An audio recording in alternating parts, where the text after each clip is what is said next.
I'm I'm studying, so I don't want to use my fingers or put much of any effort into my posts. I'd rather talk about.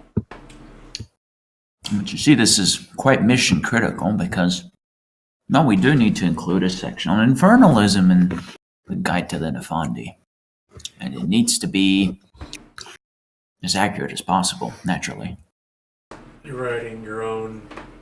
You guys are writing your own book on what you do. well, we're going to have to because there is no Guide to the Nefandi.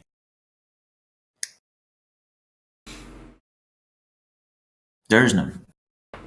There's the Book of Madness, which has a section. It has a section on Marauders, it has a section on Infernalists, and it has a section on the Nefandi. And it's still in the context of, here, GM, you want to play a bad guy? You want a bad guy that your guys can dab on? This is how you do it. Now, of course, the book did say that if I write that, I'm going to get my throat slit, but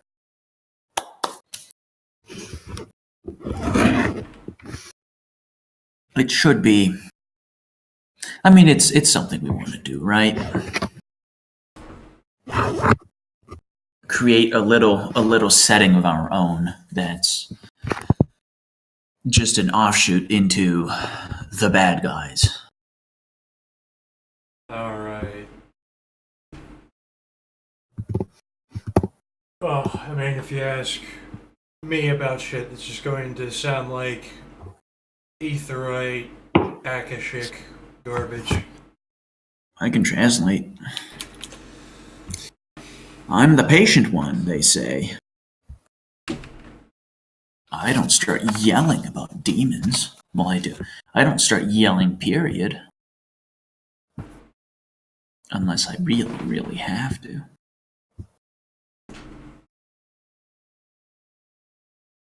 Because, you know, Werewolf the Apocalypse has the bad guys fleshed out, and so on. And you have all the traditions that are fleshed out, and so on. You have the technocracy that's fleshed out. $5 for fucking them. Yeah. Like, they get a book each. There's a book for infernalism called Demon the Fallen. But it's, you know, kind of just infernalism, right? Not really inscribed in the context of being the bad guy in the Ascension War. Oh. Videodrome is a Nefandi op, right?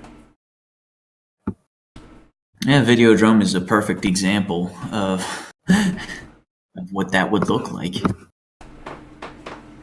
Although it's quite fantastic, but that's the whole point. Is that you want to run games like Videodrome. But you can't do that because there is no guide to the Nefandi.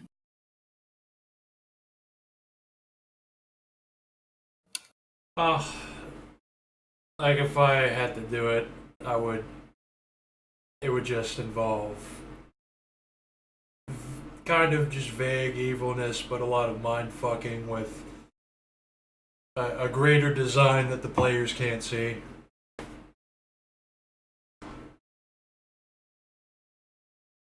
I mean, it sounds like when you're getting fucked by the Nefandi, you're just in a room full of assholes while your brain is being scattered.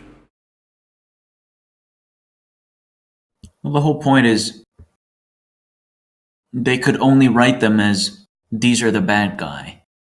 They are irredeemably evil. They are completely metaphysically evil. And they actually sound like something that I would draft for people to do in real life. When really, when you look into what they do, yes, the tools. They use evil tools, but to what end? That's something else. Most suffering is evil inherently. Exactly. It's This is what I was trying to quantify for the last like half year. Suffering is a fucking ingredient and it has to be profound and layered. It's just the way. That's the way we evolved. Suffering opens up new pathways. And to put a lot more nuance into it, because what really just defines, to that umbrella term, nefandi, is just that instead of ascending, they descend. What does that mean? Well, ascending is an exaltation of man, and it's about doing the good thing, about bringing humanity forward. Descending is just about self-flagellating in order to generally fuck with humanity, but usually with the purpose of ending it. Seeing man as inherently evil. Right? Yeah, inherently evil. That's where I break away. That's an outsider's perspective of them, probably.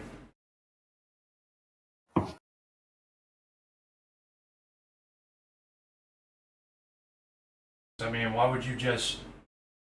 I mean, degeneracy is already happening. Why would you need to go out and force more of it in?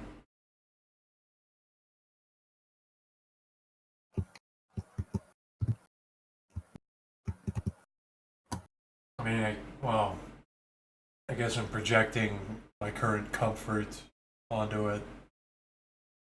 There is that perpetual school shooter-esque mentality. Yeah. Yeah, that's basically it. But on a metaphysical level, where instead of shooting people, Yeah, no, it's just the you general... lock them in the room and you waterboard them until the awakened nigga fucking accepts that, yeah, these fucking people that he's like sacrificing everything for, fuck him.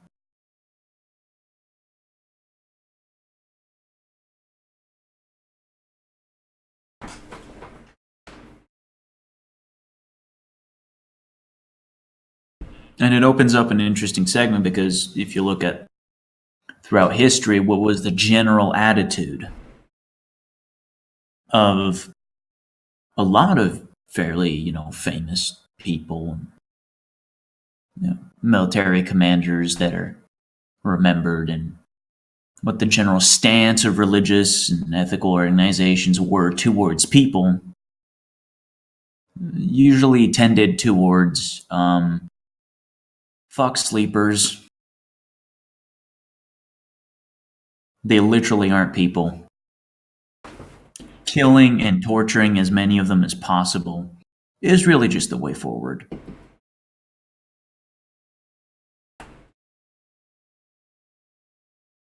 I mean, it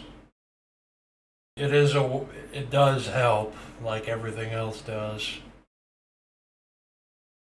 All that matters is shattering their comfort zone and the bubble that the technocrats constructed around them. I mean, it might not happen the first time or the first few years of suffering. Well, that's just the way that we have to do it mostly in real life, is subtle, long distance psyopses. Well, they have a metaphor in the game, which is that to invert a character, you send them to the call. CAUL. The call. It is, they say it's an inverted womb. It's a place in the center of a labyrinth. It's horrible, absolutely horrible. And when the person goes into it, they either die or their avatar inverts. So they're the Hellraiser. manifestation of their spirit inverts forever, and they are doomed. Literally But the way that Hellraiser. works, the way that sorry, Literally Hellraiser. yeah. Well, this precedes Hellraiser. Does it actually? Yes, but it's in the It's in the zeitgeist. But yes, this is like 92. I think this was written. Hold on. No, I want to know. Let's see. Hellraiser. Hellraiser isn't that old. Hellraiser 2 was the one where they show you the labyrinth and the Leviathan god. I think that's like 2000s No. already. No. That's you're thinking of the new Hellraisers. Okay. The old ones, like I showed everyone here a clip of the labyrinth and the Leviathan. This is 1988. Oh, nice. Yeah. That's the point. Is they describe you go into the labyrinth and the things come at you, and the things take the shape of whatever you're scared of, whatever triggers, whatever feels bad. And if the person has a choice, and if they keep going forward towards the things that feel bad, make them feel scared or in pain or whatever, then that's how they eventually get through the labyrinth and into the call and invert.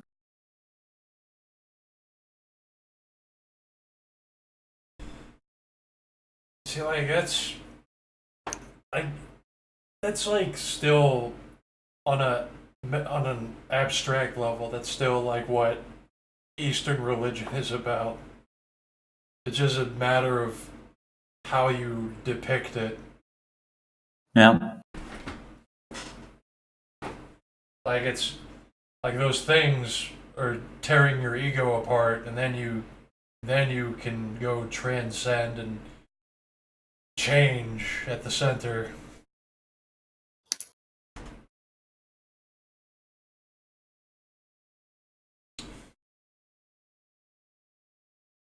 What's the process of, instead of being like your average faggot, it just does whatever feels good, right? Some of their existence is I did what felt good, what felt right.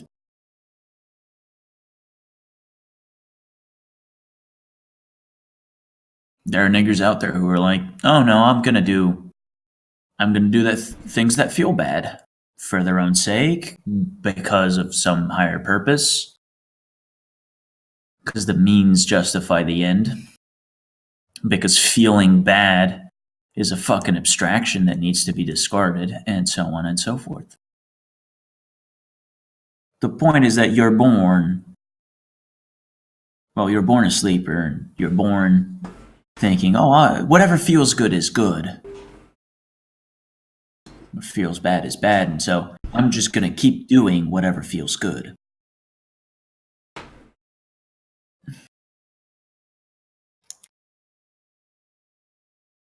Is actual enlightenment just knowing how to mediate these things, i.e., doing. One vision I was given was of the Baphomet statue doing the as above, so below thing. And then the SO niggers in here pointed me towards Aleister Crowley, and what he wrote is that the as above, so below gesture is to utilize benevolent and malevolent magic for a greater purpose. What a faggot Crowley was.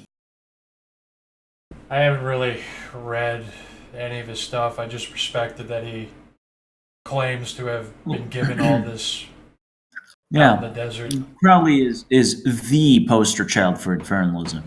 He is the infernalist. But he wrote. He has spent his entire life contacting spirits, going places looking for spirits, writing down what spirits told him, doing rituals for spirits. If you look at a detailed account of his life, and what his alleged crimes are, he actually comes off as someone who fucking sold their soul.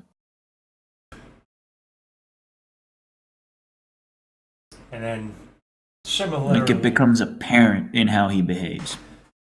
similarly, I'm waiting for DMT so I can literally catalog the things I encounter.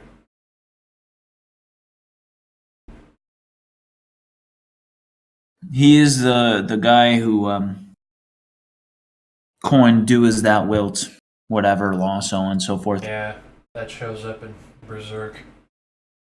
He also spent the end of his life having threesomes with a man fucking him in the ass while he fucks his wife on the front lawn of their property, Yeah, drunk. this is why. I mean, I wouldn't want to hang around them because I don't. I'm in like constant paranoia of some kind of supreme degenerate what trying to fuck me in the ass. Well, that's the point, is that there are, just like there are demons for enlightenment and demons for justice, there's the demon of getting fucked in the ass in the front lawn. Yeah, like I mean, I would get their reasoning. Like maybe they're just trying to shatter my comfort zone or whatever. But I mean, I haven't needed to get fucked in the ass to experience what I did, so I don't want to get fucked in the ass. It doesn't seem necessary. Crowley was also really into drugs. That was an issue, actually, for him. Where he was just, always like in states of withdrawal and shit. I mean, like, people look up to his life because that fucker partied hard, start to end.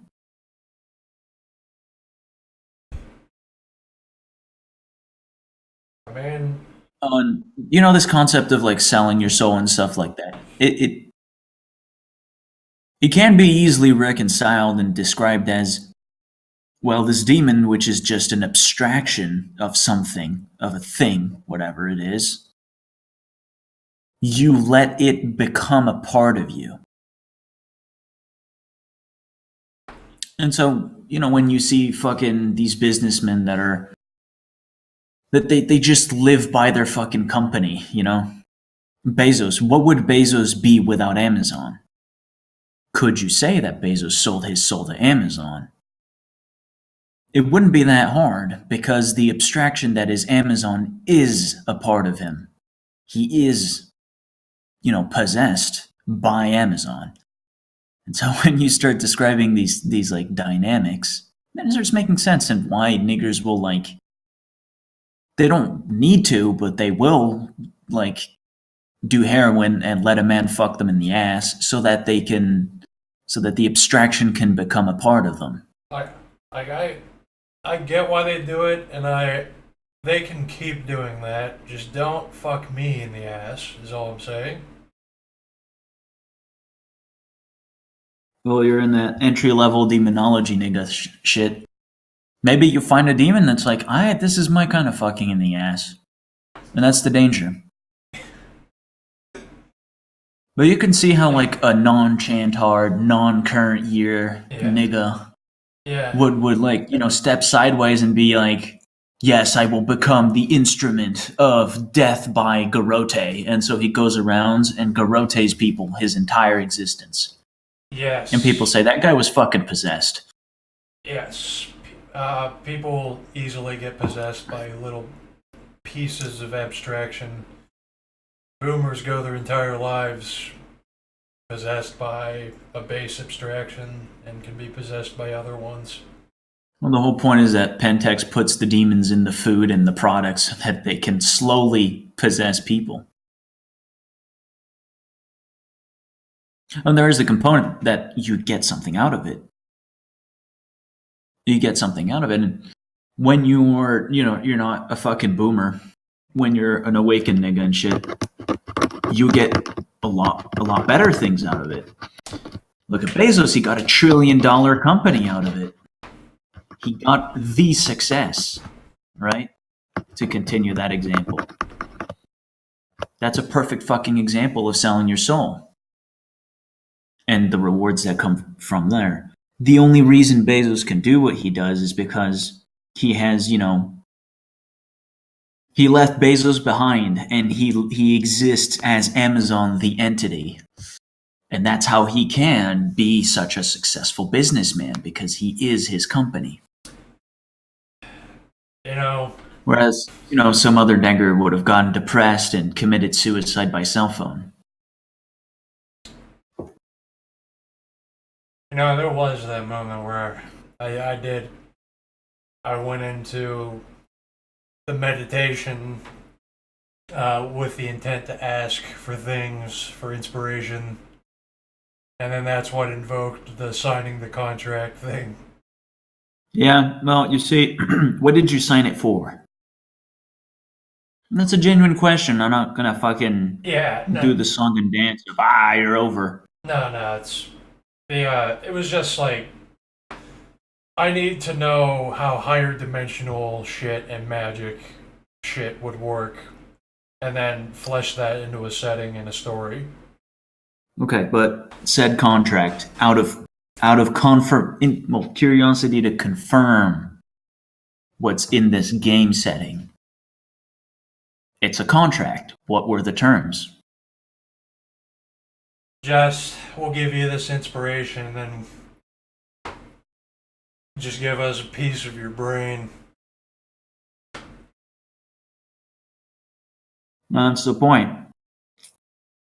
And soon enough, people keep signing the contracts, letting the abstraction in until they become an abstraction.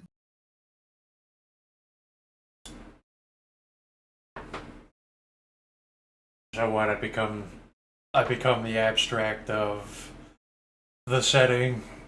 Start talking about lizard wizards.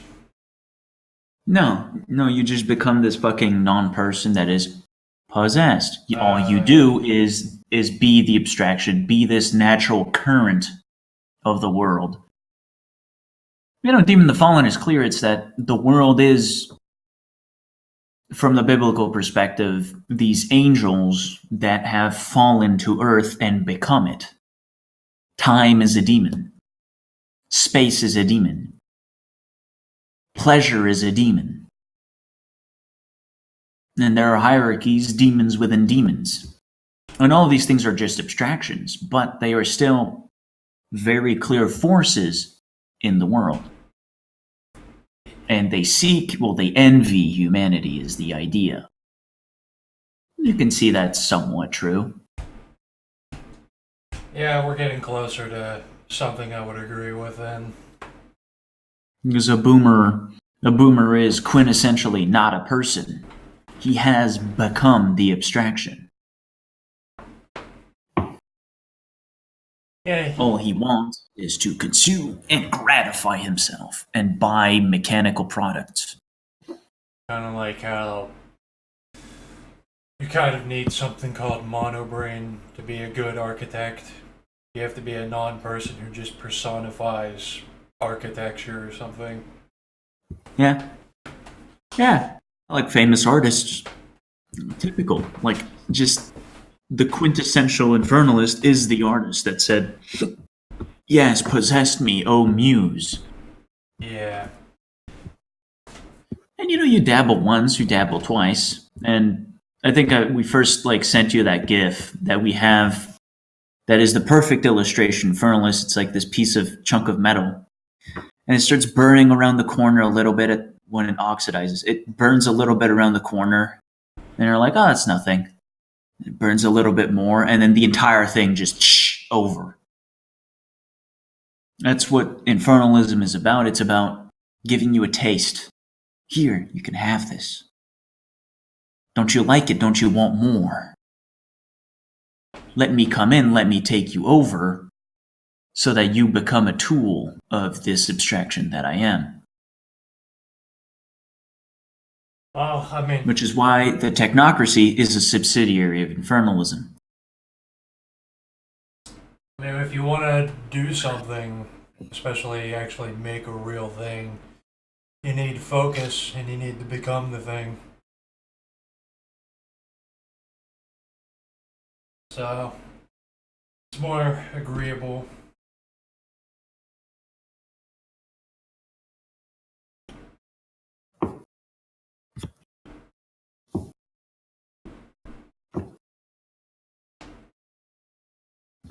Let's see. So ADHD or ADD, being hyperactive and unfocused and lazy, that's the human condition.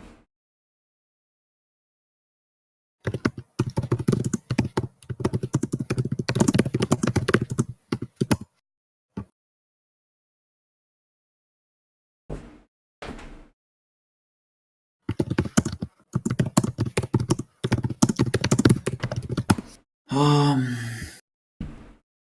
but the whole point of like spirit nigger shit is that you step sideways. You go into not real space where the abstractions are tangible in the mind's eye, and then you can do things there figuratively because it is the realm of the figurative.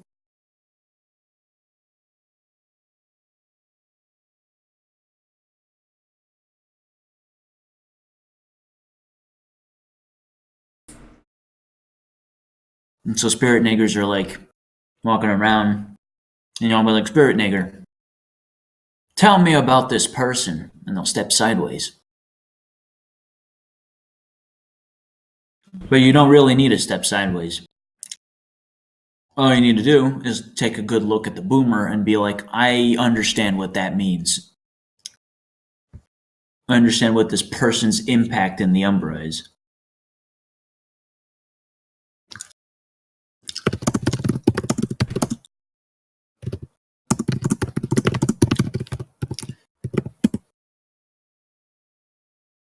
Reading more of Mage has made me start to get more of a focus on making people see more underlying patterns because over time that amalgamates into seeing greater patterns that no one else can see. That's the whole point, patterns, patterns, patterns, seeing more patterns, understanding more patterns, finding more patterns. Like it does. What for, though? What for is what defines your faction, really. Yeah.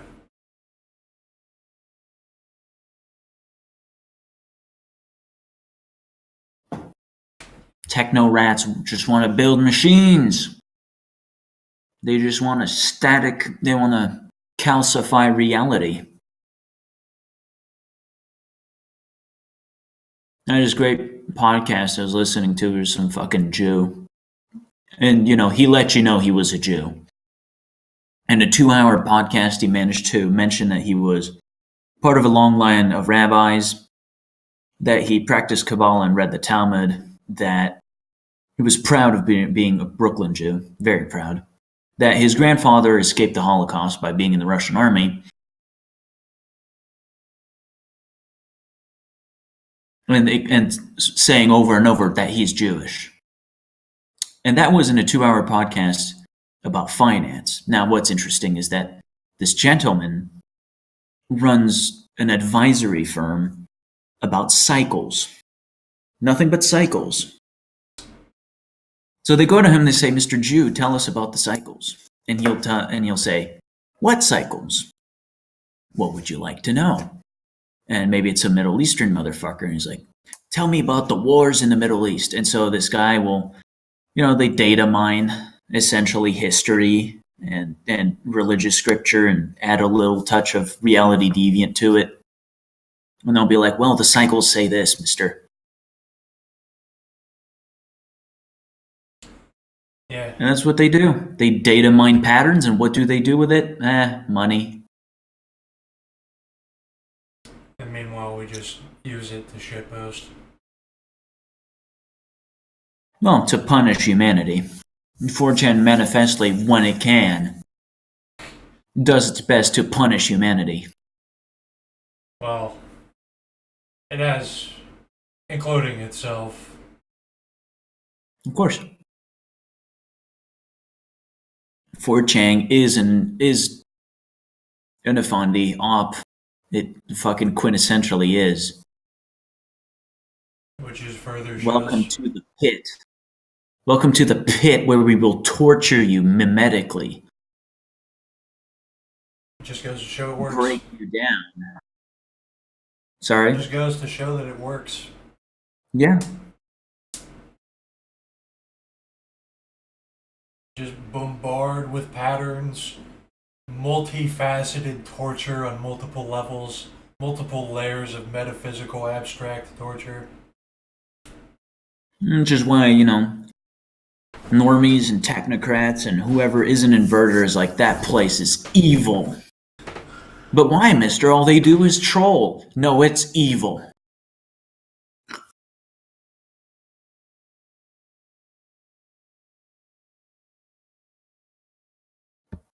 So misunderstood. And yet not really. 4chan is evil. It is the evil to the stupid. It is the antagonist in a story about where the protagonist is a faggot. Yeah. In everyone else's movie, it's Satan incarnate of their order. And the traditions are all about, oh, we're just going to go and we're going to show the faggot, the greater things in life. We're going to send him to a kung fu master so that he can really find his path. And technocracy is like, oh, a faggot. Okay, how can we use him? Here, faggot, this is where you work. This is the law you abide to. This is the machine that you are a part of. And then the Fondy are like, that faggot needs to die. And everybody else is like, no, don't kill the faggot. Well, the Nefandi being a purely malevolent force is a counterbalance to the others, and as the faggot is kept in this incubation, it's the Nefandi that are perpetually bombarding him with the abstract suffering he requires. Well, the faggot is going to be like a part of the machine. And he's going to have maybe access to the traditions. Maybe he's going to go to church and the priest is going to tell him, repent, my son. Really find the better instincts in your person and act upon those. Or you'll go, to some fucking new age whatever thing. They'll be like, dude, we know the greater things. Or, any number of things. If he finds the traditions, because these days, not so. They used to run society, The church used to run society. The verbena, your local, like, fucking witch doctor, shaman, used to run your village. They used to be authority. So the faggot used to go to them and receive, greater insight. But he doesn't go to the Nefandi. Unless, of course, something's missing in the machine and with the witch doctor and so on. He wants something more. Yes. And so he gives himself over to the things, to the fucking Cenobites, that they start torturing him. Instead of running, he says, yeah, I know I want this.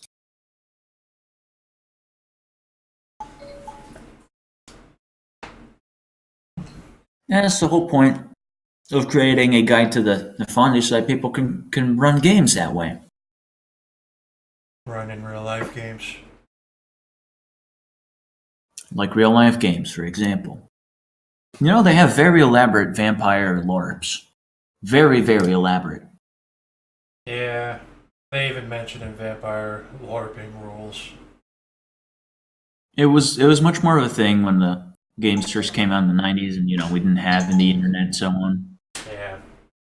It was a fucking... I know here in Germany there are still actual places that normal people who don't know about the game know this is where people dress up as vampires and they go and they pretend to be vampires.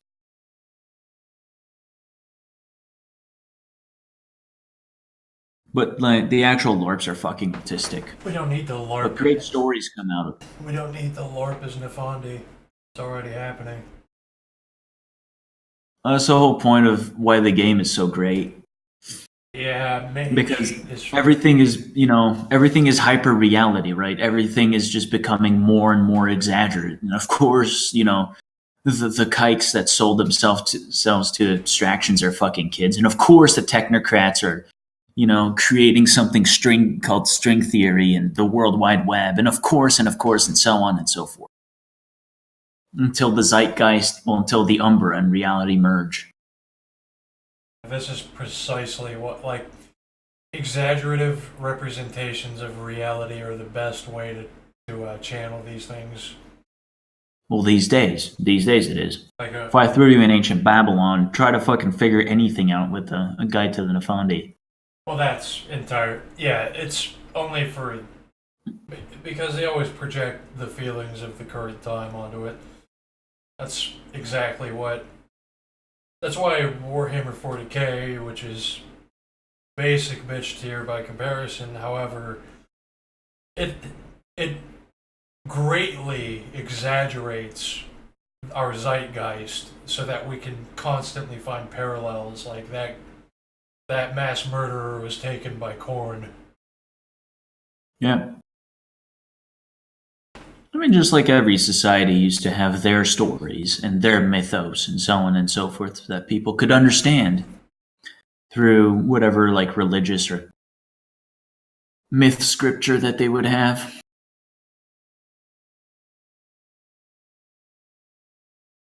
Yeah, that's how they did it.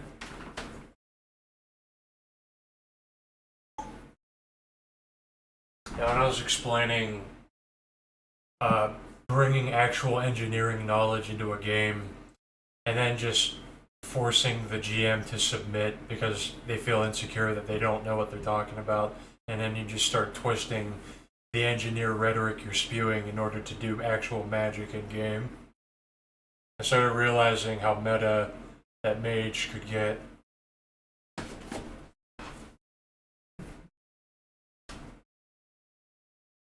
Well, the irony is that when you get into mage and you finally fucking do the LERP like we're doing, you don't actually believe in magic. But there are endless organizations of boomers out there in some fucking offshoot of Freemasonry or some shit that unironically believe in magic and believe that they can do sparks with their hands or some shit. Yeah, I never underestimate people.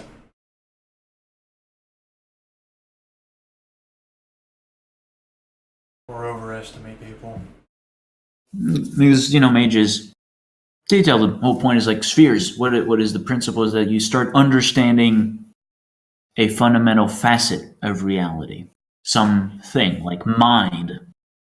Oh, you start understanding everything about minds, how they work, how to do, and then you develop a method of, fucking with minds. That's a rote. It's a magic spell. And really what you're doing is that you're sitting in front of someone giving them a psychiatric exam.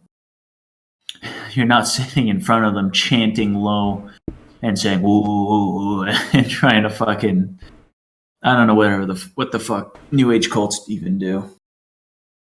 What rich billionaires do when they attend their parties.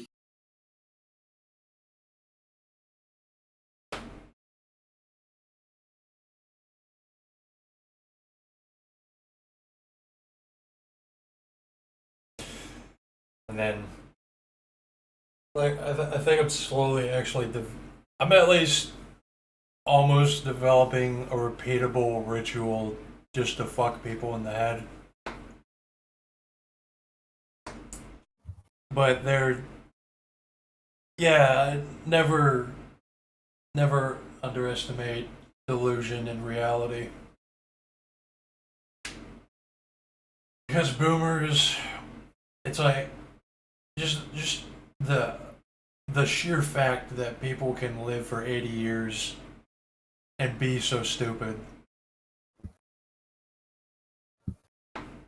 forever, that tells you so much more about the world.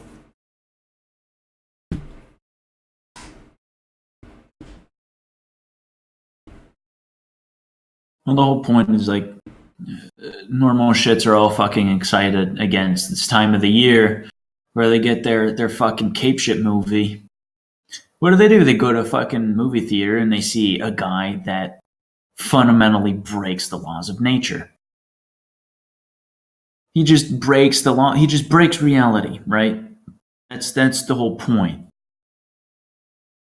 It's not about changing reality. That's not what's exciting. What's exciting is that he broke reality. And Mage is clear, it's like, well, you can break reality, sure, a little bit, just a little bit, but then immediately Paradox will show up to fuck you in the ass and fix that.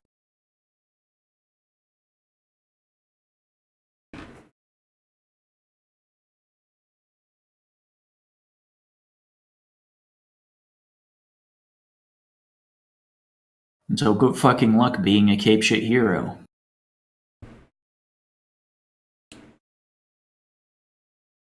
Placate them with extreme displays of impossibility. Exactly. So that they can deal with extreme mundanity afterwards. It's the zeitgeist.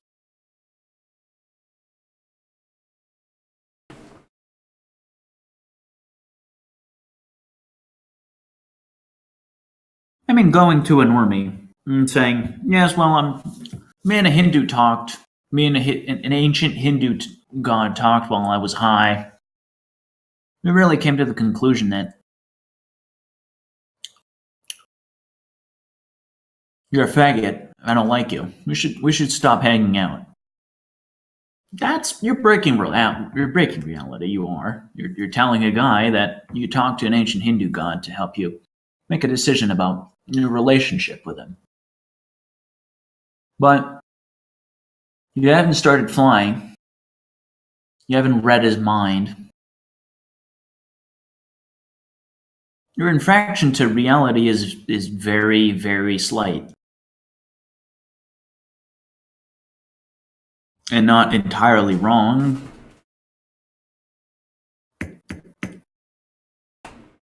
So vulgar things like that just incur, whatever a correspondingly large amount of paradox to it. So the normie will fucking will start doing mental gymnastics, activate that cognitive dissonance. Okay, he's just saying something, he's just abstracting it, he's just saying bullshit that whatever, just like deny. And on top of that, he's gonna be a fucking cunt to you.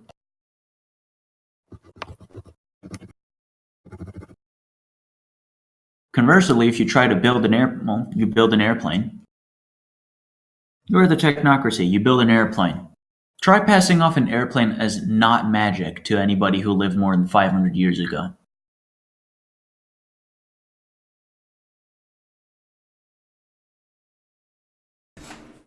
Well, then they'll say it's a god or an angel, and then your plane will keep flying, just like in World War II. It's about consensus. It's about how you can push reality. You can't break reality. You can't completely fucking leave. All you can do is push. Push. Yes, it's fine to turn little boys into little girls. That's fine. Then you push a little bit more. No, turning little girls into little boys, we're not going to do that. Just a little boys into little girls. And we're going to have the state subsidize it. And you're not allowed to. You can't choose. If your kid says he wants to, then we're going to turn him into a little girl. And then we're going to make him dance for older homosexual men. We're probably going to pay him for sex. And we're also going to bring him around and put him on magazine covers. What's that? You don't like that. See, you keep pushing, and reality is just so elastic. Yeah, now boomers are fear-mongering about tranny hordes coming to brainwash their children. Well, it's that thread. And for no reason at all, people voted Hitler into power. For no reason. And that's why the Nefandi are fucking terrifying. Because the chief, Nefandi tool is showing up just when the elastic is about to fucking whip back in a person's face. And maybe giving it a little bit more of a twang. And maybe even profiting off of it. And maybe even being Hitler. Because why not? And putting a big black spiral on Hitler's flag. Yeah, why not?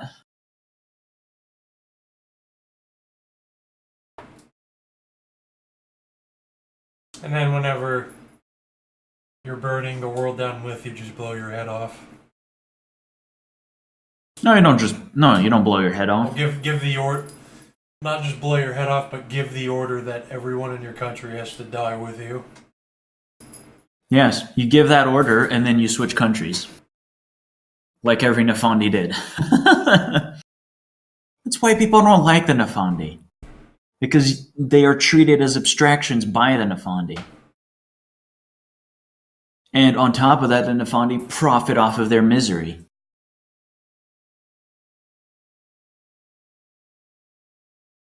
They are the metaphysical force of entropy. People don't like entropy. Yeah, I would say that it's the entropy sphere, what I do with constantly psyopsing people for fun on the internet, not here. I'm only honest when my actual identity is attached to things. Well, Werewolf makes this a lot clearer. Which is that the world's going to shit. The dynamism fags, well, they're being faggots and they're not doing enough, really, the traditions. Where's the church when you need them, right? Where are the verbena when you need to go on a diet? Huh? I have to go see a dietitian who's an overweight woman now. Where's my verbena? Where's my shaman when I need someone to recommend me mushrooms? Not fucking gone. So the traditions are faggots and don't exist. The technocracy's being faggots for obvious reasons. So hey, the entropy niggas, they have to be faggots. You have to balance out their act. And Werewolf is abundantly clear about that, which is that the apocalypse isn't caused because the bad guys are bad, but because the good guys fucked up. And so the bad guys have to be bad to fucking fix their mistake.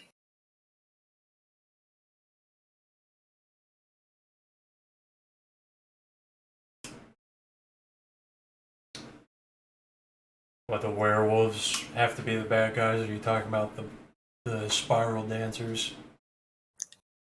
And spiral dancers are... They're essentially the apocalypse is coming, might as well bring it on, right? Yeah. Whereas the other guys are like, oh, I'm so noble. I am the good guy. I don't care if world is ending and I can do nothing about it.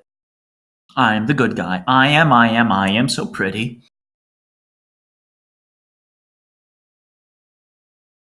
Being a spiral dancer is just the logical conclusion because everything's fucked. Might as well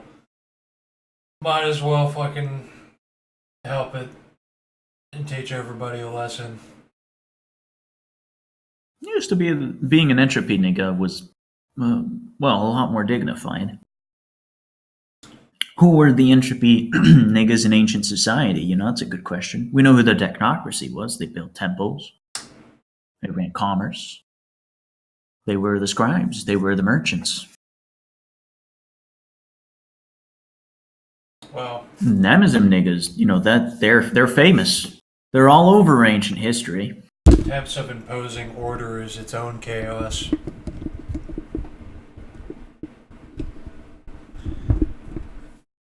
You had your Christians imposing their order upon the Romans. You had your Jews, your ancient Hebrews genociding hundreds of thousands of civilians.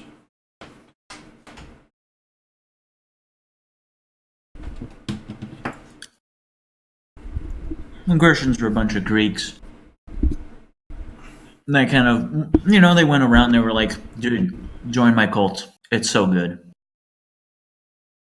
And the cult spread. And the Roman Empire was like, oh, it's embarrassing. All our rich people, they're part of this fucking cult. And then the emperor was like, oh yeah, I'm also part of that cult, by the way. This is state religion. Is there anything Just like in World of Darkness about imposing order being its own chaos, bringing about, that's the fucking paradox shit, but I mean, is that just imposing your consensus on everything? Like, like entities like Napoleon and all the cascading effects of spreading liberalism and uniformity.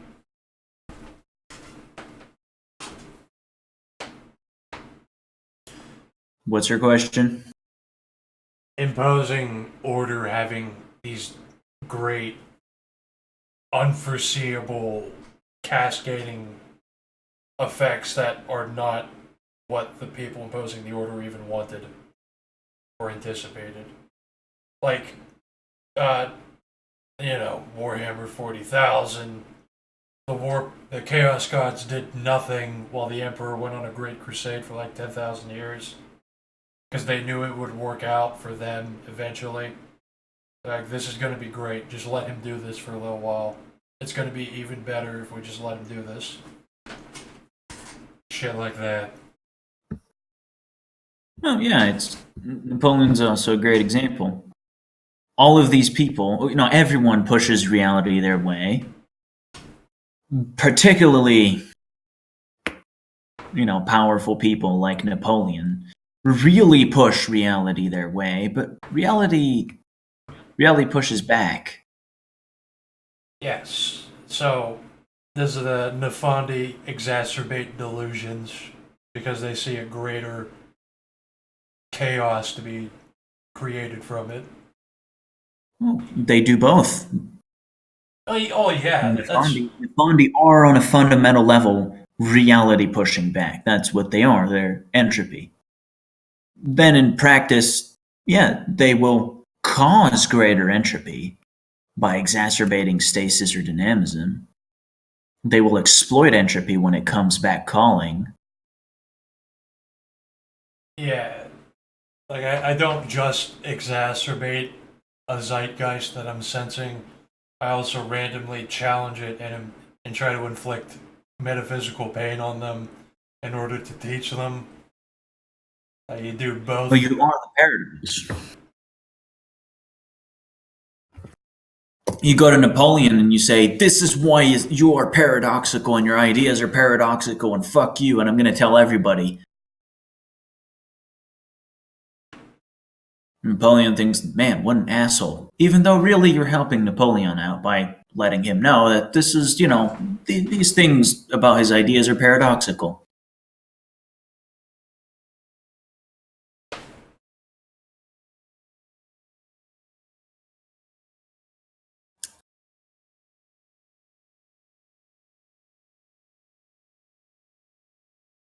I think it's more so just recreating my experience where if I said dumb thing on Chan boards, I would just get ripped apart and told to kill myself.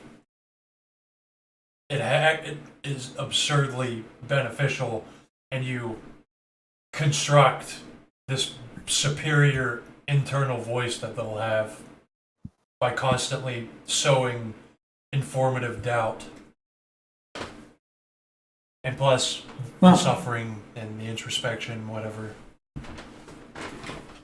we had that like big fucking shit post in House Game server about Christianity church. What was the fucking purpose of the church if not to have a place with a dude in it, so that people could go to the guy and they could say, "This dumb shit happened," and the priest would say, "Well, this is what you're supposed to learn from it. I'm here to interpret the paradox in your reality to let you know what you should be doing to be more in line with reality and avoid paradox in the future. Don't fucking cheat on your husband, you fucking whore." Here's why. Here's a little story about a man in Once Upon a Time Levant that found his wife cheating and then he kicked the shit out of her until she died. That's why you shouldn't do that.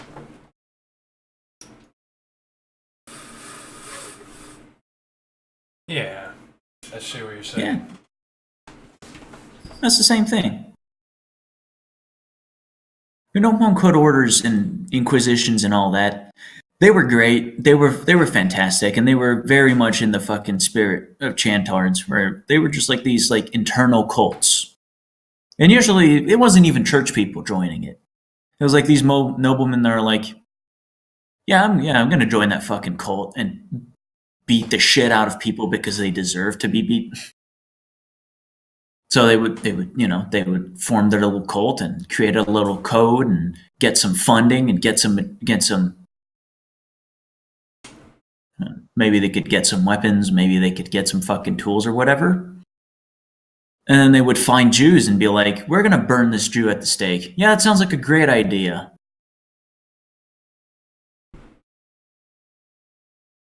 Or they would go to South America and they'd be like, "These people, they have souls, but they reject it. We're going to be here to supervise the execution of the more unmanageable Indians." And they did. Or they were like, "Well, the church isn't doing much about these fucking Muslims. They're a problem. I know a dude who sells swords. Yeah, I know that dude too. Let's go buy some swords. Let's go buy 100,000 swords and give it to everyone in Europe and then send them to go fucking kill Muslims." Does that have anything to do with the Bible and Christ's message? I don't think so. Is what most of Chanboards do have anything to do with the anime it was founded on. Yeah. Although there are true believers, and those are markedly better than the rest of the fucking scum. Because there is a founding ethos to it.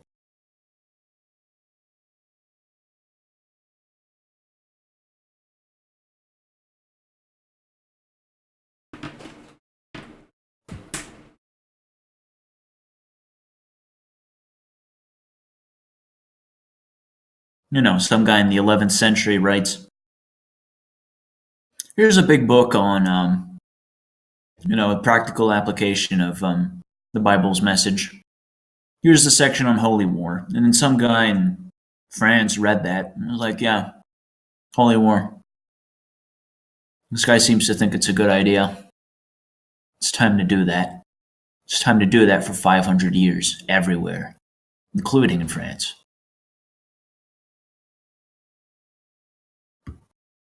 Well, Crusaders were deemed scum, which way they wish they were, but they were scum working towards a good cause, in theory, because they were bringing the paradox to the people that deserve to be paradoxed.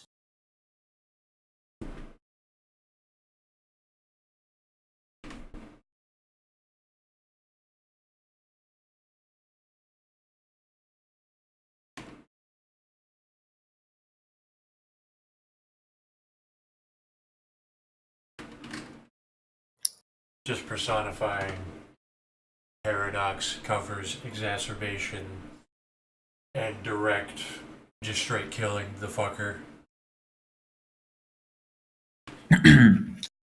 Yeah. Muslim, you just invaded these traditionally Christian lands. We don't really, and you've been doing some pretty bad shit. Wouldn't it be a shame if we just showed back up, told the locals, "Hey, remember when we were in charge? So much better, right?" And then fucked you in the ass. That's right, Muslim. You shouldn't have done that. It's, And then you can go into, yes, it's paradox, and yes, this is the spheres and so on. But really, fundamentally, it's just punishing people for, well, using the punishment reality was about to inflict on people by inflicting it for your own gain. Yeah, redirecting, twisting the paradox to be inflicted for your own gain. Yeah. Or really, as it should.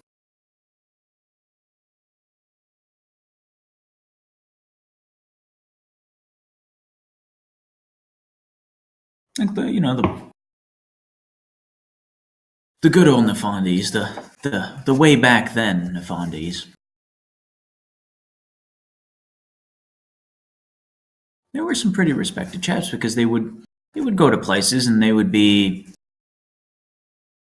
there was a long tradition of what started off as being straight up spying, but turned into guys that would go to the market square and be like, your government blows dick.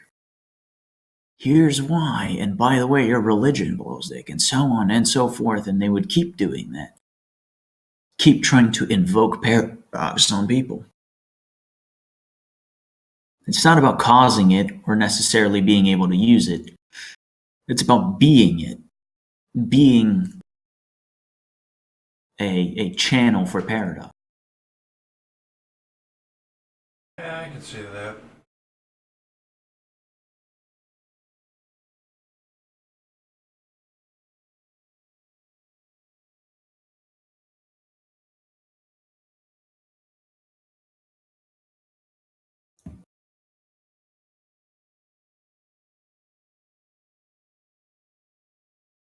Just become one with the paradox. Yeah.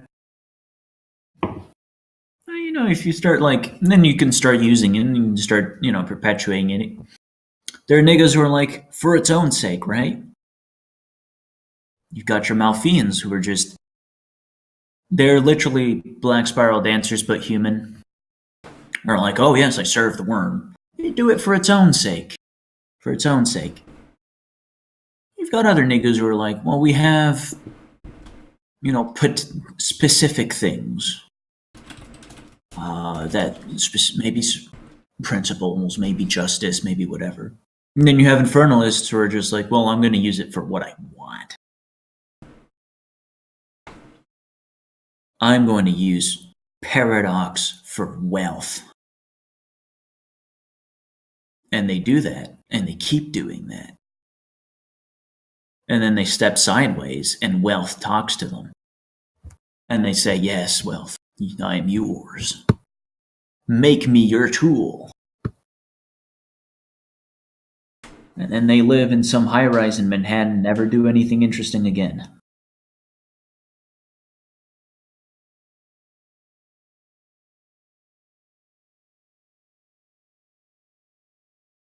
Who is the Plato of our time? They have these big threads like this all the goddamn time. Well, Plato and Aristotle are famous because they were essentially technocrats of their time. And they just demonstrate why the technocracy has never always been bad. The technocracy is bad when the world is bad. The technocracy is good when the world is good. Plato demonstrates a lot of very interesting facts about reality. Aristotle does the same. People still read their books for that reason. Now, what Aristotle and Plato advocated doing with these facts and knowledges and patterns that they had uncovered and made clear for the masses, well, they were somewhat benevolent, somewhat. Let's not forget that Aristotle coached and created Alexander the Great from the time he was a little boy into what he ended up being. And all the cascading effects of mass conquering the Middle East. The world is the cascading effect of Alexander the Great. Pressure points in time and reality in the forms of people. Napoleon, Alexander the Great. They repeat throughout time. Champions of their order that inadvertently cause incomprehensible amounts of physical disruption. Well, they were the sublimation of their time. Aristotle and Plato gathered all the patterns and then created the sublimation of their time, which is Alexander and everything that went on around him. He's most famous, but everything that went on around that guy. It's like the Antichrist being summoned into a womb or something. You just summon revolutionary ideals and create Napoleon to go forth. Well, because they called Napoleon the Antichrist because he was as big as Christ for his time.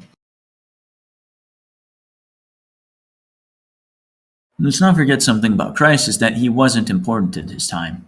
He was a guy. He was a guy. Just a guy. And then some people were like, that guy has interesting things to say. And I start spreading the word. Then 100 years after he died, they first wrote the book, which was a collection of all of what these niggas were saying about this guy and that this guy said. And then 200 years after that, a bunch of niggas all over the world were like, I read the book, it's pretty good. It makes some of it makes sense to me. And then 900 years later, they were like, we're going to create an institution around this. That wasn't Napoleon. Napoleon showed up, conquered. And then he forced his vision of the world upon people. Same as Alexander. Would the Nefandi think that the technocracy is a good thing because of the profound things that it causes to people's minds? Pretty much, like the stance that I have that everything, the world as it is the machine that I would design if I wanted to enlighten people better than any AI that I came up with.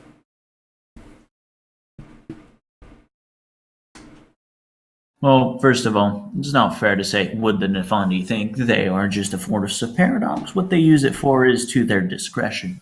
Infernalists, well, the technocracy is a subsidiary of infernalism. For many reasons, most obvious being that they spread infernalism. They fucking spread infernalism, their end game, Avengers Endgame. Their end game right now is AI, is to create a consciousness, a machine conscious, is to create a fucking demon. A demon king that sees all, that knows all, and that controls all. They're taking the abstraction that is AI and forcing it to take over everybody's mind. Infernalists everywhere couldn't dream of anything better, really.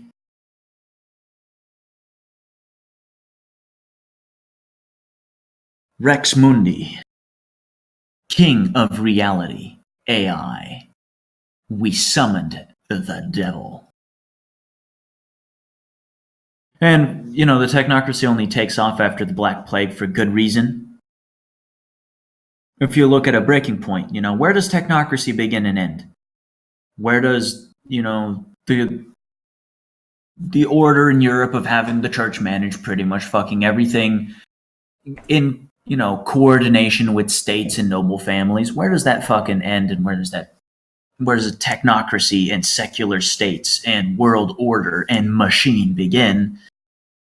You look at the Black Plague. Well, there was a massive famine before the Black Plague. And then there was war. And then there was Black Plague. And then there was the 100 Years' War.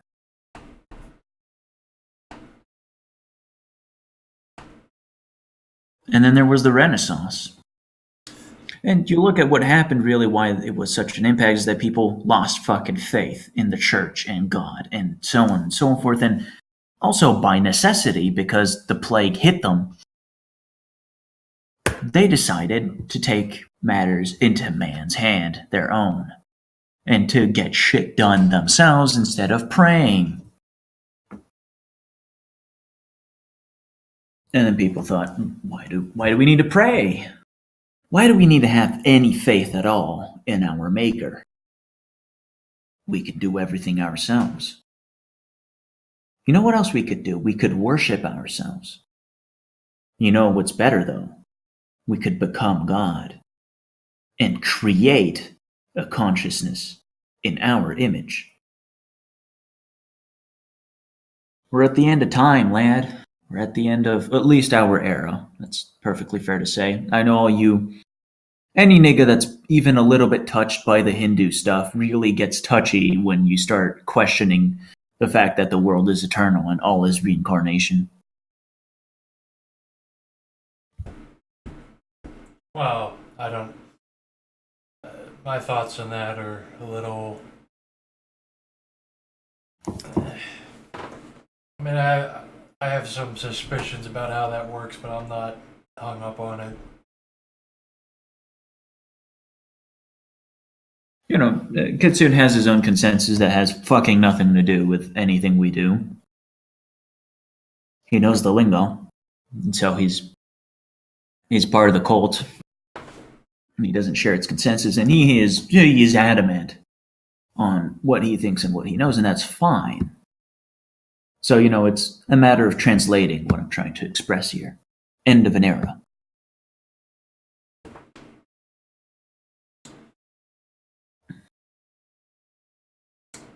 Literally good enough. Everyone's here. We're gathered together. That's it. That's it. Well, it's like the CIA, it was mobsters, statesmen, businessmen, fucking interdimensional shape-shifting pedophiles. And they were like, we're just gonna start like fucking cooperating because why not? And then the United States, as we know it today.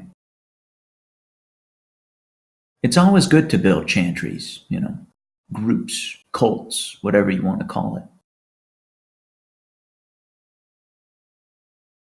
The CIA is a cult. We are the CIA.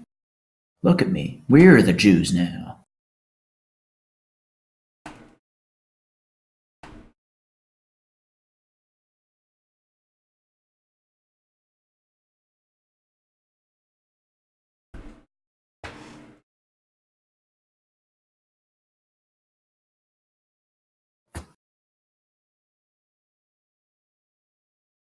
But then it gets boring again, like I said.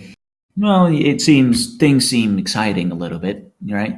You start discovering patterns, and you start discovering that these patterns have a lot of quintessence running through them. Very powerful patterns. And you get a little bit excited. Ooh, look at that. That's not something you see every day. And then you get fucking bored. You start wanting more patterns. More. And that's what every reality deviant does. I was absurdly bored into submission for a moment when I realized that China was resurrecting 2015 election, the zeitgeist of that time, like of the Donald, about Muslims invading and everything. But then I went one layer deeper into it, and I thought it was really fascinating. If a pattern gets boring, there's probably a pattern in the pattern. Well, the technocracy, they found the patterns and the patterns and the patterns and the patterns and the patterns and then the patterns of the patterns in the patterns. And then they found all the patterns and they put them all down. And the patterns that they don't want to find, they say they don't exist.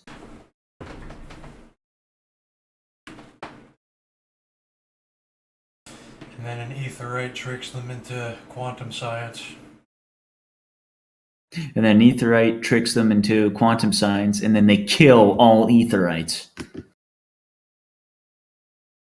And the last etherite is a man on meth living in a trailer talking about how the sun is made of glass.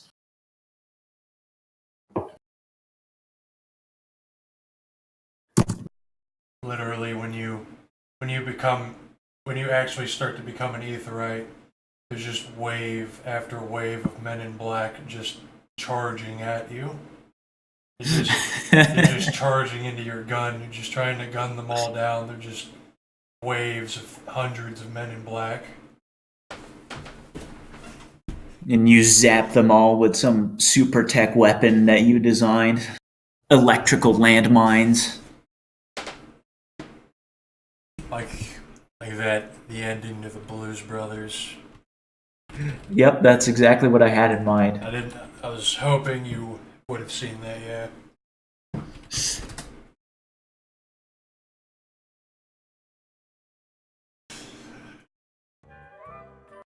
And the poor guy is like, he goes online, he's like, please, guys, help me.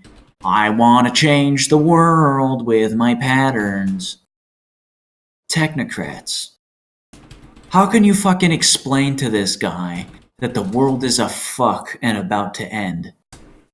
And then nobody gives a shit about free electricity, dude. Fucking let it go. But no, he spent his entire life at this. When he was a young man, he was doing this. Yeah. They run away from literally everybody and jump off a building and then ride a fucking van off a cliff or something.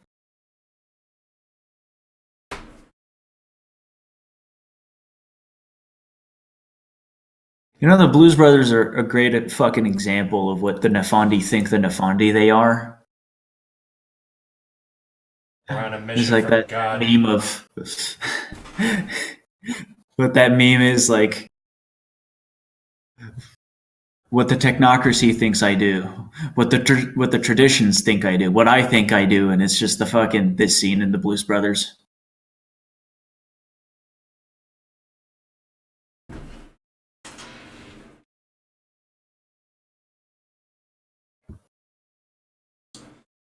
That's really handy, like fucking like setting fire to the electrical circuit of the elevator to escape.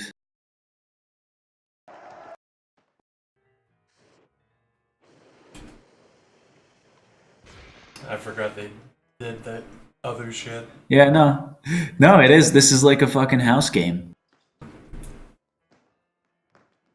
Yeah, it actually is. I only remember when they have all the guns pointed at them.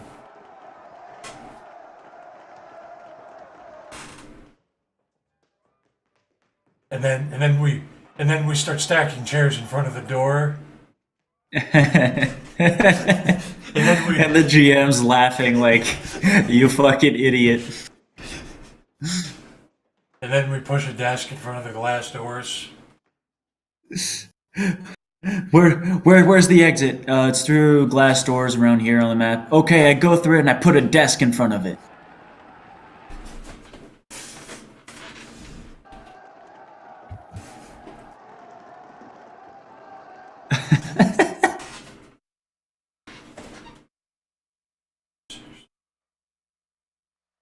And Etherite shares a pattern on his website, and then he just gets an instant 6-star wanted level and have tanks crashing through his wall. You say that, but you listen to the fucking podcast, right? He talks about that. That's where they pay the taxes, right? Right. This money is for the year's assessment on the They just mag dump into the fucking door. $5,000. It's all there, pal.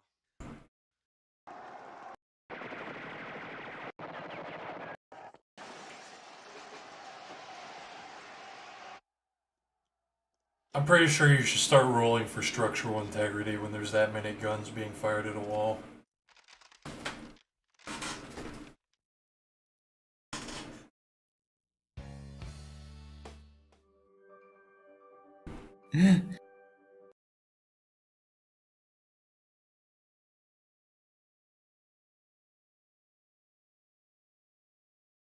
Um, entertaining.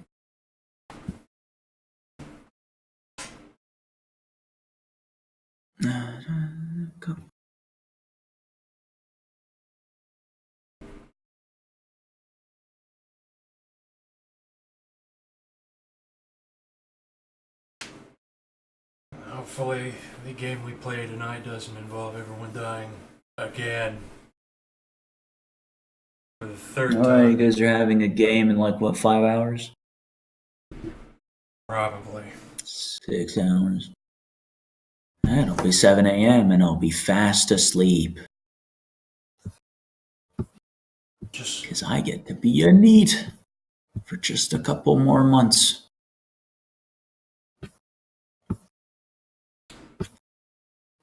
Just like how I'm always at work when there's games happening.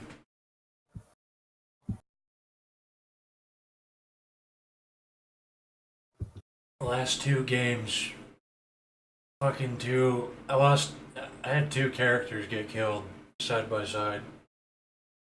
Two different games with everyone else, and then the one survivor from the first game died in the second game.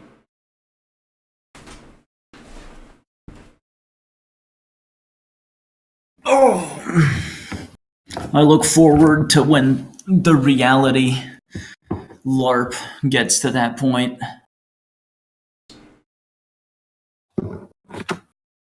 Or just fucking induct character sheets, tell them to do stupid shit, and be like, yeah, this one died, I had to replace him. Jews get to do it, why can't I do that? I want to have fun too.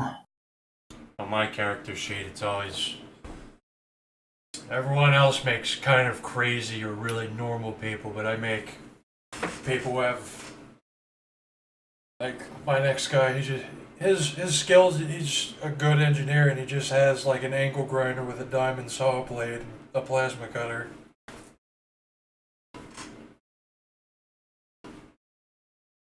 And I'm gonna steal ATMs. No, the point is that, like in IRL reality deviancy, is that you get these people, right? You find people that have quite a few dots in whatever you need. And you are like, you are my cultist now. And then you become the harbinger, and you're like, I will give you gifts. Find an actual engineer with an angle grinder and make him saw an ATM apart. Yeah, and be like, what do you really want? Work your mind magic. Work your mind spheres on him, and then find out what he really wants, and then promise that to him. And he will cut open ATMs for you.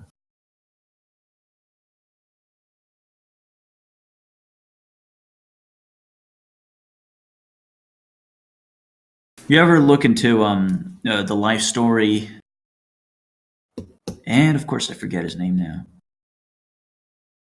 Find people to drive a bulldozer into a bank and literally pick up the ATM and drive off. Like in those videos I showed.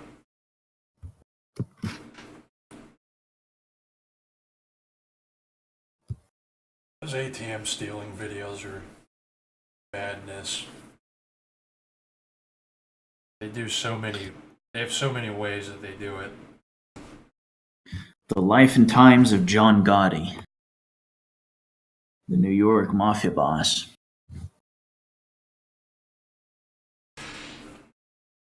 There's not much on him, and there's like a million fucking boomer documentaries with not a single drop of information in them about him. But when you look into him, he was essentially your job as a mafia boss is to find everybody who like even remotely wants to be part of the mafia or can be a part of the mafia, find out what they want, and then have everybody do what they want for each other and profit off of that. And then eventually like these people like start generating profits and shit like that for you along the way.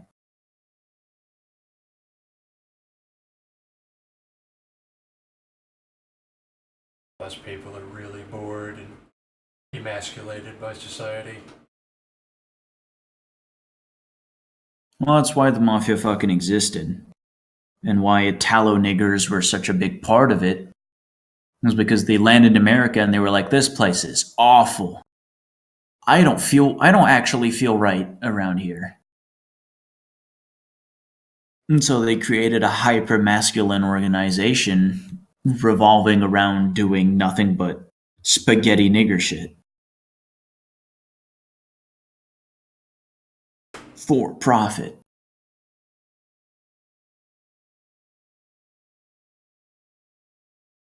Like, killing your brother-in-law when he beats your wife or something like that. And it's like, well, you killed your brother-in-law. Might as well kill that guy because you got paid for it. And then you killed another guy, and then you kill other guys. And you keep killing. And it feels nice. It feels really nice. Yeah, warbanding started clicking for me when I had that dream where a voice, like a GM, was telepathically telling me to go to a mini mart and go buy this bottle that had a soul trapped in it. So I take it up to the front counter, and the register is broken, and then the customers are really pissed. The customer and the people behind the counter are pissy with me. I also bought my own tea on the while. And then I walk away, come back, and one of the employees drink my tea, and then I jump over the counter and start fighting everybody. Then I was like, that's fun. So that's warbanding. It clicked for me.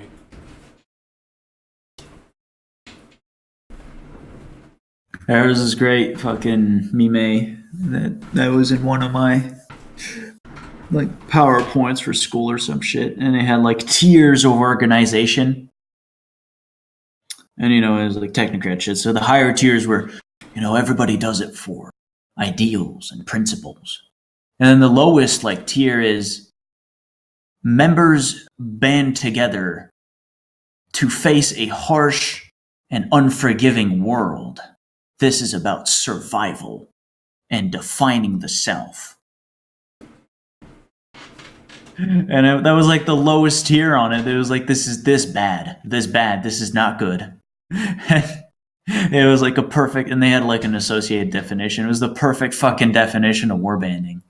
Yeah, because you're around a bunch. You said it was your PowerPoint? No, it wasn't. It was a PowerPoint in one of my courses. Right. That the teacher was using. Because you're around a bunch of rich mountain kikes. So of course they don't want the peasantry to form satanic brigades and start robbing grocery stores. That wasn't even like stretched that far. It was kind of incidental, where they like created the ideal at the very top and then they made the fucking opposite at the very bottom. And it just happened to turn out that way.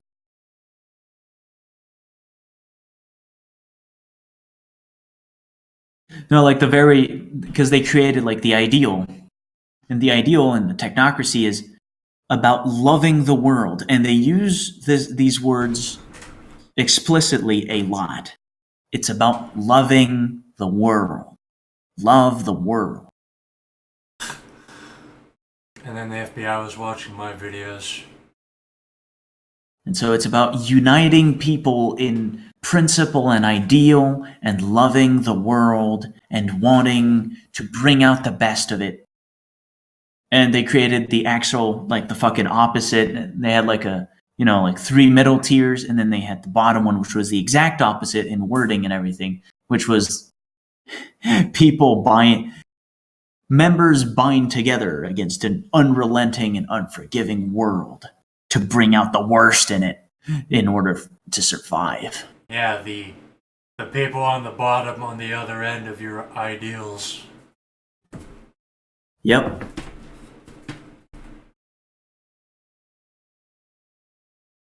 Maybe not even your ideals, but the mediocre system that everybody hates.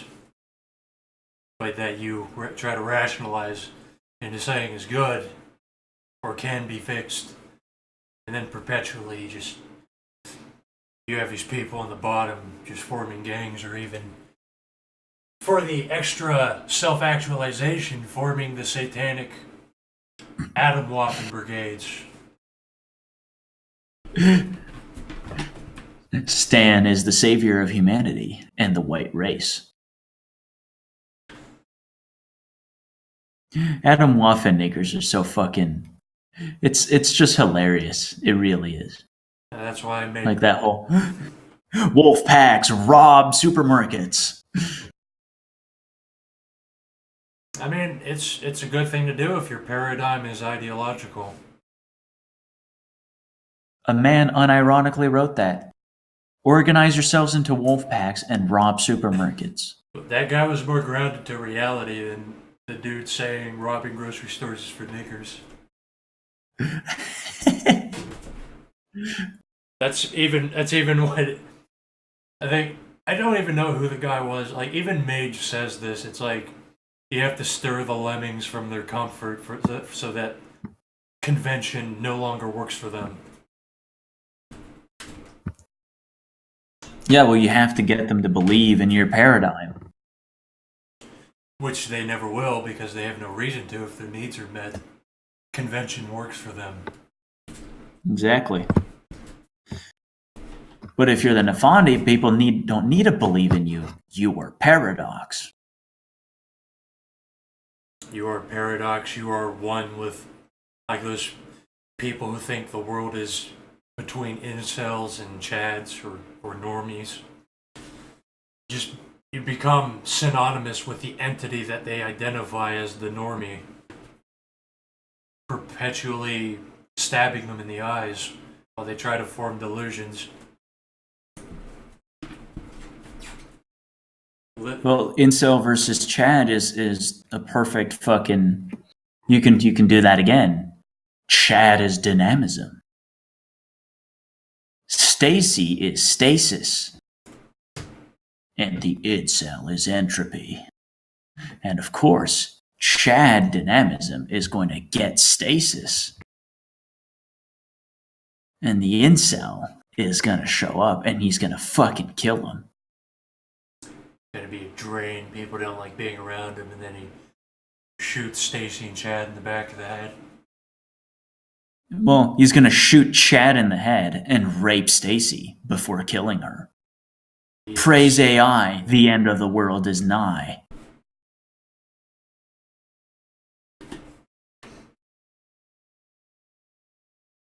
And people say, you know, this incel guy, what a cunt. But then you realize the incel was the good guy all along, because Stacy and Chad are terrible people.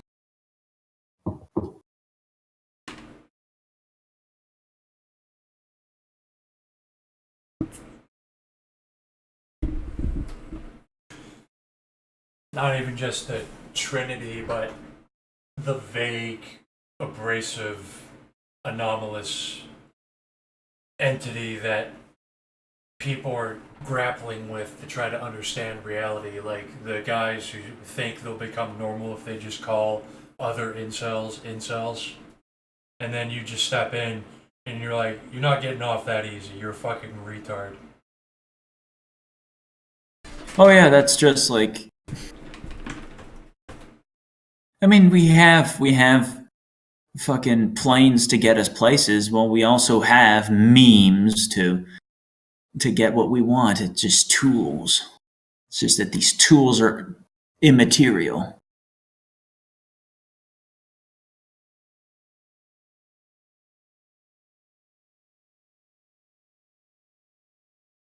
And It's like, yeah, good fucking luck using that tool.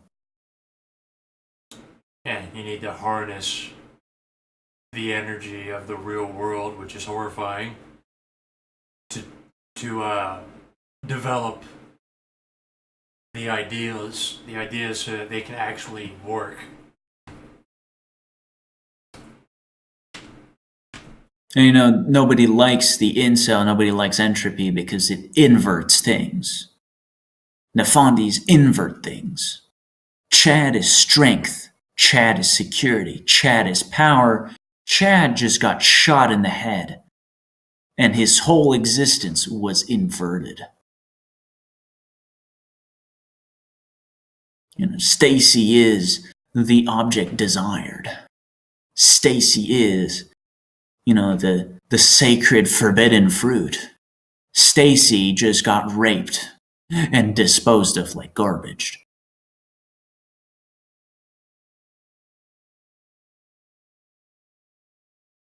Well, you know, IRL and the Fondis wander around inverting things and people. The Fondis are the bad guy. They're the bad guys. Stop calling paradox upon yourselves, you faggots. Yeah, It's like people blaming Jews.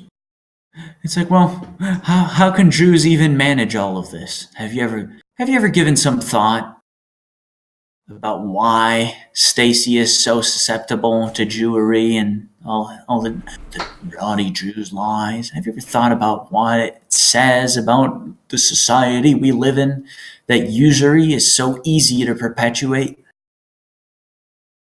have you ever wondered that maybe China is becoming empowered because the core fundamentals of America, such as this capitalism, is predisposed to empowering it instead of China just being evil, and that we let our guard down, as boomers like to say?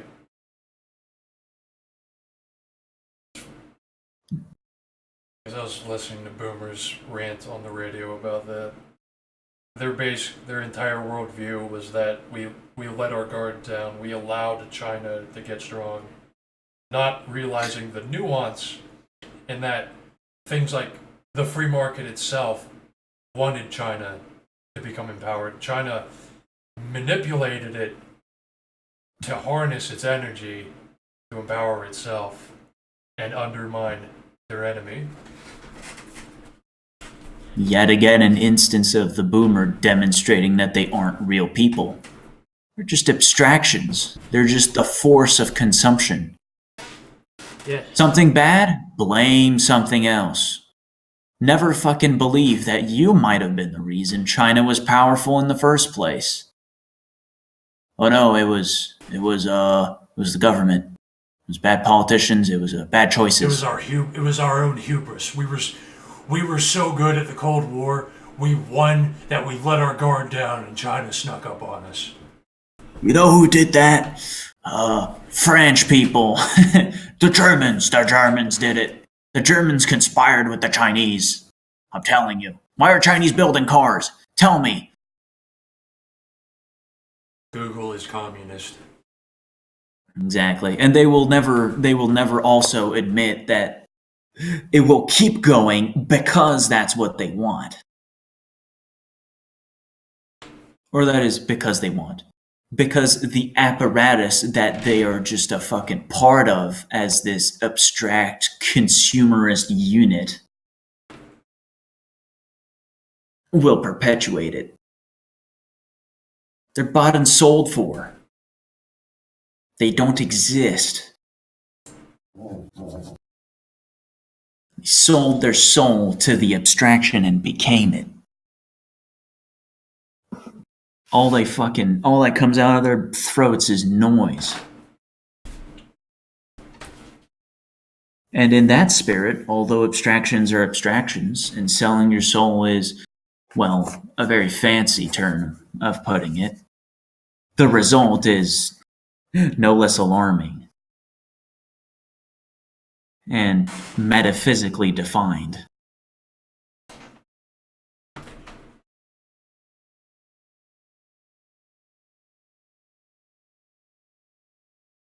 Where fucking boomers are literally these like non-entities in the warp that are they're just portals for whatever thing owns them.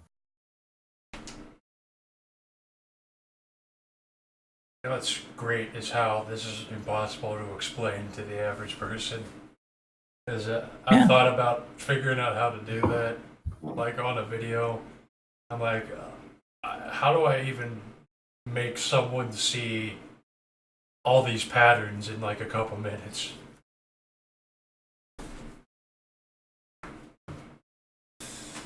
Like we've had other people in the labyrinth say that too. Is well, this is actually pretty fucking mundane, guys. And but yeah, but go fucking tell your average normie about patterns and people being abstractions and all that good shit.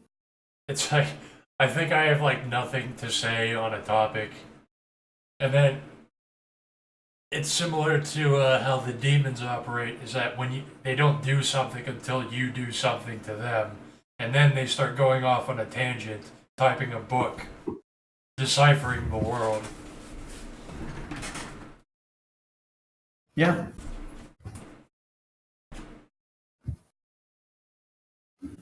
Acquire souls. And, infernalists. They become abstractions, and then they try to spread.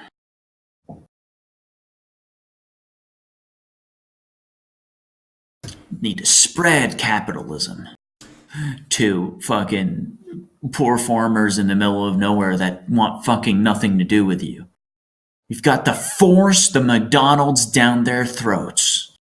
Then they don't realize that they're spreading this displacing, emasculating, giant machination that's just going to push people into the degeneracy they cry about or don't even know about. Well, at that point, it doesn't even matter if they do because they're non-people. They just belong to the demon. They belong to the devil. The biblical fucking... We were talking about Revelations a lot in the Labyrinth because, well, Revelations is relevant. The terms are clear. A third temple is built. The Antichrist puts its idol in it. And then world ends. Or at least the start of the end of the world. There is the exciting part where the world ends and all the incels of the world get their machine guns and kill the bad guys and whatever. But that's the boring part to me. The interesting part is figuring out, well, what does that fucking mean? Like, what the fuck did they write? What was the spirit that this was written in? Well, you dig, and you look at how, like, the people who wrote, well, the guy that wrote Revelations was seeing that the world was inevitably, kind of marching towards a state of where we are now. Whereas just what Christians call sin is the norm and enforced. And people worship themselves, which is to say, in the Christian fucking mythology, the devil. And boomers exist. Essentially, boomers exist. But what is the third temple? If not if not just the abstract metaphorical way of describing people and society and the world and the technocracy, creating this giant demon machine that brings the entire world under its fold. Patterns within patterns within patterns. There's always another level. The universe runs away from you the deeper you look. Only when you start looking. Oh yeah, don't fucking pull that spirit nigger shit on me of relativism and dude. No. But it's like relative, No, fuck off. I don't have my spheres in spirit, and you can fuck right off with that bullshit. I don't even know what spheres I have. Do I have like entropy, mind, I have and my spirit? Patterns. Well, here's how spheres work. It's just a system of counting, right? Good old accounting. One sphere means you understand something. And then the idea is that you progress within that sphere to understand more and more. One sphere in mind means you understand the mind. Minds in general, you have an intuition for it. Spheres in matter, you could be some fucking chemist somewhere in the technocracy and just have a very good intuition for matter. Things come easy. Two spheres, you start being able to push reality. So do I have like 3 fucking spheres then? Am I some kind of Mary Sue in 3 spheres is when you break reality. Because, let's see, I saw Hindu gods. I am obscenely aware of mental functions. And then utilizing the chaos of the world to an extent, at least on the internet. Well, sometimes in real life. So, what you're describing is knowing. Knowing. You know something that isn't real. That's one sphere. That's one spirit nigger sphere for contact with Hindu gods and one mind sphere for psychologically torturing niggers. Knowing is not the same as doing. Sure, you can know a lot about spirit nigger shit, and then you can go back in and then you can catalog demons. That's still one. Two is when you start being able to control the process and change it. If you sit me down next to someone, and I did this recently with the fucking kid in our labyrinth, I can convince them of anything. I believe this. Your average sleeper, if they can't run away from me and their ears are open, I can do it. That's two. You start pushing reality. Funny Christian was saying that you do this in whatever. Saying that he did No, this. saying Christian that you, doesn't. You do this. Oh. He was saying you do this. Well, sometimes I have the energy and someone lends their mind to it. But this comes with practice. A lot of practice. A lifetime of practice. I could say I'm lucky. Well, lucky. The process of getting there was not worth it. Yeah. But that's something I can do. I can talk into someone's ear. Yeah, let me convince you. That's two. Well, two for spirit nigger shit, I imagine, is like Kitsune, which he wears amulets in the shower and says he battles demons. And then the next day, he sends you an article where a bunch of niggers are performing an infernal ritual, literally 3 fucking houses down. And the day before was message after message about how he was battling demons. Just, Yeah, so I have the basic spirit sphere, but I'm more invested in chaos and mind. Well, you've got one spirit, your sphere, and you can flesh out that one, and you can start picking up rotes. Right? You want to catalog demons? That's a rote. Probably got one in mind. It's about whether you have the intuition for it, whether you have that spark of je ne sais quoi, and in entropy, naturally being part with dancing with the Nefandi.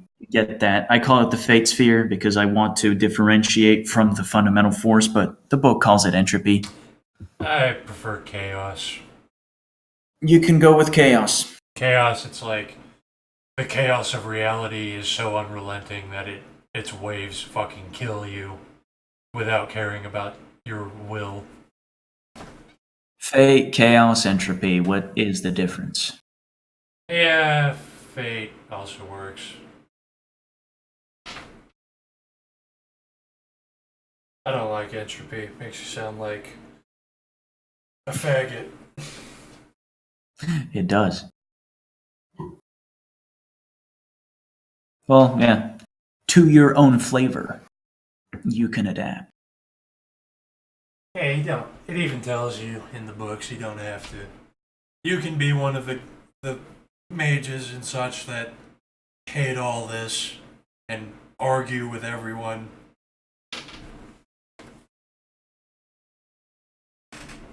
Three is when you start doing things that three is the Wright brothers. 3 is being Henry Kissinger. 3 is when you fucking violate reality. 3 as a matter of course. 3 it matters when you have the army crashing through your walls. Yeah, that could be that. Yeah, that fucking guy. That's a 3 right there. Because he's not, he's not pushing reality a little further. He's not taking the technocracy's normal devices and doing some creepy shit with them. He's not creating theories. No, he's creating machines that aren't supposed to exist. And he's creating new realities. That's 3. What is shit posting on the internet and actually fucking with the heads of thousands of people without them even realizing it get me and mind and entropy. And the 4 and 5 are just. Well, 4 is when you become a warp god of that particular thing, and 5 is you become a fucking abstraction. You become a fucking force in nature. Yeah, makes sense. 5 can be ascribed to the Buddha. 5 can be ascribed to Jesus. 5 can be ascribed to the greats of the greats. 4 can be ascribed to the Alexanders and the Napoleons of the world. You understand where I'm going with this, which is that it becomes plot device at that point. Yeah. There's no point in wanting to rack up spheres, because with them comes the burden of having to fulfill the story that comes with it. Yeah, I was just curious if fucking with virgins on the internet actually got me higher up in chaos in mind, because I actually accomplished shit by doing it. A couple of 1s and a 2 somewhere is the comfort zone, but it is apparent what your 2 is to everybody around you, because you will ceaselessly want to do that.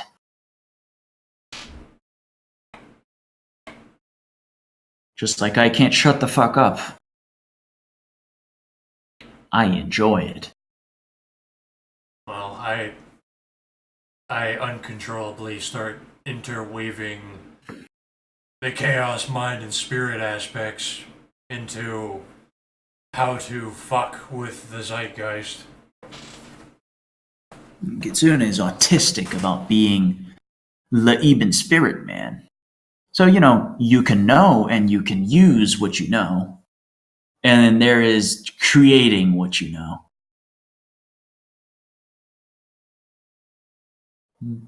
But blah, blah, blah, blah. You could say it's infernalism. You are becoming an abstraction in a sense. Send to demon princehood. Yeah. Cows, demons. So just let it carry you. And of course, situations bring people into doing what they feel best at.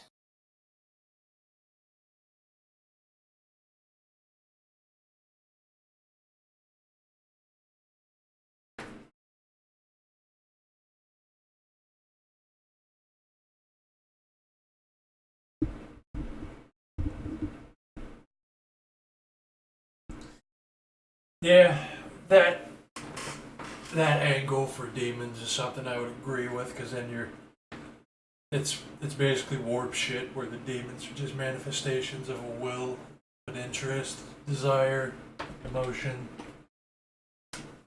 anything. Because then, yeah, the stovetop that teaches you not to burn your hand on it is a demon in the long run teaching you. Then that's basically. Well, the devil is the fire, is the flame. Depends if you think that the demon realizes what it's doing. Well, that's where we start getting into reality deviancy, when you start hearing voices and being kitsune, for example.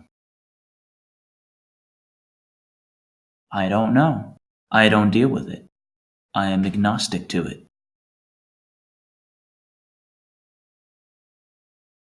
Yeah.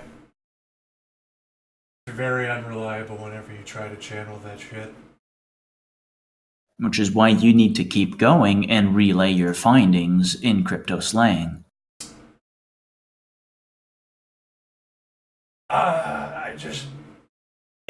I just perceive it as like higher dimensions that we're already within. We just don't see them right now. There's no barrier in what appears to be the gauntlet. It's just the process of burning your ass so that you can stop being a retard.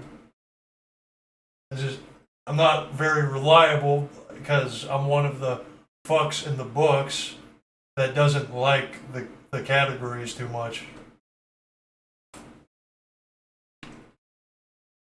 Oh, that's just you'll mature into it. Like I get it, I like it, and then like I'll deal in it. But if we're going to get into the technicalities of how shit mechanically works, then I'm going Everyone has a mask to wear. Yeah. I wear the Chad mask. I am Chad. Look at me, I wear the Chad mask. I'll use the lingo to the extent that I can, but if I have to get into the technical aspects, then I have to start going off. I am the Stacy. I wear the Stacy mask. Don't you want to put your penis in me? That's why I like watching those videos that we were watching in here where people talk about how many sexual partners they've had. They try to guess, and then they talk about it like it's this massive enlightening experience. And then you just watch 15,000. You watch all before the age of 6. Before, like you just watch these people, and you just subtly pick up on how they're regurgitating some TV show that you've never seen. It's something unnatural that they're possessed. They're doing bodily functions that are entirely warp inflicted. Yeah, you start seeing the devil in them, the demons in them. And you understand why a fundamentalist Christian, like Christian, spends his life yelling at everything. I'm not going to challenge him on any of that. I appreciate it. Oh, it's all about understanding the nature of the beast and communicating on its terms. He's basically right anyway. Like it's fucking fun to actually see enough of it that you start to personify it as possession. They're literally possessed by the media warp. Yeah. I coined. They become TV characters. They become Seinfeld. I'm Kramer. I wear the Kramer mask. So I coined. So I made up in my setting. I made up these realms of personification, and it's the matter, which is the fake material world, and then the meta, which is the fake spiritual world, and then they have the hollow, which is where the TV shows would exist. Hollow, like holographic, and simultaneously hollow, like nothing inside of it. So in the hollow is TV characters and shit running around possessing people. Static Umbra. That's very good. I like the crypto slang. We will consider its application and inclusion in the crypto slang canon. Isn't that just the static? I mean, that's the specifics. If you're going to break up the static Umbra into categories and meta, and hollow. Well, we'll see. Flesh it out, work it into actual conversations. And then when the person says, what the fuck are you talking about? Then you explain it. And if they react positively, like it makes sense, it's better. Umbra, static, all of that stuff, little bit too rugged. You're getting somewhere more ergonomic with this. I was so fucking proud of myself when I came up with meta, and then I'm like, the fake material world, just change one letter. It's the meta. Nothing matters. See, and now you start to sound like actual fucking niggers who talk about reality deviant shit and make up their own fucking words, and they say meta like matter. It doesn't matter. And then you hear that you're on the receiving end of that, and you're like, this guy is so fucking caught up in his own shit. I know no one's gonna fucking get it. It doesn't matter as long as you pitch your crypto slang and it is better.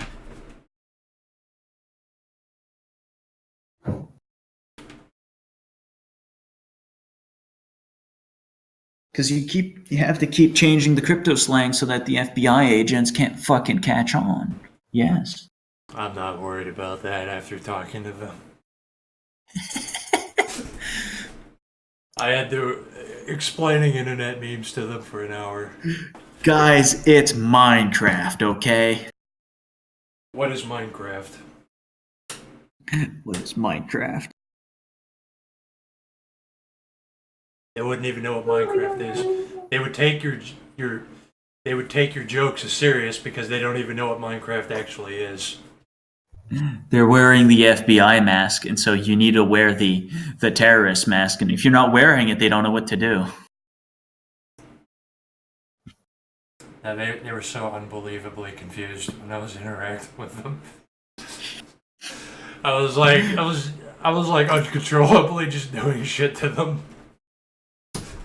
Like you accidentally stepped into boomer meta by rambling about Ted Kaczynski, and so they found you, and then they were like, wait a minute, this guy's not part of boomer meta.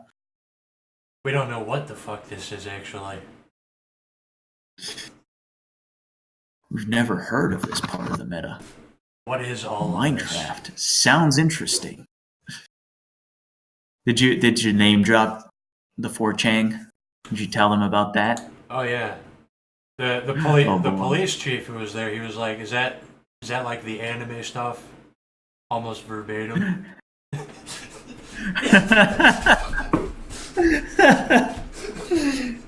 Yes, it's the anime stuff. I'm like, yeah, sure. Yeah, sure.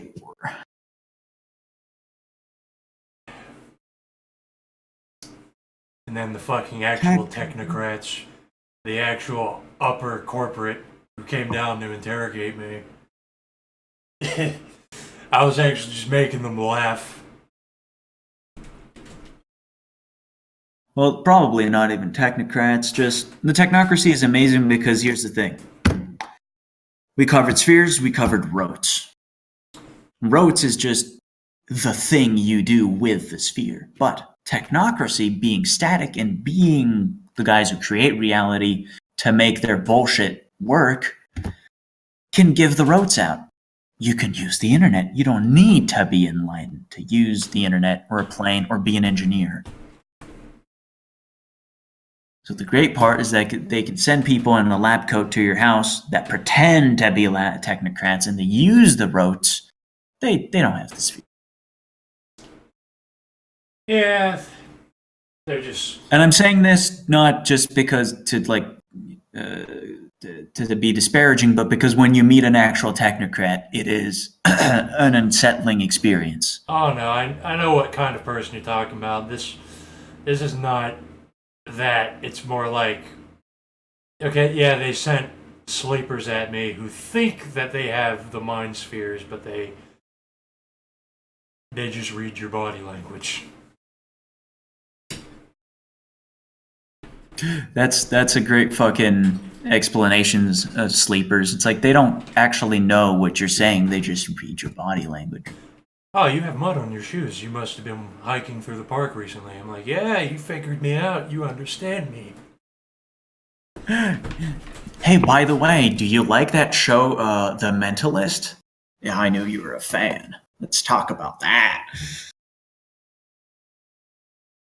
Ay, ay, ay. So how'd you get into this stuff? Did you watch Sherlock Holmes? I didn't even... You know, whenever I run into shit like that, I just don't even think of being a smug, sarcastic asshole and trying to make jokes at them that have underlying meanings. I'm always surprised by an occurrence the first time it happens. You don't want to dab the paradox onto every sleeper. I always have to go home and think about it first. Well, practice. That's the fucking barrier between 1 and 2 spheres. I mean, I was fucking with them. I was just like, I wasn't doing stuff like, oh, do you watch The Mentalist? Because they think that they're master investigators. who can read minds. Well, you have their mind in your mind's eye. And then, like a pot on the pottery wheel, it's about whether you can turn it into what you want or you can just watch it spin. Now you can go home and decide what should be done, and maybe you come back and then you give it a try, and then you go back and so on and so on and so forth. Or you can just do it on the fucking spot because of practice.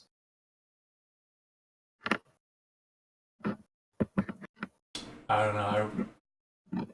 It's kind of a chance. When I'm under pressure, whenever I think I'm fucked, I basically just start. I just don't give a fuck. Even if they're FBI, I just go at them.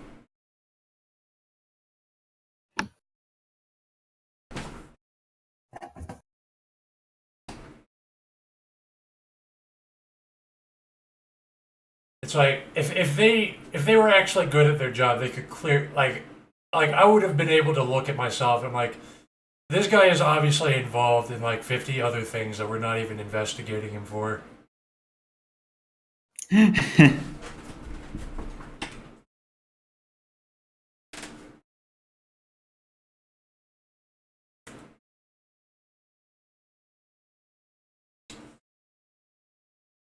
Well, don't attract the technocracy's ire. Well, it's easy to do now because I see the use of their system and what they inflict on people.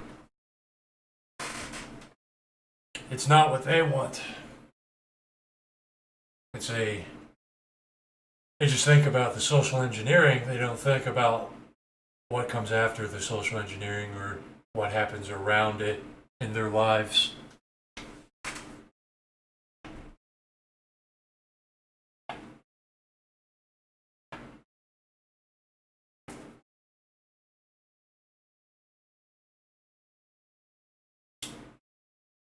Well, I've been saying this to the fucking labyrinth for a while. Technocracy may be cunts. But, if you want anything worldly at all, you need to join them. Because you can't fight them.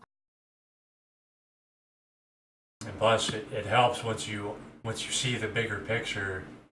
You can genuinely interact with them as if you like them.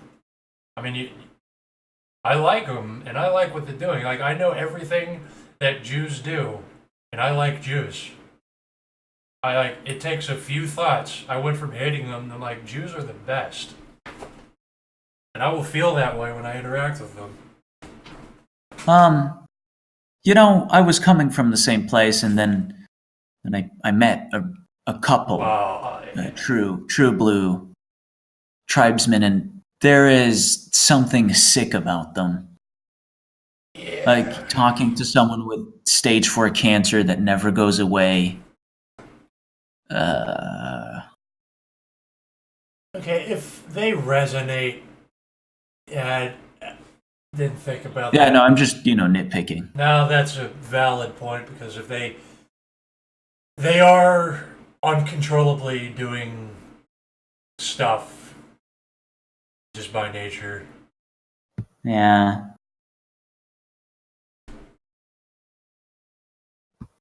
Like if they just resonate something without even doing anything. And then when they actually start talking, I feel assaulted. I feel like they're psychically assaulting me. Oh yeah. Oh. I'm like, I introduced you to Clone Kike. Oh boy. Man, if there are fucking like chapters in the anime that are Dragon Ball Z battles, that was fucking it. That was a fucking ride. And of course he was a Jew. And of course he was shilling Pentex. And of course he drew pyramids on the board with big eyes on top. And it was entrepreneurship course. I was just telling you, sometimes the fucking gauntlet is way too thin for comfort. So you may think, these guys, like, I could fuck around with Infernalists without losing my soul. I could do that. And then you get into it, and it's then you're in the fucking trench, nigga. Oh yeah. There's a lot of worldly dimensions going on with things that it's because we controllably project our current feelings onto the future and other distant places and other things beyond where we are just now. We like to project, and we think that we'll be fine, and that's how a lot of autistic libertarians, they're like neats, supported by their parents. They're comfortable, and they're like, just the free market, just like it's all just numbers. There's like no other dimensions to it. It's like it's just supply and demand, consensual contract. Yes, this pattern in isolation, it's pretty good. Yeah. In isolation. Yeah, well, welcome to being a fucking technocrat. Yes, equality for women in isolation, it seems very good. Seems very good. Let's implement. What'd you say the guy's name who told you to do that is? Excuse me, so what strain? What berg? What a burger? Well, the difference is that those people might know more dimensions around what they're talking about. I'm talking about a neckbeard who is actually like brainwashed. Yeah, but technocrats are autistic by fucking nature. They're autistic in a better way, though. They're autistic, yes. Like that. They know more patterns that are happening. There is so much more charm and so much more there, but still, it's even you could run circles around an actual technocrat all day.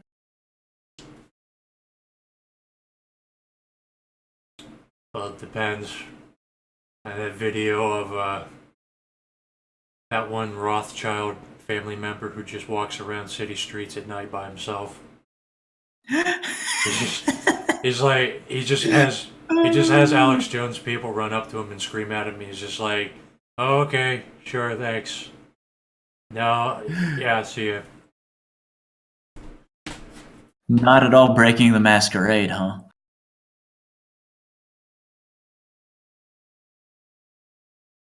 Like you said, there are many dimensions going on. Yeah, you step into something and then you just start getting slapped by new dimensions you didn't think about. Which is basically a microcosm of when you go into the higher dimensions physically, and then you just get slapped by everything possible. Paradox. Become the paradox. Now, there is a philosophy to the practice, which is that you don't become the paradox, you don't become chaos, because then you are lost to it. Personally, though you would seek in certain moments to embody paradox and perpetuate it, it is always important to maintain a balance. Metastasis. Oh, yeah. Or at least meta-dynamism is probably, you want to wear the Chad mask by having, well, never mind. That's getting into autistic shit. That's why I brought up the Baphomet thing. The one hand, the one white hand, and the one black hand. I was given a flash of that image, and I was thinking about it, and it's like what Aleister Crowley was writing with that is to well, he's not a good example to follow, but what he was getting at there was to mediate, not get consumed on either side of the duality there, to utilize. Crowley's a great example to follow and improve upon. The idea is just mediation. You You can use the evil magic and the good magic. You can don't be one of the Oh, hands, no. be the In thing. that regards, yeah, in that regards, yes, I am just the instrument of demons. They don't own me.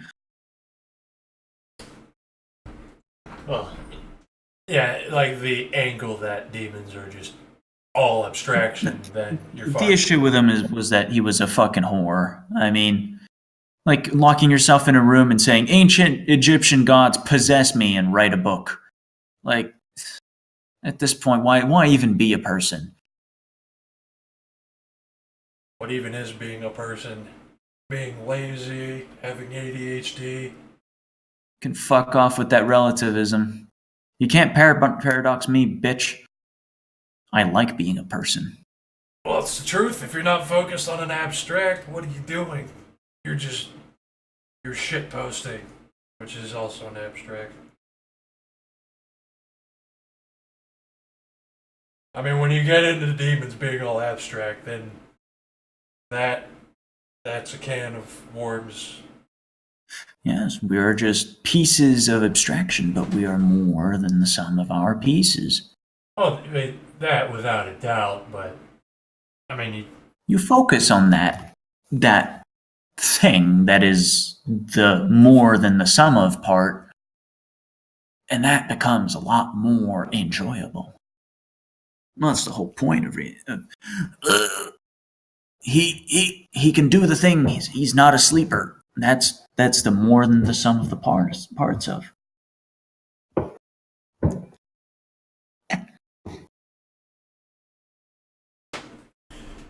we are more than the sum of our parts, and abstraction itself gets crashed on the rocks of reality and paradox. But people still That's the get whole point. this. Okay. To reiterate, we are more than the sum of our parts, but infernalism is about bringing that back down to just the parts. So, Crowley being like, no, I don't care about being the sum of parts. I just, this part, Egyptian gods possess me. Write a book about tantric sex right now. I am taking all the opium. And then just becoming a faggot that gets fucked in the ass on your front lawn. I think he was. Where did he live? I think he lived right nearby. There by you. Yeah. I mean, I wouldn't be surprised considering the Oh track yeah, record. this place is a fucking mess. This place is CERN. I mean, I mean, ground zero. First of all, the Baphomet ritual. Second of all, ground zero of LSD being discovered. Third, Jews.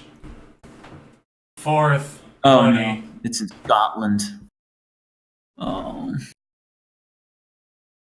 eternal Anglo.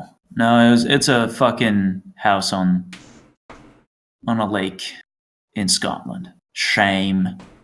We have a lake here, and it's full of infernalists. It's even got CERN going through it. Oh yeah, great. And that house killed. That house was bought back by one of the members of Led Zeppelin. He fucking died some ignominious death inside of it. Let me see. Good. Interesting. Going to read that. After the Second World War, the house was owned by Major Edward Grant. Grant committed suicide in it. Then a newly married couple moved into the house.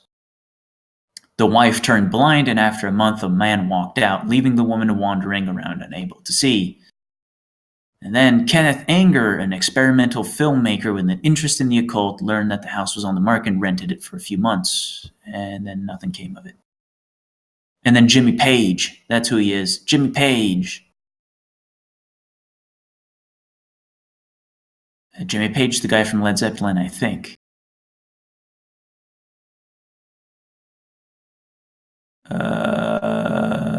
And he bought it from. Yeah, he was a big Crowley fan.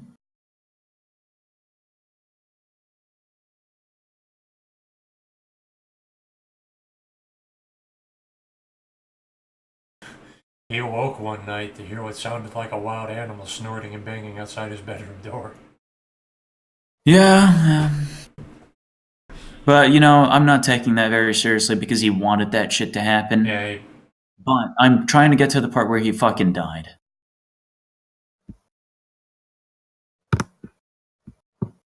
Or not died, or someone died on the fucking property. it wasn't this guy, apparently. Still alive. Still alive? Ronald McGillivray. I think. Ronald. Oh, yeah, those guys. There we go. They turned into a hotel.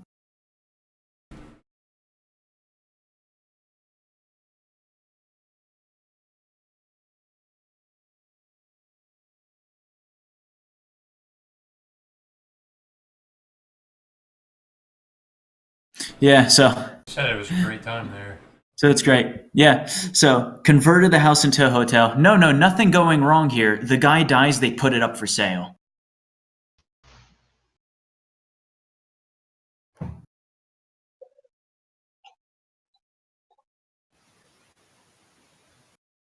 Everything's fine here.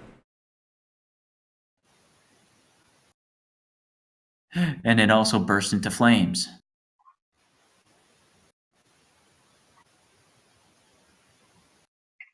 And see, it's still there. Even though all of this fucking bullshit happened.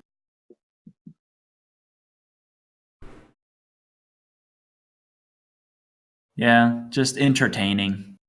Entertaining, really. Seems like a location you would go to in a retro point-and-click adventure. Pretty much. Looking at the cemetery.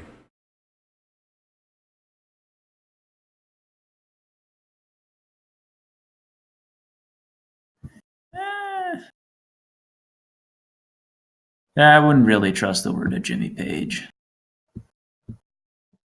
Seems like one of those niggers that are pretty fucking concerned about how popular they are.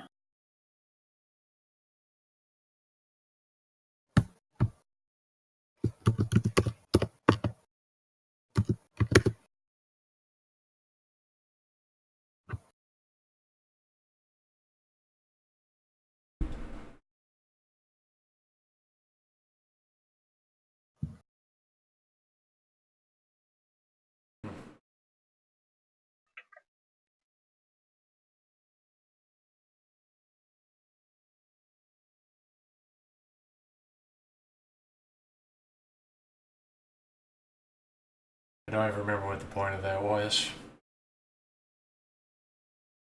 What the point of what was? How did we get there? That was... Talking about Crowley? Got back to Alice. No, you're talking about spirit nigger shit. Gave an example of Crowley. I talked about him having, like, his fucking... being a faggot at his house, and then now his house is fucking unlivable inside of. As is my bedroom of the last house. Man, this Page guy seems like a fucking cultist of Crowley. His Wikipedia page has 10 mentions of it over maybe 10 of the 20 paragraphs on his page.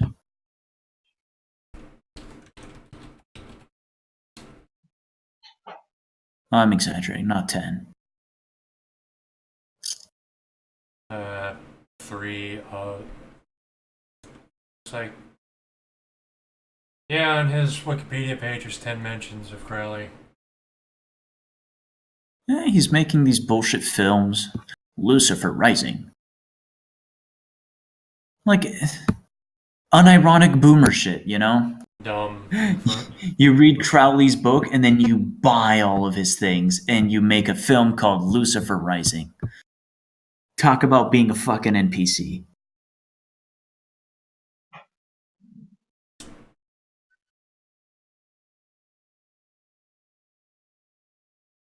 You have no actual inspiration or connection to the work. You just want to... Cultist. Cultist.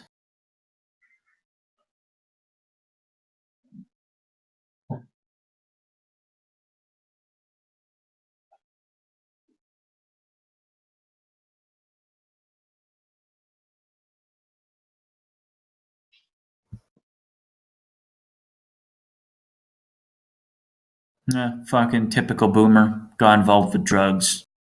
Did like fucking not much with his life really, but still made ridiculous amounts of money.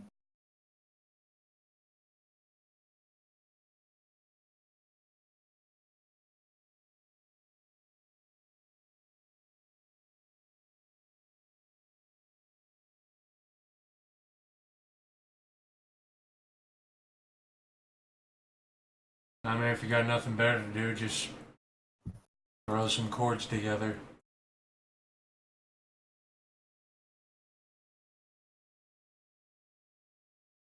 Willing to bet that fucking Boomeranglo let someone fuck him in the ass in the front lawn of that house. He had a grand old time.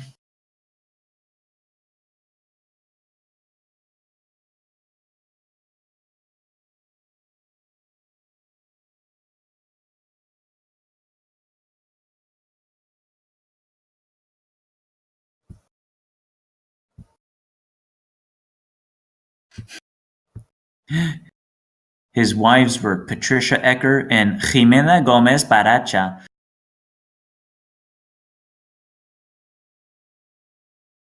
which he both divorced a decade after marrying. Good job.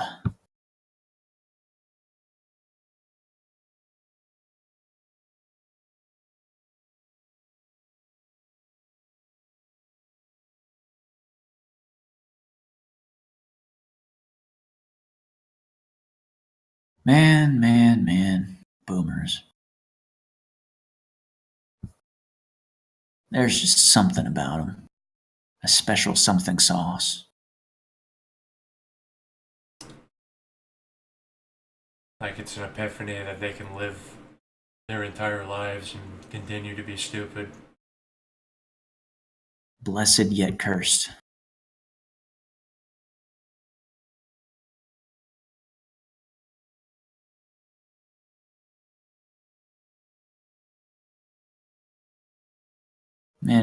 And in boomer fashion, he spent his life addicted to drugs, in between marriages, and sick with something.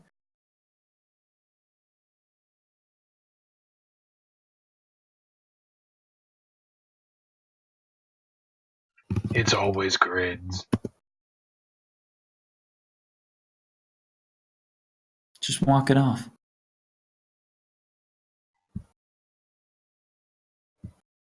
It works for the boomer. Just walk it off.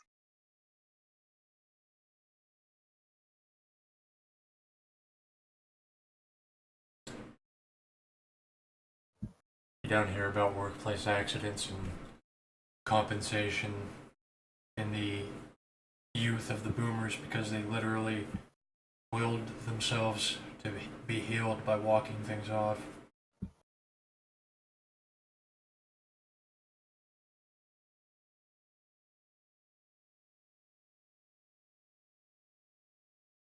It wasn't the fact that American factories either don't record or destroy the recordings of accidents. Oh, speaking of which, so the man who threatened to shoot up the library today, our cameras somehow failed to record that boomer. Cipher. Like, I was on the phone with our security guy at one of the different locations who was watching the camera feed, and he actually was unable to see the guy's face. He was literally the laughing man from Ghost in the Shell.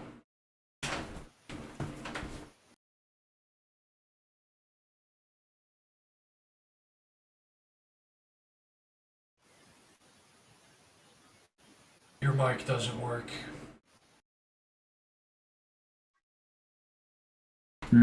What?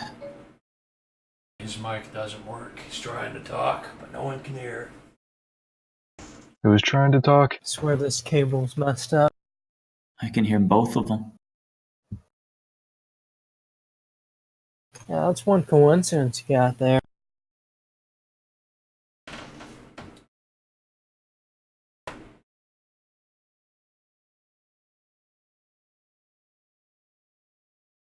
Why did he threaten to shoot up the library? They wanted to print off a return label, and he left his ID with a friend in North Carolina, and we need to be able to see like an ID or something to let someone on the computer. So he was very unhappy about that. So he threatens to shoot the place up because he couldn't get on the computer to print something? Yeah. Classic boomer move. I was at Taco Bell eating, and there was this fat boomer with his gun holstered, just screaming at the clerks. He was regurgitating some movie. I'm sure of it. But he was either regurgitating some movie or something that his dad said to him at some point. I could just tell. It's like they're like 70-year-old children, and they also have guns. This dude just was rank with the smell of urine. I don't trust a man who doesn't smell like urine. Oh, You just need a firm handshake and a pair of peed pants. You can tell everything about a man by the smell of his urine. That's why I don't mask mine.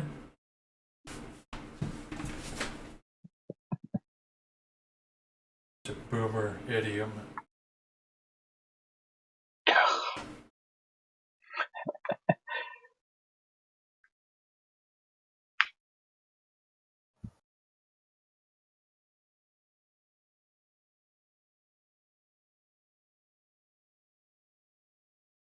That's why at some point I want to play a boomer on a motorcycle with a mounted N60.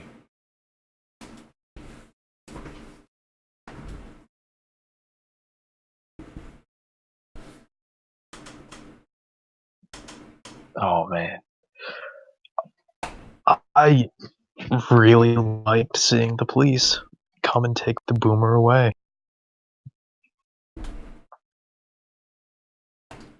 Aren't most Florida men boomers anyway? Yeah, I think so. They're like 90% of the state is boomer.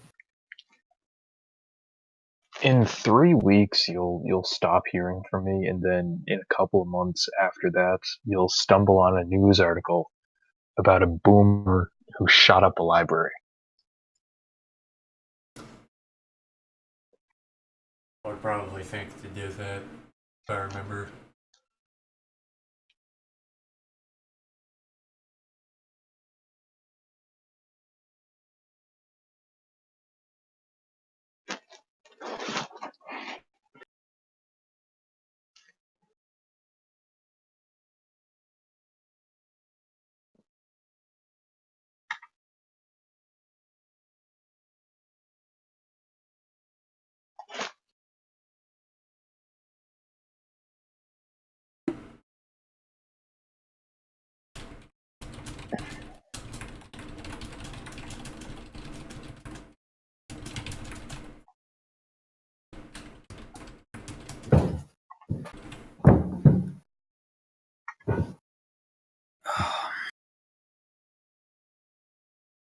Ah, boomers, boomers, boomers.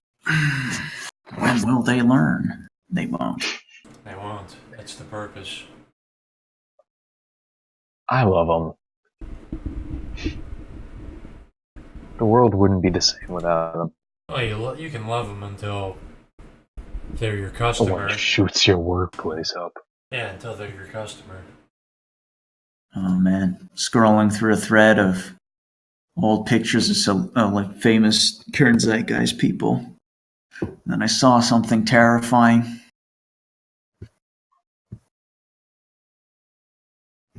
Now that makes sense to me. Joe Rogan is unironically the Plato of our time. Look at that fucking nigger. Imagine meeting that on the fucking street. Imagine meeting fucking like meeting the Zoomer version of that, like current day. Jesus Christ. Jesus Christ. Oh, the Zoomer version of that. JC, that's a bomb. No, but just like imagine meeting that and then 30 years later, Joe Rogan. Joe Grogan.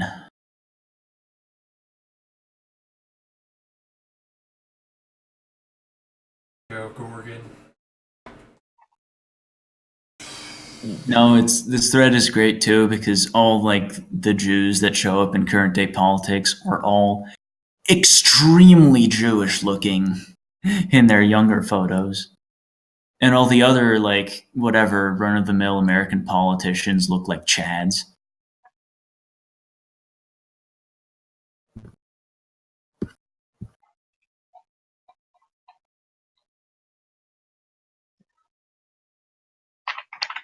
I'm gonna have to look at poll. Ooh, a younger Putin, not bad. Ronald Reagan.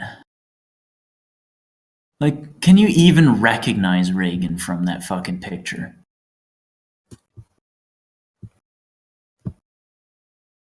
Ronald Reagan is your trigger word.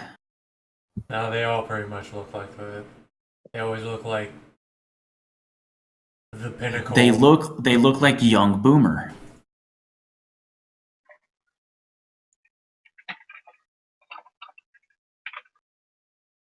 They look like the I grew up in the 1950s look. They were homogenous as fuck. They were cut from the same cloth, and now they're just this mass that anyone can identify wherever they go. Oh, look at all these white people. Mitt Romney. Mitt Romney, that's not bad, right? With the Not bad at all.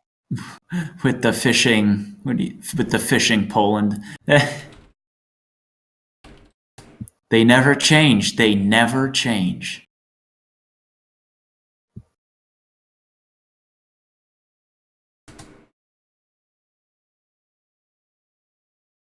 I would unironically fuck younger Sarah Palin. Older Sarah Palin wasn't bad either. Yeah, I'm just saying, younger's the real deal. That's fair. Who is this Tulsi Gabbard person? I honestly barely know. She's like the Hawaiian Democrat that she tried too hard to look cool to everybody, and she got thrown under a bus immediately. I don't mean to be racist, but Ted Cruz looked like a guy that would sell you weed. Yeah. Huh. Did you see that Podesta picture? You guys, you're on Podesta. Wow, that's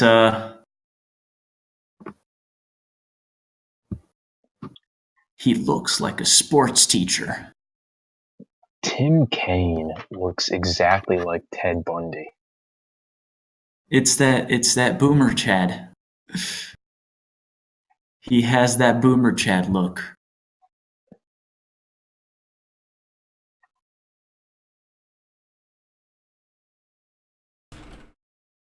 Like down to the hairline. I don't know if this person is just messing with me or not. He's a handsomer version of Ted Bundy. This is true. That So there is a difference, but it is just like I think it's so similar. I think it is the eyes. It's just the facial structure and everything is the same. Mhm. Can you picture this man yelling with a New York accent at you from across the office? Yeah, I'm pretty sure. That would be Kino. I'm pretty sure this character was in Taxi Driver. If I can go back in time, I would go back to 1950s New York and work for Bernie Sanders. Blow up a couple buildings for the weathermen.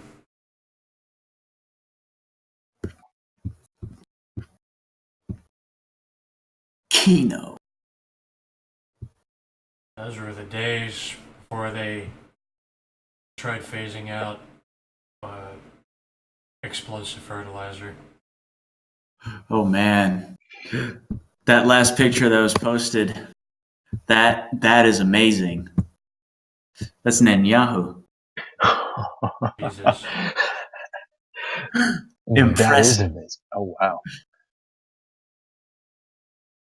I would vote for this man.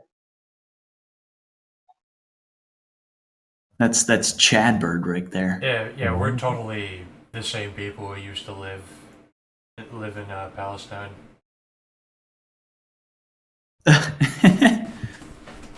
Yeah, the great part about Netanyahu is that he is, like most Jews, some fucking Russian dude that converted and like got a fake name. Yeah, Bernie Sanders and Netanyahu are clearly as homogeneous as Ted Bundy and that other fucking dude that you posted. Clearly, like there is that same level of difference between the two. I can see it. Obviously part of the tribe.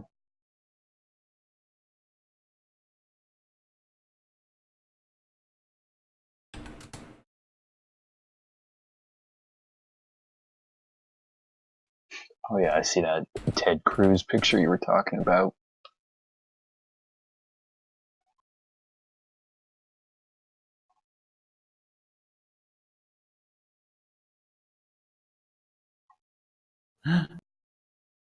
No, it's great because like they're inhuman, right? In their their decaying boomer form.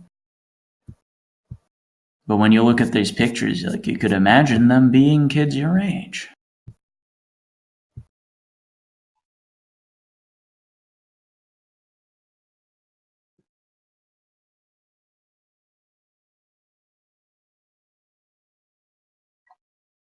Actually, kind of can't. It's a shame. I can imagine working with Sanders, and it would be Kino. Maybe in your area, because I imagine a fair amount of people look like that. Here's another picture of Sanders. No, I don't live near. Now that is Kino. It does look like he. Just It looks like he I belongs. can Think hear about it. I working can at like smell a- the sweat. working at like a newspaper with that dude as your boss. Yeah, if you channel thinking that you're in Taxi Driver or something, you could visualize interacting with him.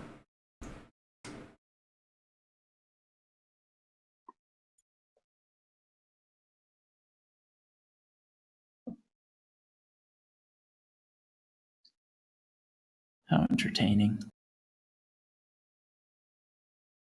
This is a good thread. FDR looking like a complete faggot.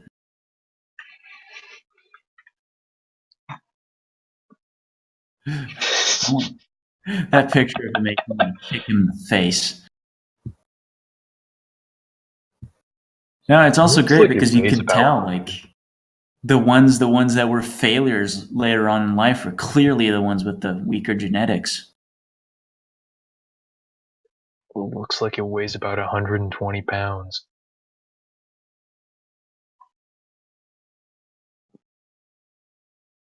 And all these dog-faced women. Oh, the Merkel one's pretty. Look at that fucking the Krautoid picture. Demons. Stare into their eyes in despair. Wait, who are these? That's Merkel on the left. Yeah, that's the impression I kind of got. Oh, no, he's into this. This is the type of chick that he wants, don't you? Is that what you mean by goth? Fucking krautoid? Ancient kraut verbena girls. I Ye feel it. olde goths. Wanting to genetically predisposed to liking the verbena witch doctor. Absolutely disgusting.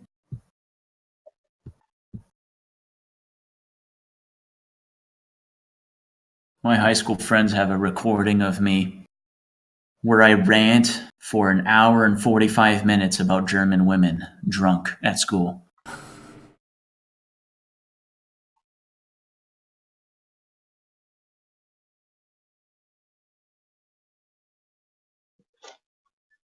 Disgusting sums it up. It's not just disgusting. Disgusting doesn't begin to describe it. Chinese Like- women are disgusting. Like they're somehow worse than Anglos. See, I naturally don't like them because they're closer to my genetic lineage.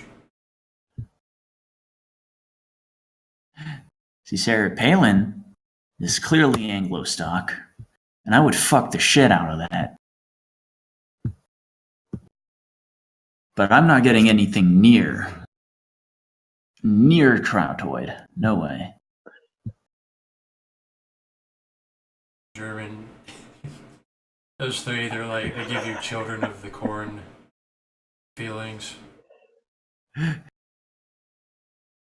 Palin looks like she could be an R9K girl. Well, That's probably what she would have ended up being in the current generation. on another window, I for some reason am on the sports board collecting images of Latinas. Huh. I wonder why. No, Pelosi was pretty fine. Yeah, I'm looking at that picture and it's like, she's got her makeup on. They've got a good angle and they've got the lighting, but you take the hairdo and the makeup off and she looks like a kike. Which I mean is alright. It It's could be alright. worse. It's doable. It's got that Eastern je ne sais quoi to it. Just looks like basic housewife. Yeah. Basic New York housewife.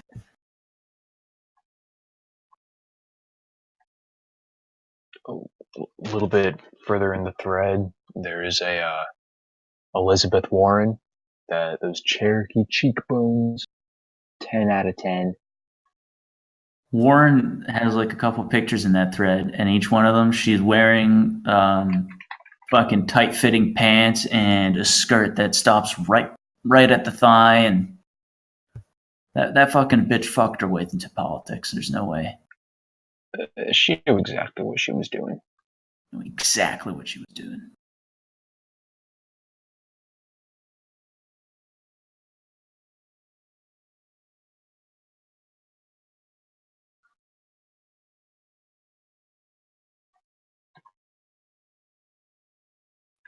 Oh, not bad.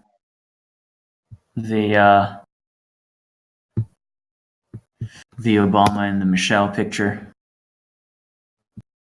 Good find. I didn't see that one. It's especially good because the kid on the left looks as much as Obama as the kid on the right looks like Michelle. Like down to the skin tone and everything.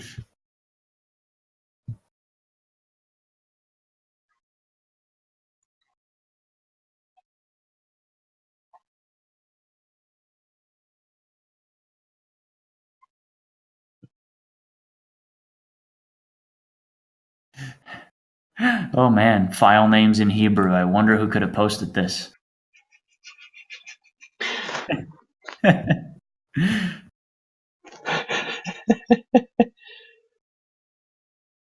Pure coincidence, guy. Oh, the Kekistani flag really makes you think. Someone needs to put Sarah Palin on a vaporwave cover.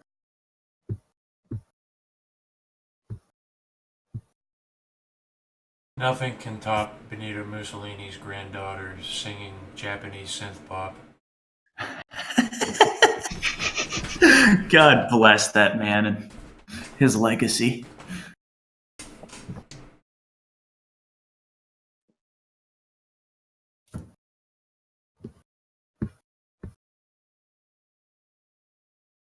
Yeah, look at that guy's smile. Oh, he knows. Oh, he absolutely knows.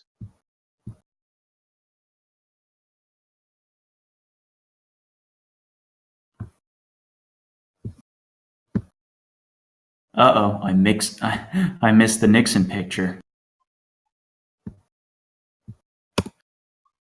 Jesus.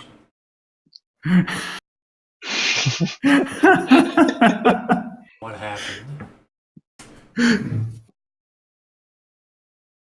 He looks just like what you would think he would look like.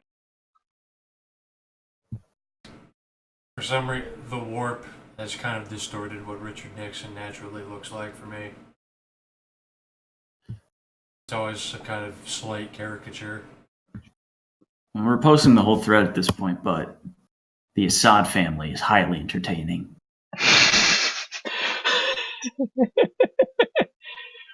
I don't know which one's the best. I mean, you got Bashar on the second to the right. Look at that Left. fucking neck. The father actually looks kind of normal. The father almost looks like a guy you can meet in France, honestly. He's got that. Oh, was he actually French? That's a good question. They're probably mixed. Yeah, I mean, look at him. Syria. Yeah. Like the father strikes me as especially French for some fucking reason, his features. Yeah, I can see it. The mother's more Eastern. Though she doesn't look remarkable either. No. I mean, They're all extremely white, but clearly Eastern in some respect. I guess you can kind of see it just with like the distance between the eyes and then the nose's structure. Man, Well, it's the noses and the brows that are very, very Yeah. distinctive.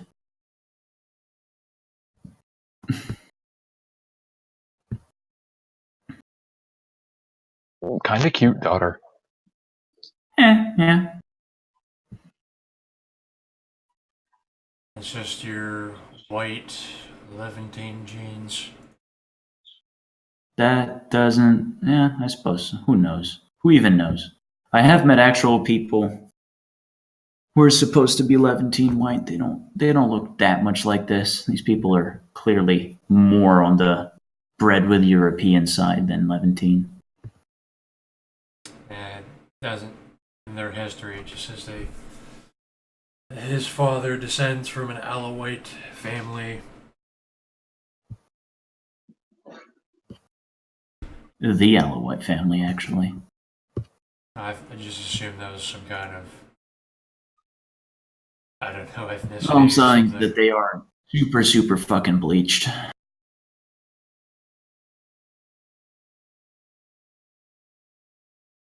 A sect of the Gulat branch of Islam. The Gulat means exaggerators. I don't know why you call yourself that. Names aren't what you call yourself, it's what other people call you. Mm-hmm.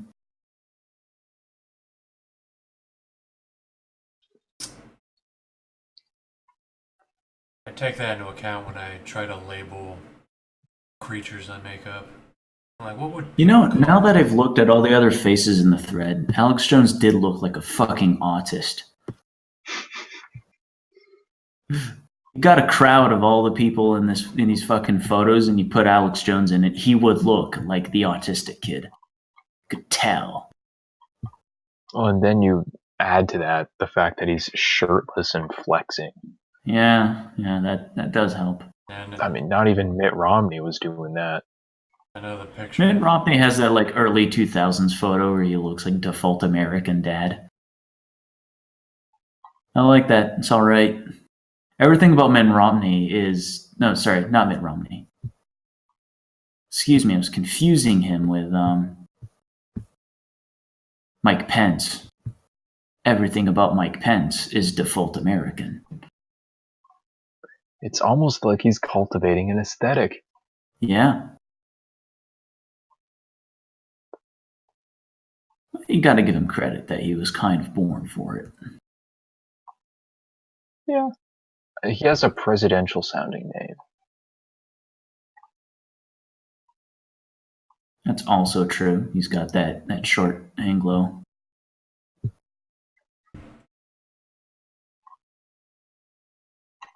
Oh, no. Elizabeth Warren with the nipples peeking out of the shirt. Oh, boy.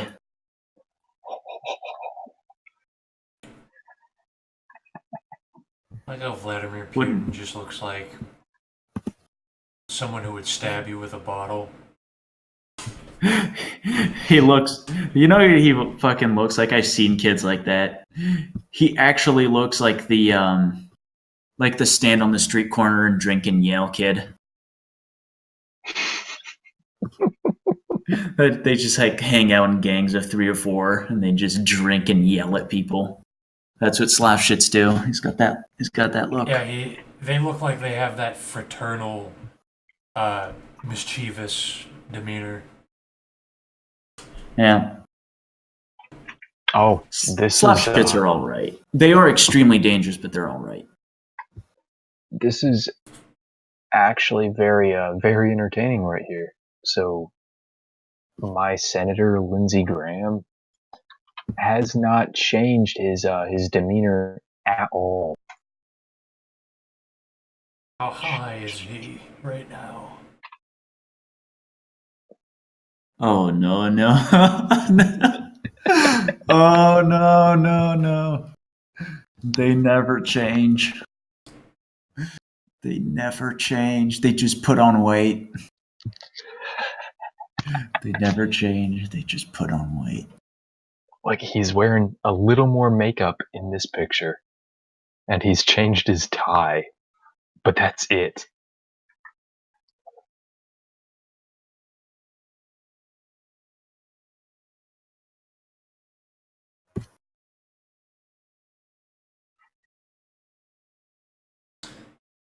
I don't know about Alex Jones. He looks like.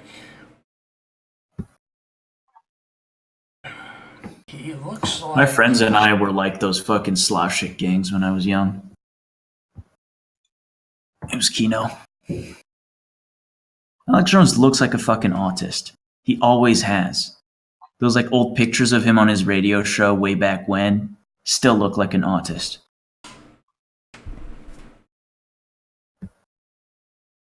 He looks like he would assassinate somebody. Yeah, he looks like he could shoot up a school. Like Sandy Hook. He looks like he could have done that. He looks like the patsy for a false flag shooting. I don't know if there are such things as false flags, but if there were. Well, hypothetically speaking, of course. Let's play a game where you guess what country these people are from. Oh dear. These people. Belgium. No. You're close. Hot, but come on. Search your heart and you will know. I mean, the guy on the left does look really Dutch. That's what I want to say. Those two are fucking Brits. Well, that makes sense.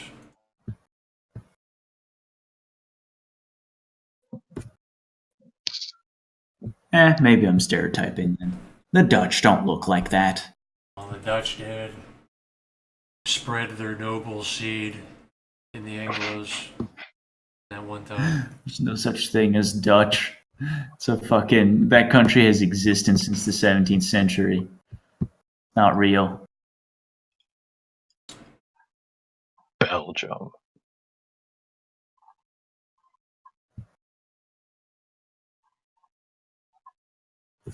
Or Belgium. Teddy or the Low Roosevelt Countries. looks like he's gonna blow up a synagogue or something with a suicide vest. He either looks like he's gonna attend one or blow one up. Yeah, they had that look back then. He has that Neanderthal look.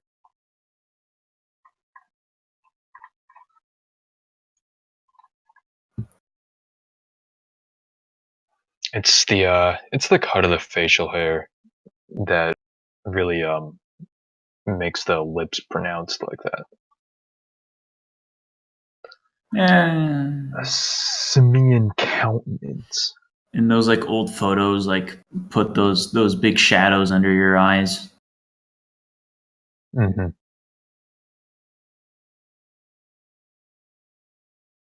Make everyone look like a vampire. I wonder why they did that. Found that Mitt Romney picture with the fishing pole. Yeah, they never change.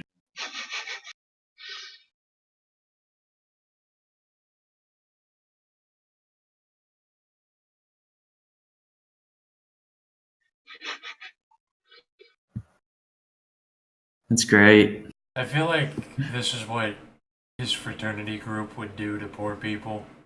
They would just go into the ghettos. I wish I could be a part of that. I wish that could have been my university experience.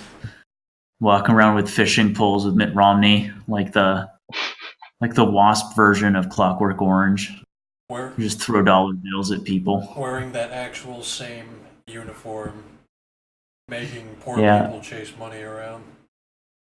With the haircut, like the greased comb over, Yep. obligatory.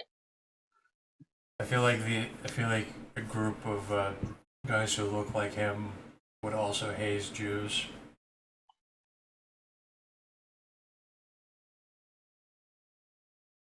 Well, they would do the same thing to Jews.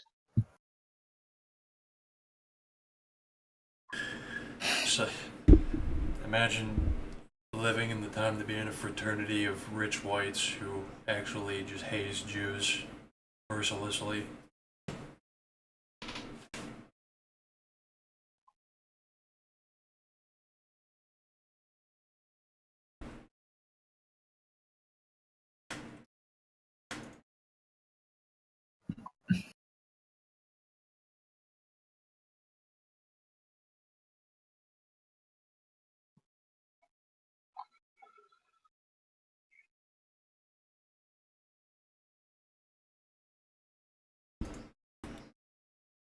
Oh boy, an entire thread about people LARPing as elves. From an Irish poster. That was going to be good. Yeah, I saw that one.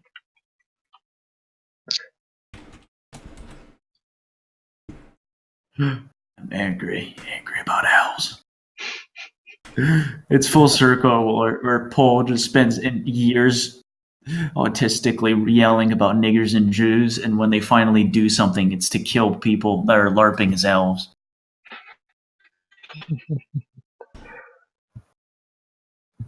I'm gonna say it. Not gonna lie. A pretty based post.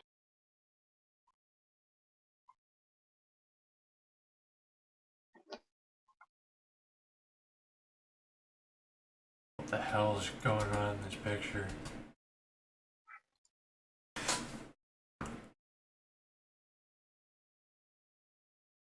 That would be an elf communing with nature. This is how a Finnish person would. What a disgusting fucking painting. I mean, aside from the content, like just the style. Hey guys, wouldn't it be cool if we had a bird and a bear and a dude and another bird and a cat and some people and a bunch of You know- trees that don't really go together. It's playing a magic cantalay. You know what would be even better? Putting a face in one of those trees. But I mean, aside from that, the style is horrendous. It looks like it's either But you like also something put a that face in the somebody water? did with a on a computer, or it looks like their child.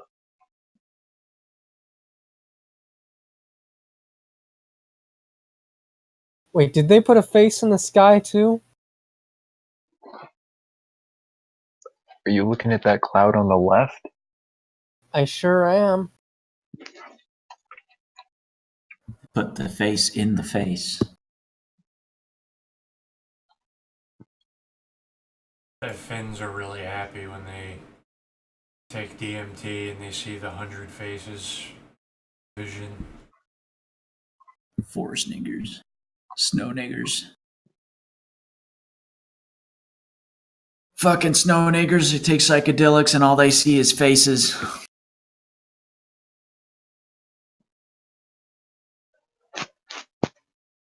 My Indo-Aryan heritage lets me see the Vedic deities. This was the end game of climate change. Destroy their natural habitat. Force mongrelization.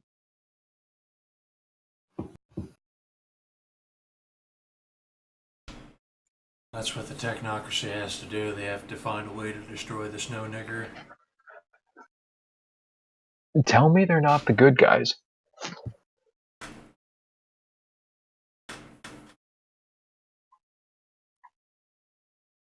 They're going to Also, a reminder that pre-technocracy, snow niggers were at 1/100th of their current population. All part of the plan. The surest sign that you are a nigger is that your population has more than quintupled since 19. You know what? We'll set it at the Black Plague.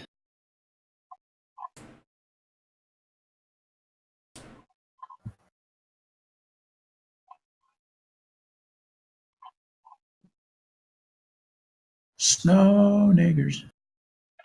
Yeah, this snow nigger thread is actually kinda disappointing. It is. They fucking derailed. Mm-hmm. It's a shame. I was expecting quality ranting about Jews. What derailed on the third post?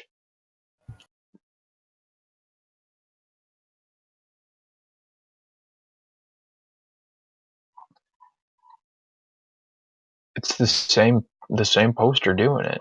Oh boy, a thread about Assad being white. The zeitgeist is on fleek today.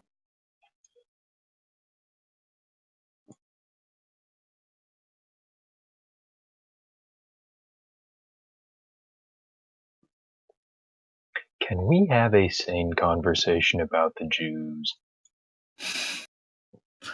These fucking threads. Hello. How are things at the FBI? Do they still get paid bonuses for this kind of fucking work?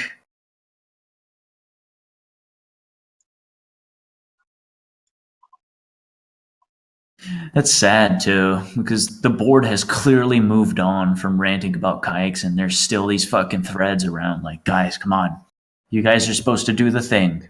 Guys, be anti-Semitic. Jewish bankers don't care if you shoot a few randoms in all capitals.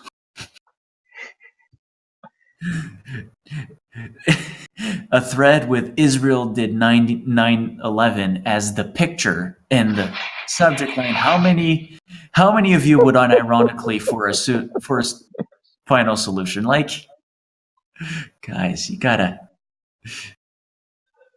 Step it up a little. Just a little, even.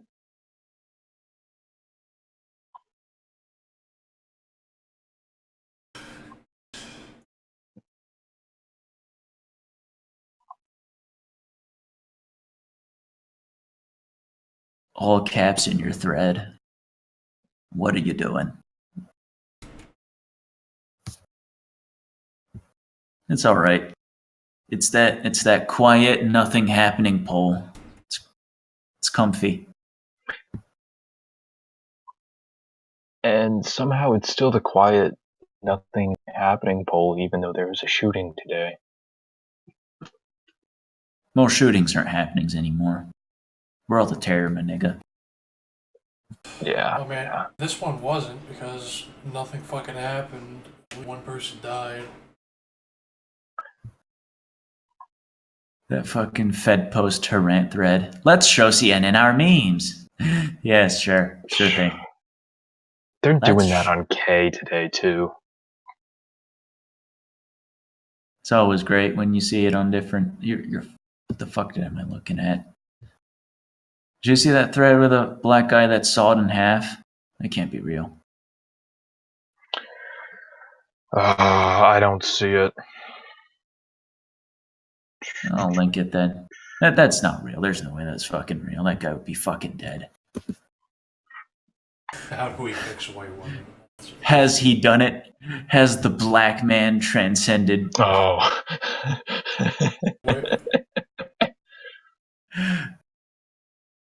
That fucking Vin Diesel post later on, and the thread is amazing.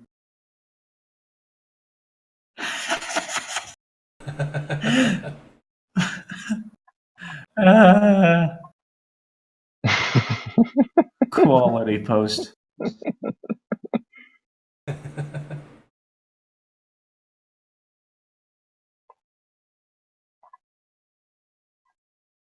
So that's what I'm talking about.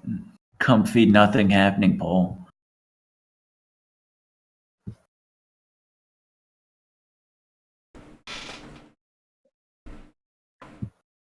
Where the thread doesn't read unless it's like forced autistic effort posting.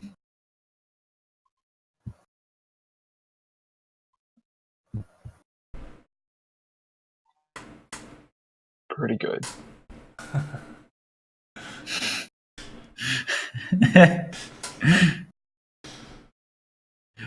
And the best part is that nobody really questioned it's real because it's a black guy.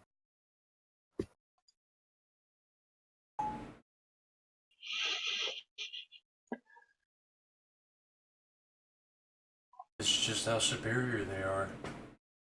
He doesn't have legs and he still holds down your white bitch. He doesn't even have. He doesn't even have a dick and he still breeds her.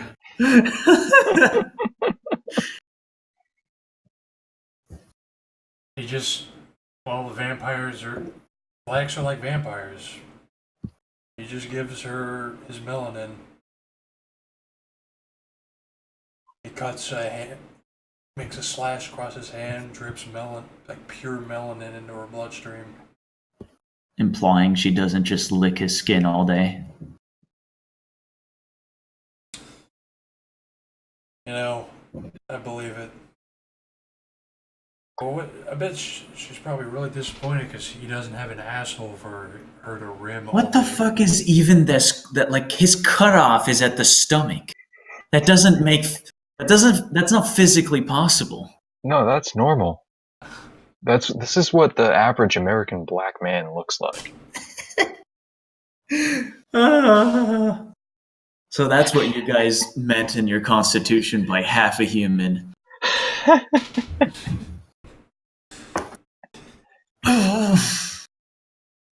gonna go outside and every black person will actually look like this now.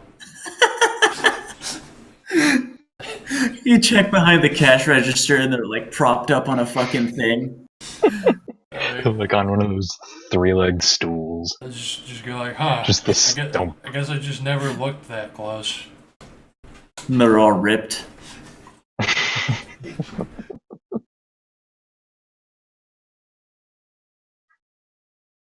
The consensus just shifted. You go into the park and there's just like half black guys on the park benches holding their white bitches.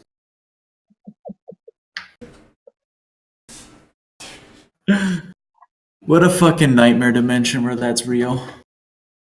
There is one though.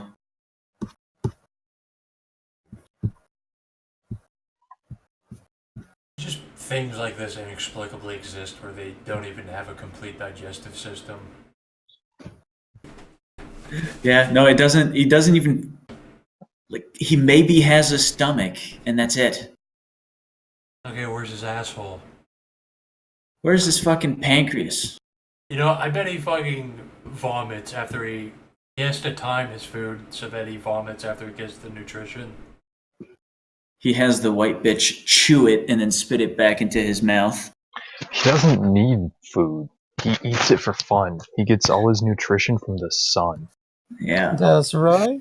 The That's right. melanin energizes the black man.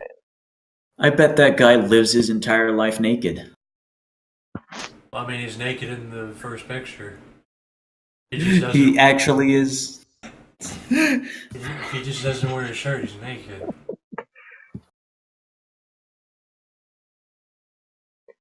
Is this actually... Yeah, this screen cap was taken by a Krautoid. Of course. More and more, it makes sense. Mm-hmm.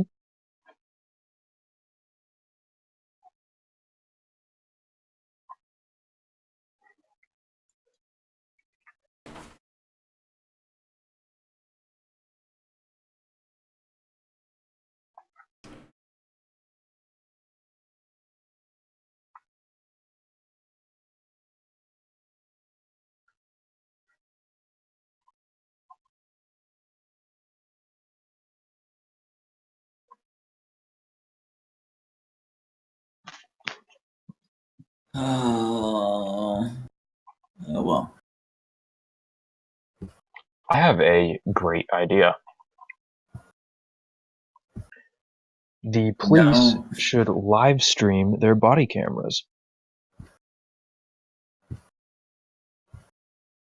Generate revenue for the police department. World of Terror.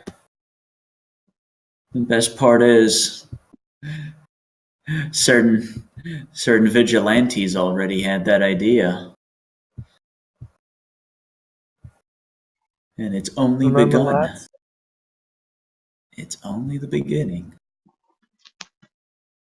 How does Why don't they do this? They could sell like subscriptions to individual officers' body cams, and then the ones who get the most subscriptions could get like a end of the year prize or something at the department.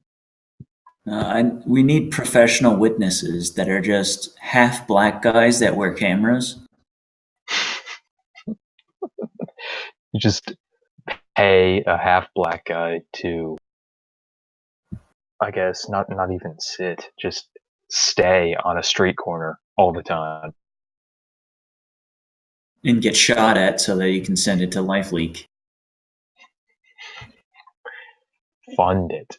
imagine like they have that much upper body strength and no lower body, and they just swing around on trees with just their arms? But are you saying that? But have you seen the thread of official Life PD watch in all caps?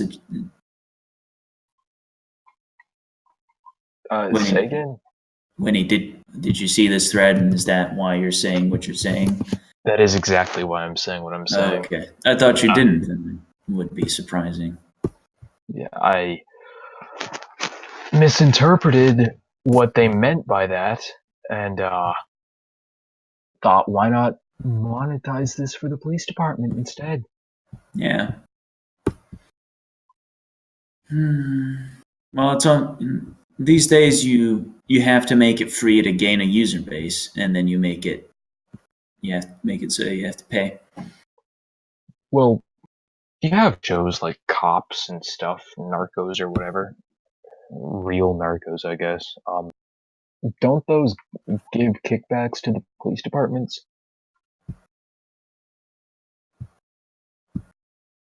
I'm not sure. Well, I know the cops shake them down for money, quick cash. I would think they all would almost have to.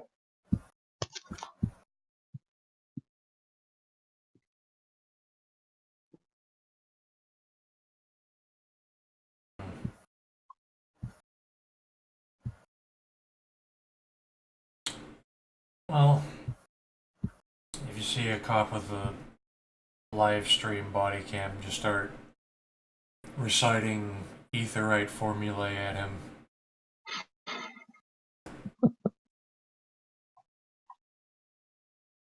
Just go over that list of words that you can't say on TV. Start giving the mathematical formula for opening the fifth dimension or something.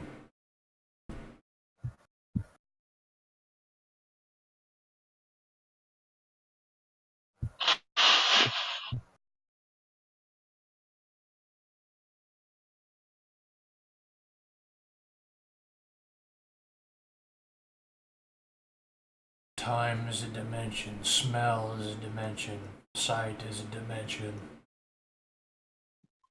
Imagine the smell.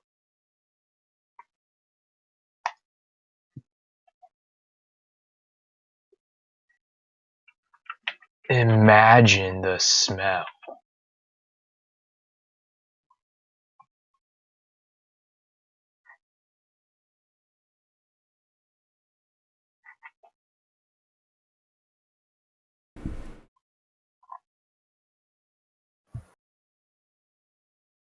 Oh, say, can you see?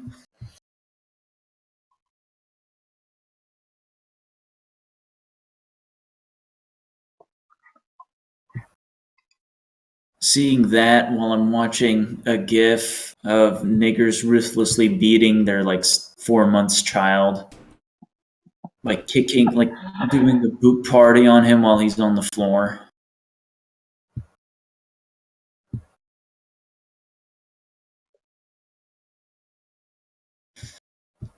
Uh,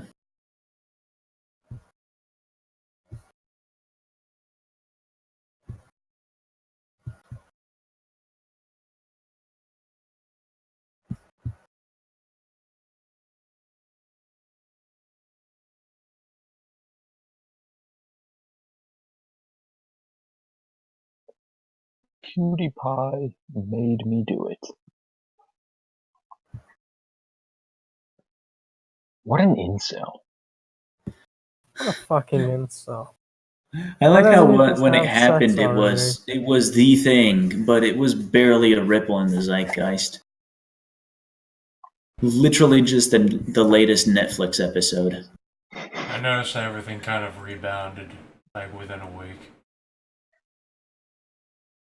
Yeah, well, it happened on the other end of the world and nobody cares about them. In New Zealand. If it would have happened in America, it would have still fucking lasted a week.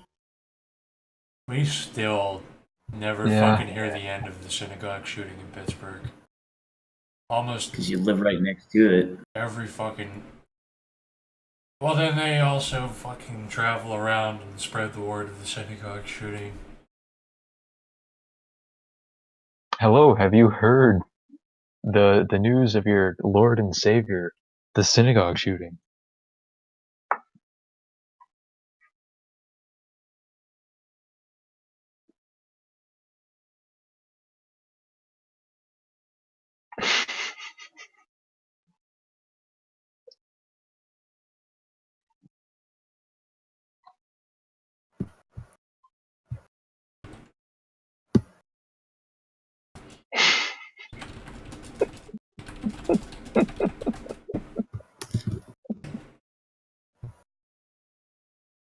That woman's a Jew. Yeah, I know.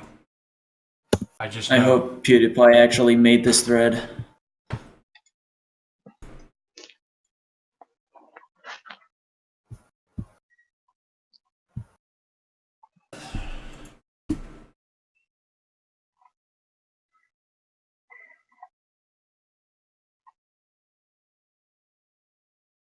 Yeah, but she's the worst kind of Jewish. Germanic Jewish.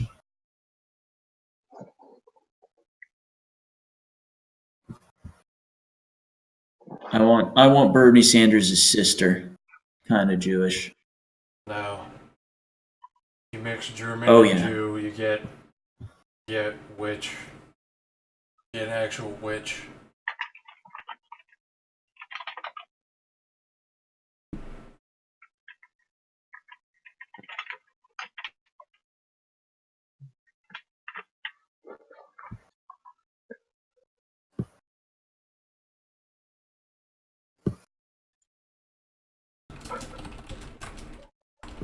Like on tiers that take away the pain, you've got like your German Jewish, which is like prescription pain meds.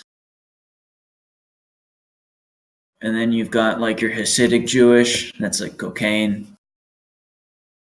But Bernie Sanders' sister, that's crack cocaine right there.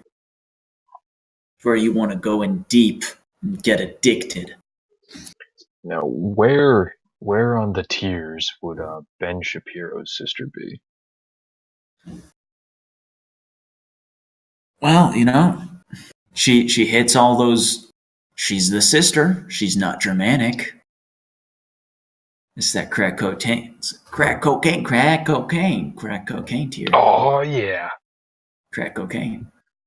I'm going to fuck Ben Shapiro's sister and impregnate her so that her tits get even bigger.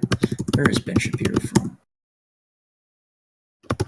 I'm going to type Ben Shapiro and it's going to tell me he's from New York, and never going to fucking tell me. Oh no, he's from Los Angeles. Emigrated from Russia and Lithuania. Lithuania's a little close. Huh. A little close to Germany for comfort. Not quite there yet. That fucker skipped 2 grades at school. Of course he did. Of course he did. That's just because he's smart. That's normal. I'm going to impregnate Ben Shapiro's sister, and he's going to watch. Facts and logic. I'm gonna impregnate his sister with facts and logic. I am going to impregnate you. Facts don't care about your feelings. What a fucking failure Shapiro is, all things considered. He's making money exactly the way that you milk ideologues.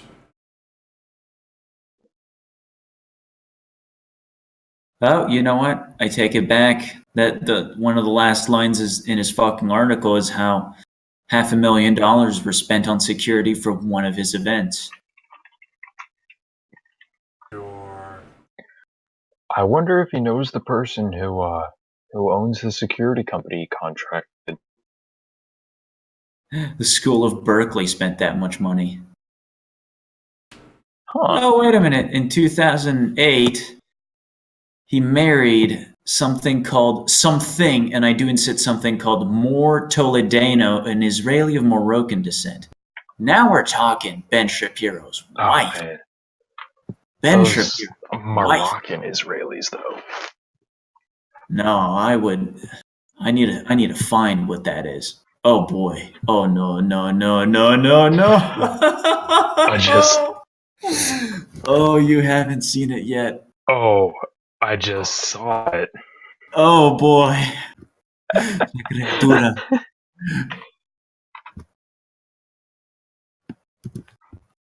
You want to go for the better picture. Oh yeah, that is a better picture. Oh, that hits the spot.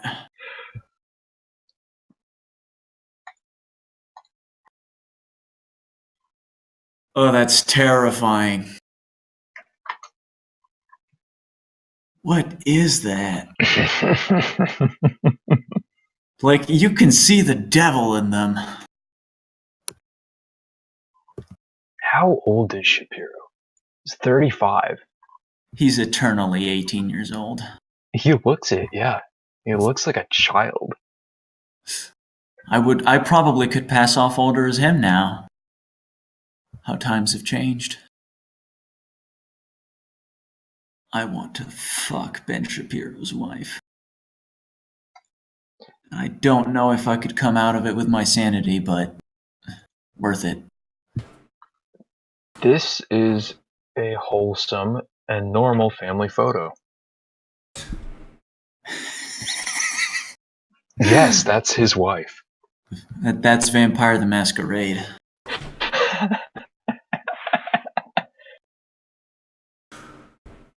That's his wife. And she's not older than him, too. It's the foreskin cream. She's a doctor, of course.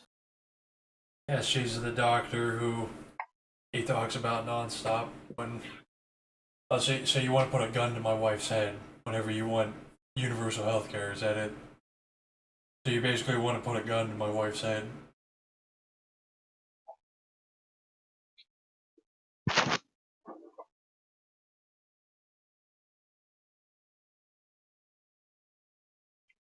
It's like, you think you've seen it all, but then it like, but then Like, this is it is there is like a part of the Umbra that is reserved for Jews, and it's like you've taken a peek, but every time you go there, you see a fresh new horror. actually better than anything you could make up. Yeah, literally can't make this shit up.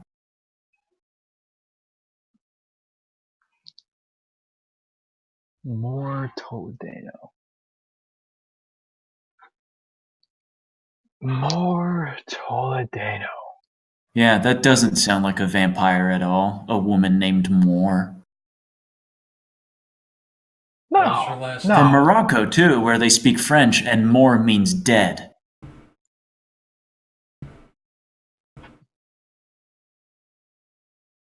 Mort. no, that's just a Dead. normal. It means normal dead. person. It's the word for saying dead. When she went to school, people said mort, ça va? And that meant dead. Are you okay?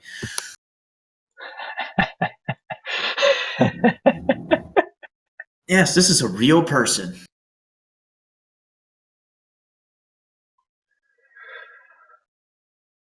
Oh.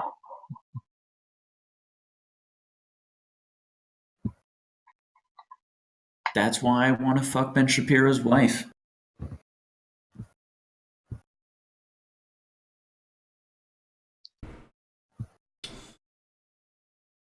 And she's a doctor. I want to fuck a doctor. I want to put a I don't know gun. why. There might be something to it. I want to put a gun to her head and say I want universal health care while I fuck her.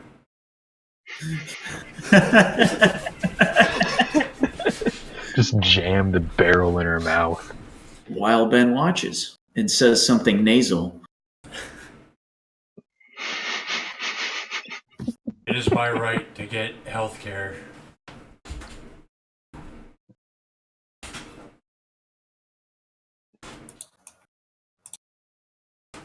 Great Albania post.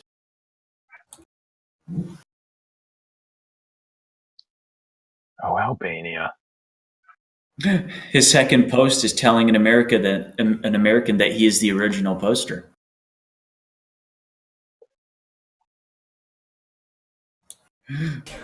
What a great You thread. stole this post from incels.co.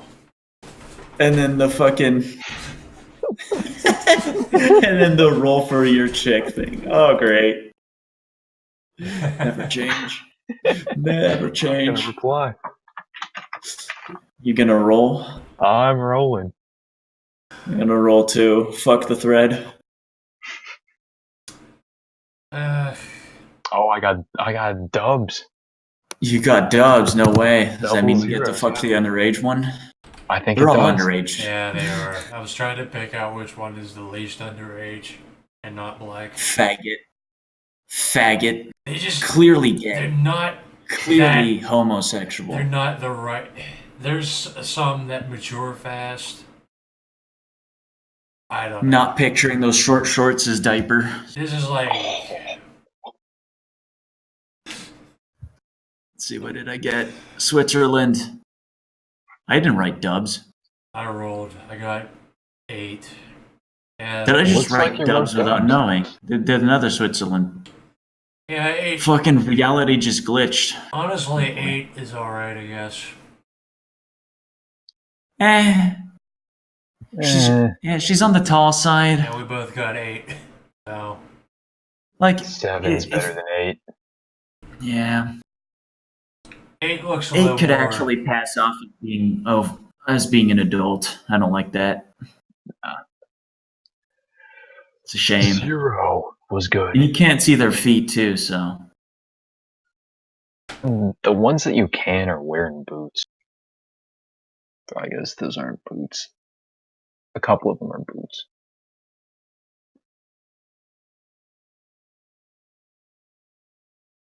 That's the real shame.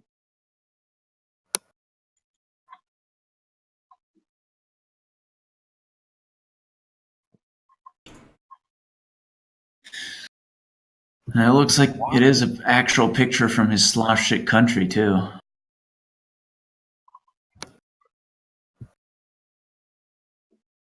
Wow, Albanians look like this? You would actually be surprised as to what Albanians look like. I mean, I've seen pictures. I imagine they're fairly accurate. I like how people still haven't deduced that religion isn't the cure to fighting consumerism, and in fact, there is no cure. And then they discover that the religious cult is just yet another tool. You discover that, Consumerism is the well, cure. first of all, Abrahamics are the tools of consumerism to charge into the frontiers and lay the groundwork for it. The only cure for happiness is disease. Have you guys seen A Cure for Wellness? I haven't. Alright. Quintessential Nafandi movie. We need to watch that sometime when Dag finishes reading the first book ever he's ever read. I'm almost done with it. I'm gonna read through all the spells. I envy you. Up to now, it's been restaurant menus. I don't know. I ran into like the traditions, and then it kept talking about the spheres, and I didn't know what the spheres were. And then I just said fuck it and went through it. Might be. It takes place in the Swiss Alps. Mysterious Rehabilitation Center.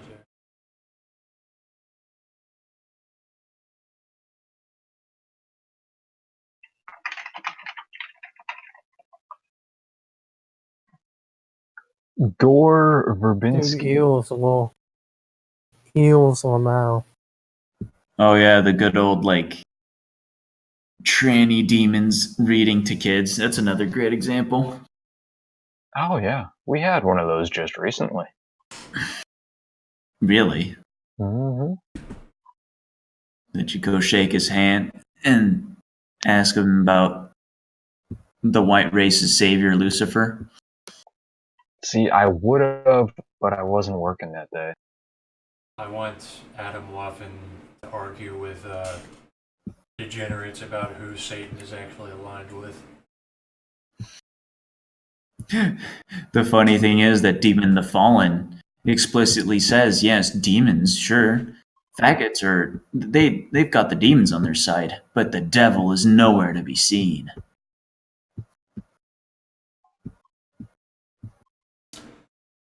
The devil has a busy schedule.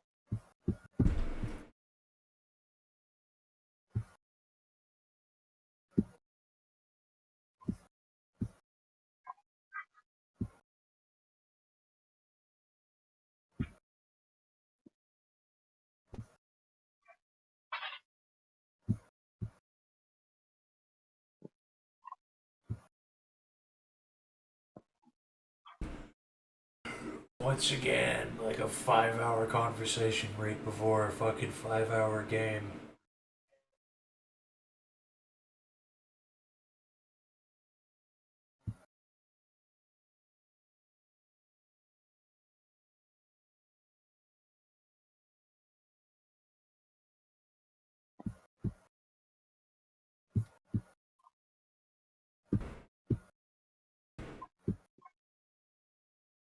Jew versus Jew.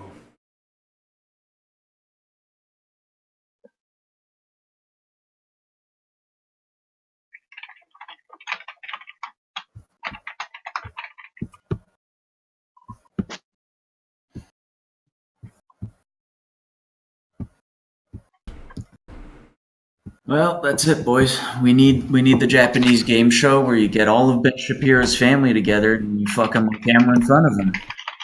It's the only solution. All of this could have been avoided if he just agreed to give people universal health care. All of it would have gone away.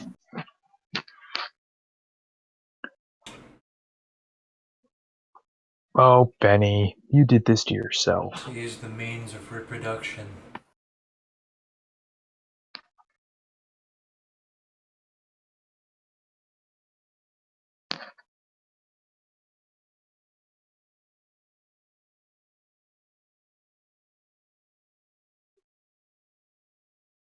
Remember that time when internet autists who don't even like anyone they see outside would talk about grandiose ideals about the free market and how everyone should adopt it?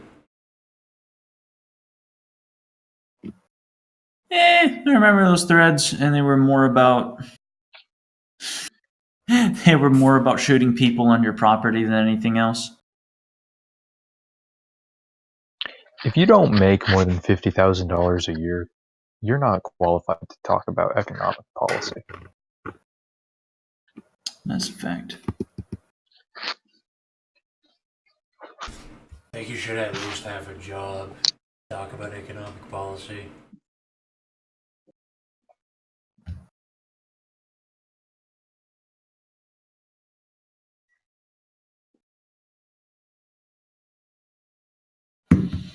I think people's votes should be counted proportional to their total wealth. Makes sense, right? I mean, what's the difference? I would be okay with I that. actually don't like that. That involves less manipulation of the warp in all affairs. Well, keep in mind that only like 15% of the population actually turns out for elections. Okay, I am saying that ironically. It doesn't matter about the elections. There's a lot more forces manipulating the warp. Unironically, democracy doesn't work. No, excuse No, me. dude, it's just Democracy the warp. doesn't not work. Democracy doesn't exist. It's not about what works and what doesn't. It's about what causes the most metaphysical disturbance.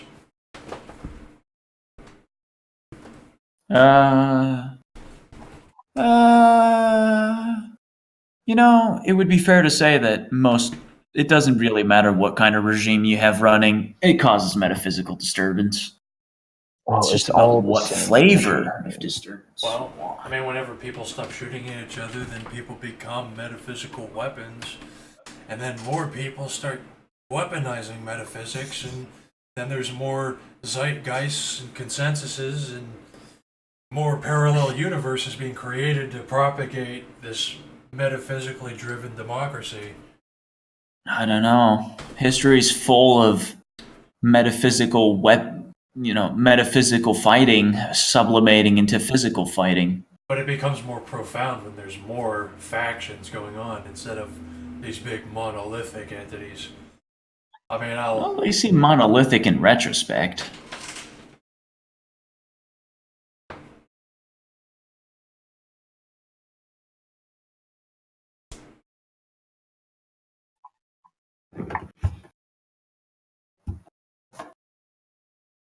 I'm absolutely certain that current year would seem monolithic to someone from the past that was teleported in. Well, what's the nuance to when the Catholic Church was steamrolling everybody?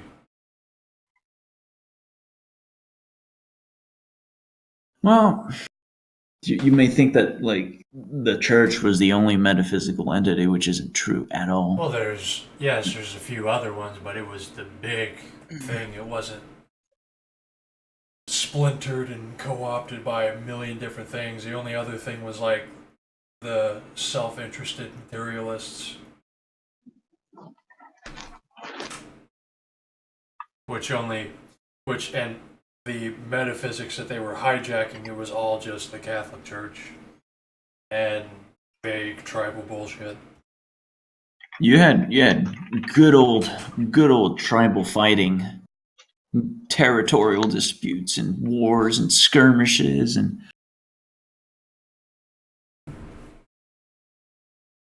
you had people that fucking went against the church, and you had, the fact that someone was from a different village meant they had a different consensus, which meant that conflict would occur.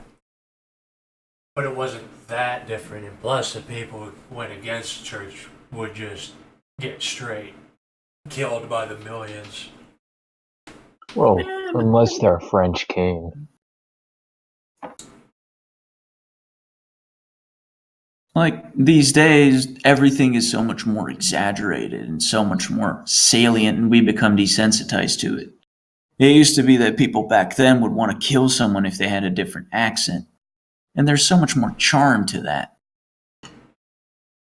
But that's more physical. That's less like people you hate. They're like this active vessel of the warp that it will continue to exist for as long as you do for your lifetime. You can't kill them. They will just continue to do stuff. And then there's just all of these, like, just marketing teams alone comprise like thousands of groups that are constantly mind fucking the masses. That's just the marketers too. There's just so much bullshit happening that I think it's really stimulating.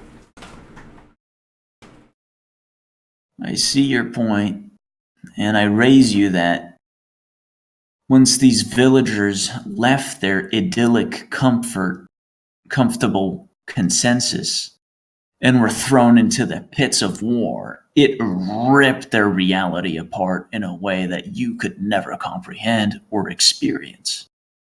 And all of that came over them in one sudden burst and turned them into berserkers who stormed castle walls, literally thinking they were doing it for God. We had this conversation. Have we? We probably have. Time's I a flat remember circle. us talking about that. Time is a flat circle. But you don't even, when you get that, you have trances being inflicted upon you, and then there's no venting. There's not even an enemy to fight. The battle you fight turns vague and internal. If you ever try to make it external, you go to, like, you get fucking arrested. You have to. Somebody calls the police on you. Yeah, you're stuck. You're stuck in this mental, metaphysical, internal fucking conflict for your lifetime. Being constantly bombarded by even more information. Yeah, we had this exact same conversation. You were talking about how, like, the metaphysical battles that people face are somehow greater today than they were back in ye olden times when you just had a sword and you were chopping at people. Like, granted, their trances were powerful and they still experienced that kind of shit, but now it's like you don't even get the release of trance. You don't get the biological impulse sated where you want to drive a sword through somebody. Your battles are just like phantoms that might not even exist. And you can't even ever truly comprehend all of the dimensions of the things attacking you. And I took the other side of the argument by saying that they came from such a simpler place that it was much more intense to them when they did finally meet the chaos. You took the exact same position that you're arguing now. Yep. Are we boomers? I'm worried. Well, yeah, like there's a problem of the lemmings. Well, like even stuff like an intense ego death. That's something that has to happen multiple times. Like, what does war do if not give you the ultimate reinforcement to your ego after that? It should. It had great things like you married, you bred, and then the kid died before he was 2. Yeah, that's very upfront suffering. And then things were going great and no crops. Yes, it is material. Yes, it is direct. Yes, it is physical. But you were coming from such a lower state of intelligence that this is your world. Your world is the farm. And then a big part of the farm just died. Yeah.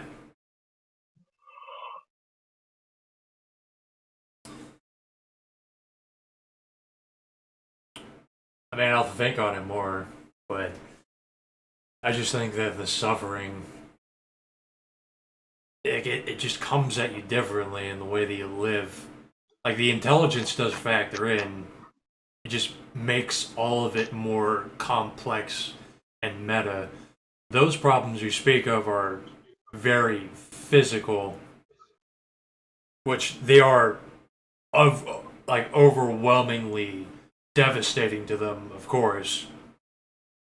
Yeah, but you did mention in your you do say that they're meta, but they wouldn't be problems if they weren't Yeah, manifested they're physically. also they're not You very. resent it because it manifests as a boomer. You resent it because it manifests as a machine society that traps you. Well, you say that. You say boomer, and consider this, Dag. The dichotomy still exists today. You have boomers or you have rural retards compared to your typical urbanite or whoever who faces completely different hardships and a completely different reality than they do. Like, I don't know. I know some people out in the middle of America who have a completely different world than we do. I think I think that their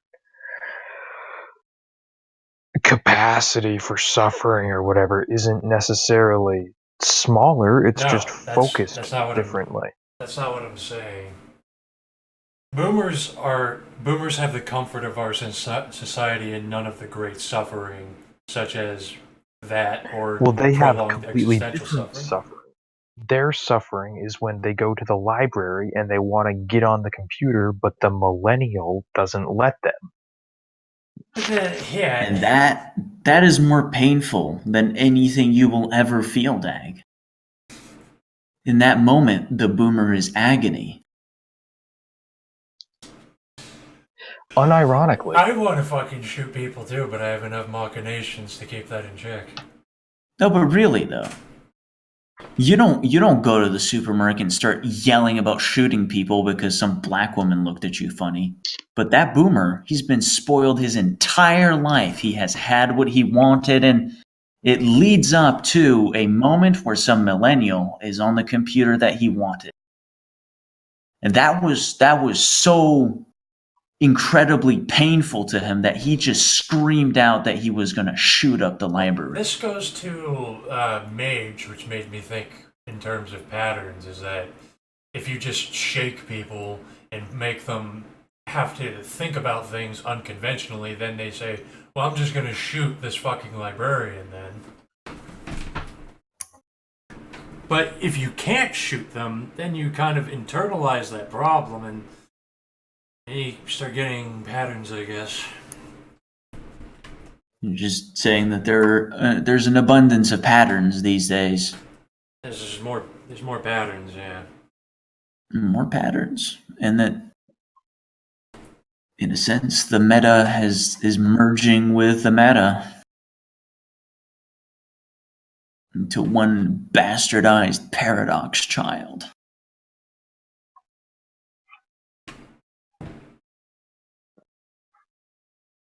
I want to impregnate that child. Like, if you put me in a situation where I was in a grocery store and a black Jew started yelling at me, calling me white boy and poking my chest, that would probably be infinitely less painful to me than that moment in the library to the boomer was. Infinitely.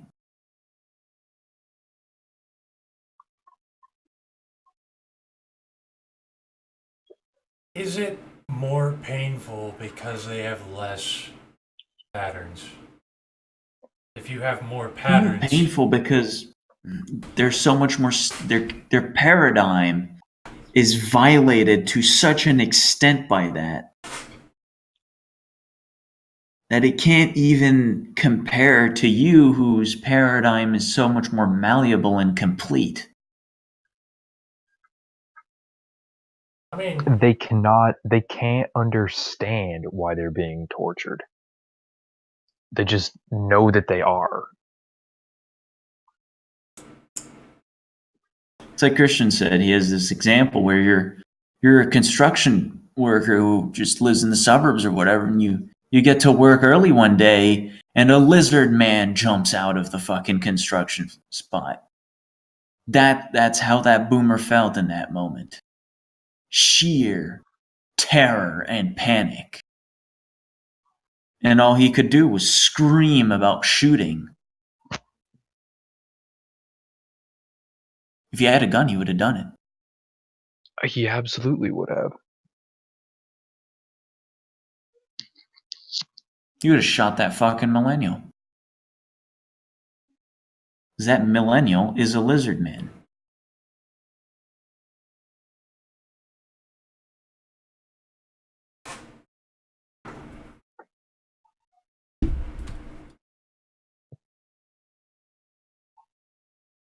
maybe it's that, like, suffering can be great regardless. I mean, if not greater, depending on your low int, like a child being deprived of their toy, or a farmer realizing that they're going to die because the crops are gone. But you begin to understand more layers of suffering and the patterns behind them. Just from the amount of patterns you got, and this age allows for more patterns.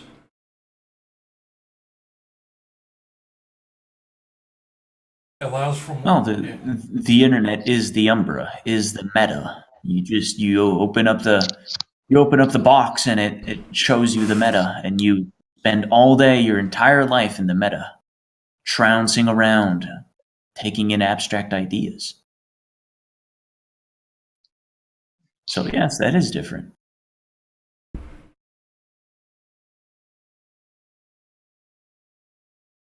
I also recall Christian explaining that was his first game of Hunter, where he played a suburban dad, and that was the realest scene of tabletop, because he had just started playing tabletop and role-playing a suburban dad who had a couple cans of gasoline and a shotgun in the trunk, and had to drop his kid off at school before facing off against the lizard man, the construction site.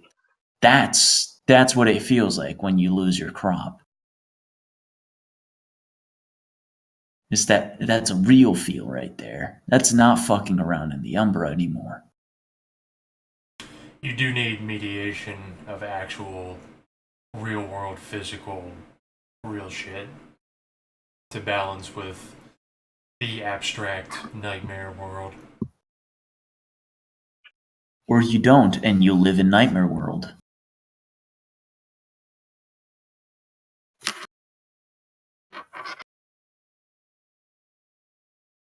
Because what makes you what you are isn't that you fucked around on the Umbra forever. That was what came after. What was the necessary part was growing up completely stupid and and really ignorant of the nature of the world, and growing up in nightmare world. And every day was a crop failure. Every day, some fresh, new, unknowable horror. When you've collected all the patterns and all that shit, you have reality computed in your head. Nothing ever has that effect on you anymore. Well, there's a couple things that would totally screw me over if they got fucked up. And it would be like, I mean, Yeah, but how well could you cope with those? I guess yeah, I could cope with it better, but you could argue that it wasn't bad enough. But it's not like crop has failed or I am suburban dad about to shoot lizard man. My world is ending mode. I've honestly been pushed into that sensation a couple times in the last 3 years. I envy you. It's a very, I mean, it's good to re-experience that, to remember what that felt like, because you need to be. Whenever you develop abstraction, at least I do. I like to delve back into raw sensation and physical problems to reconnect me with how other people feel and how my abstractions fare. To test them, and then you go back. What I'm saying is that once upon a time, people had that a lot more. A lot more.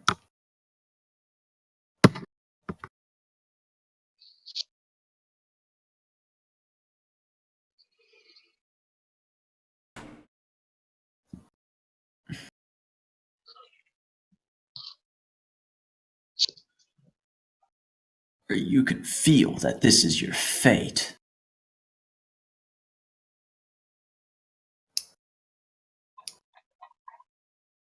That you are condemned.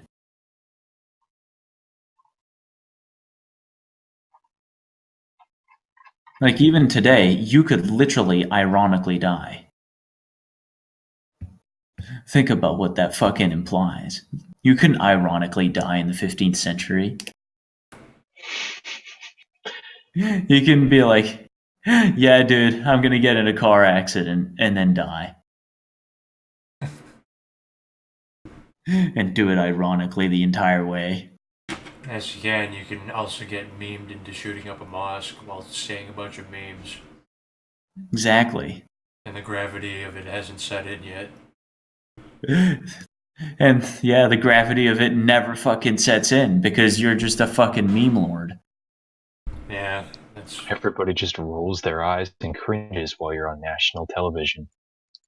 I mean, well, And your friends, like, your friends are like, yeah, he was always kind of weird, but it never really fucking impacts on them that these are real people being shot.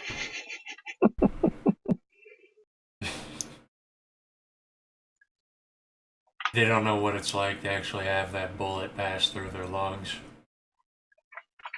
The raw fucking reality. But when all you've been your entire life is a fucking peasant, and a dude you knew during your childhood takes a sword and kills all of the local Jews on his own, and you watch the entire thing, that impacts you in a way we will never be impacted. We have been robbed of that experience. I do agree. I'm very, very curious to the insights of people who aren't twisted by media and possibly not twisted by things that their family has told them either. You see, see as much of the raw, sapient human experience you can get. Does that exist? Well, we do kind of just. It has to be a lot of just a lot of reaction to the physical and just being given your essential abstracts. Because otherwise you are just amalgamating egos from the external world for a while.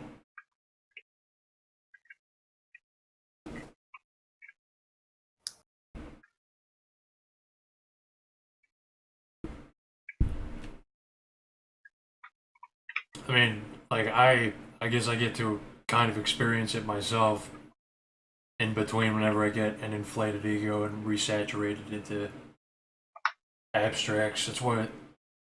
That's what's fascinating about the ego deaths, is being able to have your intelligence and then be able to reassemble yourself, get closer to what you think reality is. Yeah, but to experience ego death these days, you need such an incredibly heightened experience. You need something truly extraordinary. Whereas back then, things we consider mundane would wipe their ego away to the point where when times were really hard, it was ego death every morning. You wouldn't be able to distinguish that it was happening, though. But you would be getting the things that would cause ego death like all the time, but you wouldn't be able to perceive it.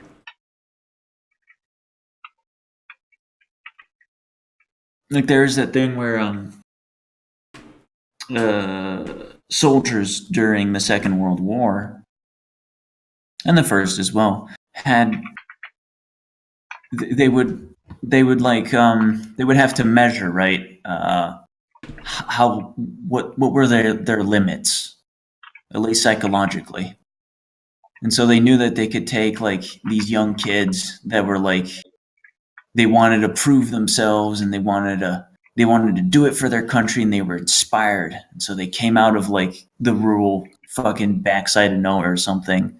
They slapped a uniform on them and sent them to war. And they were like, yes, this is great. And then they send them to the big battle. And then they're like, yes, this is great. And then they send them to fucking do the first wave. And they always break. That's what they found. That they couldn't even use them for actual fucking first waves or anything like that. Because they would break.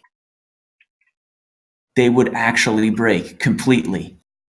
Gone. Maybe they would take the opposite trench, but they couldn't keep it. But guys who would stay there, these same kids, you'd let them stay a year and a half, 2 years.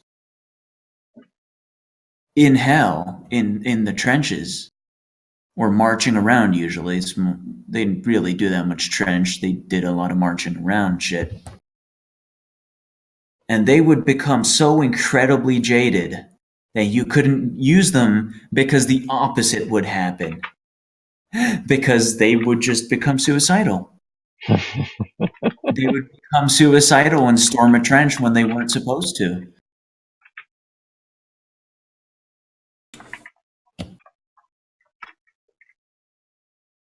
They would just shoot their officers. They were completely ego dead.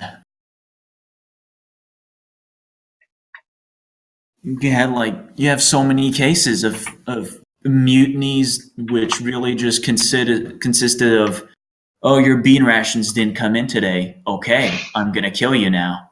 I had enough. I'm gonna kill you because my beans didn't come in today.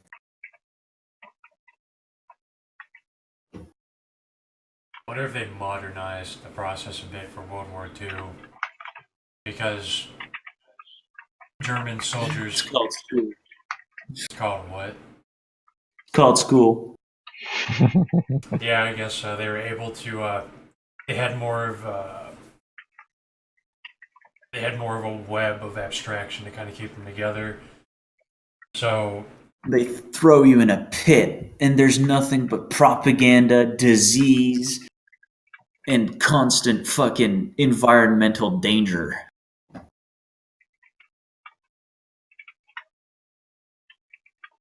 I was a bit interested in the German soldiers who would describe an eco death when a bomb is whistling through the air at them and they accept their death, and then the bomb doesn't detonate, and then they're like, oh fuck, what was that? What did I just experience? And then another one flies over, and then they're like, another one. This is making me kind of nervous. And then number 100 flies over, and he didn't notice. Well, according to the Zen master who set up in the Black Forest after leaving Japan after World War II, German soldiers would just come to him having a spiritual crisis, and he would just walk them through Zen Buddhism. They would describe how they had their ego death from experiences like that. Being in a camp, almost dying.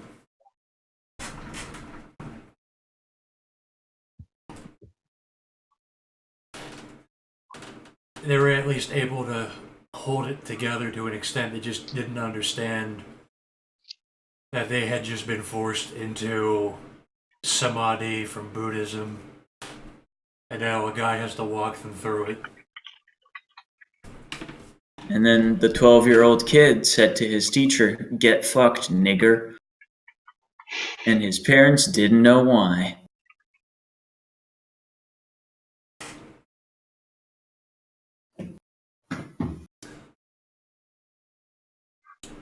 Fortune is like almost getting killed by what is it like in World War terms?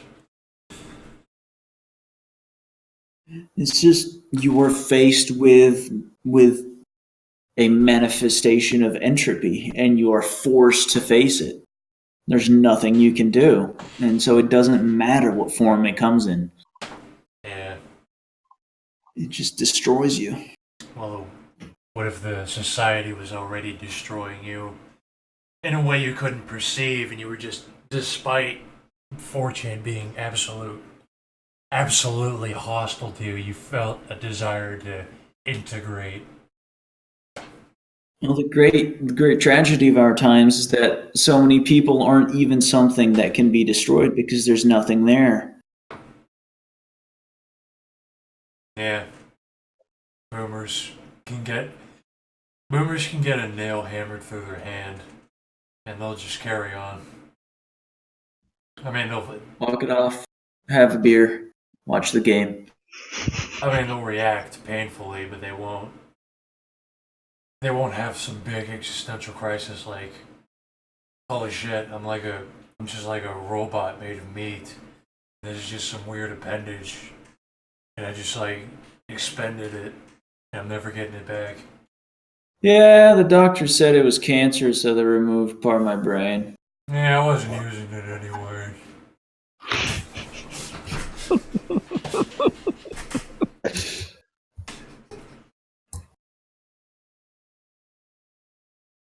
The doctor just said they had to remove a quarter of my brain so that I could live, and I thought that was alright.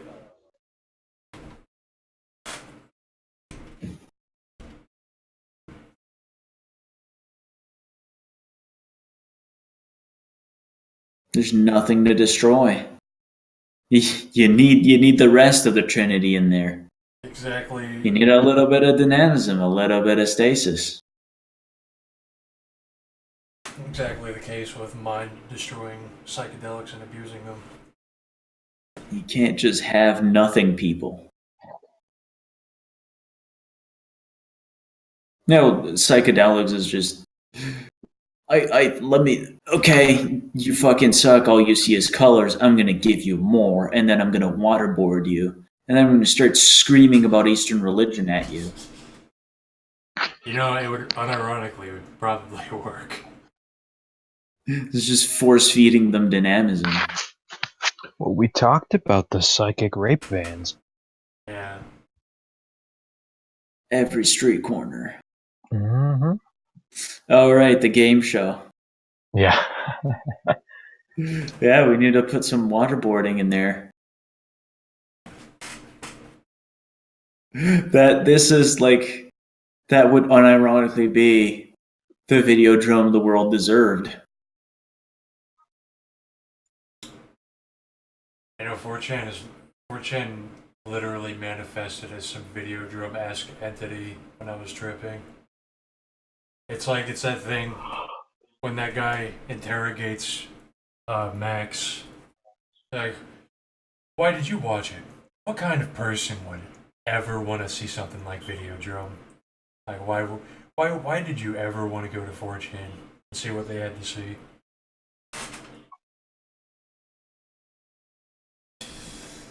Well, it's like the pro tag says, remember lads, subscribe to PewDiePie. And then he shoots media executives.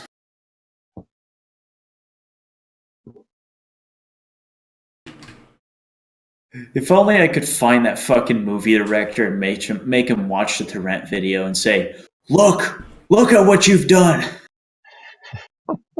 This is your fault. And then he says, I didn't make it up. Someone told me about it and I just made a movie about it. I don't have anything to do with that project.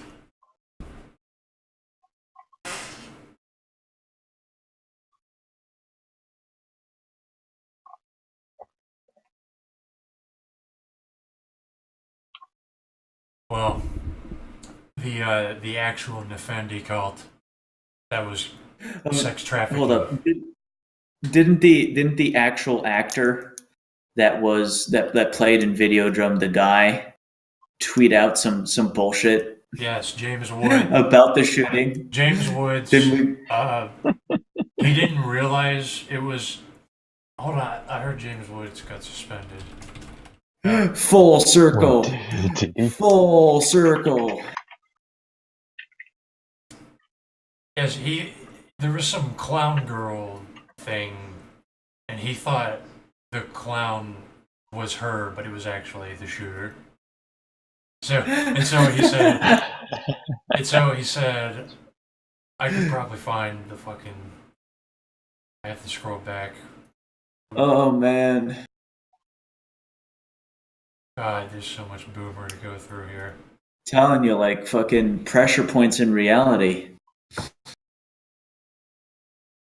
If I sense a pressure point, I will blow it up. And there it is. He also, the tweet, he said something about going to war.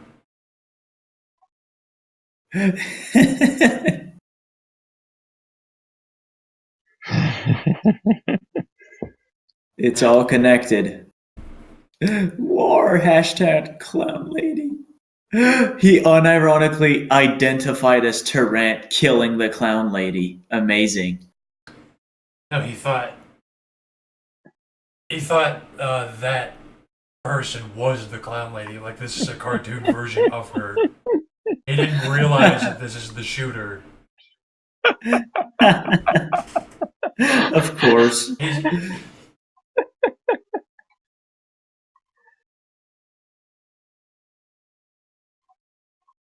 Like completely disabled child tier.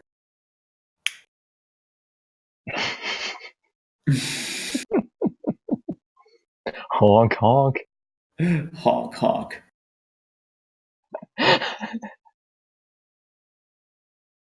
Fucking, like, clown world nuts.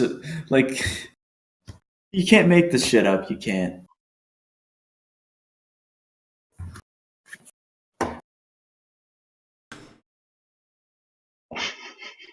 And it's great too because it's so subtle. Like, so very few people will get it.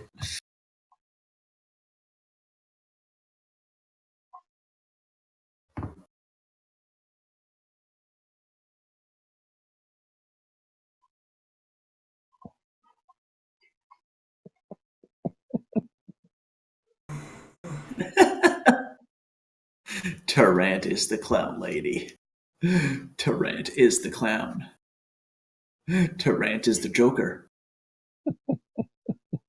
Joker. Videodrome 2019. I am Joker. Shoot up Muslims. They said the Joker movie is going to radicalize incels into feeling justified in attacking society.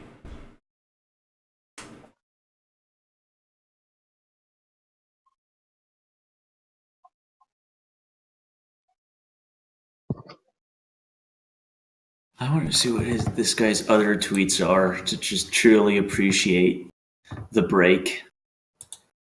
It's just pure boomer.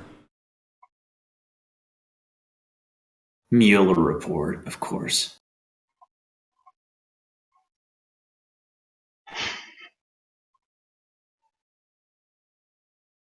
Oh, what a great thread, though.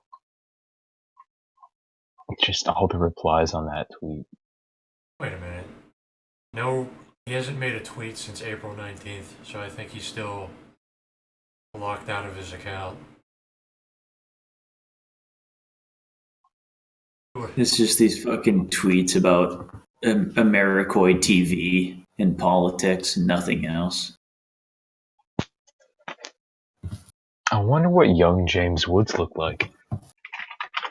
Never saw We'll Videodrome. have, yeah, that's.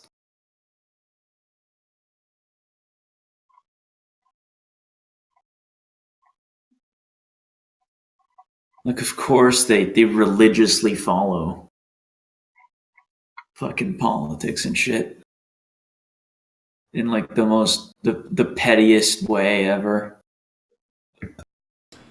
No, he's locked out of his account, and I bet they're saying delete this clown tweet, or you're never getting back in your account. He just has no idea what's wrong with it. And so the boomer is struggling against the millennial, and he's not deleting the tweet. It's great. He's gonna start threatening to shoot up Twitter.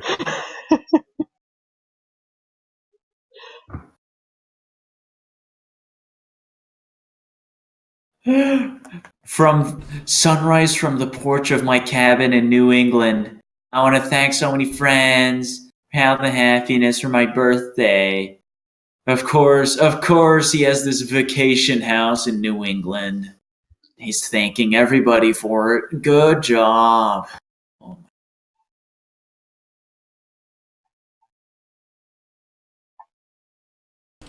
fucking Christ. Flexing your second property in New England.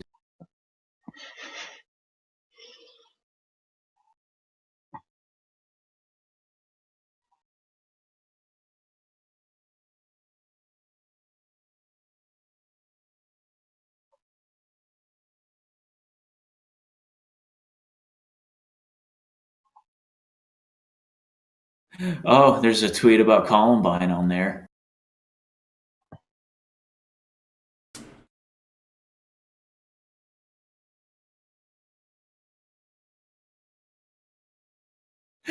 So, teen infatuated with Columbine found dead wrote about suicide guns.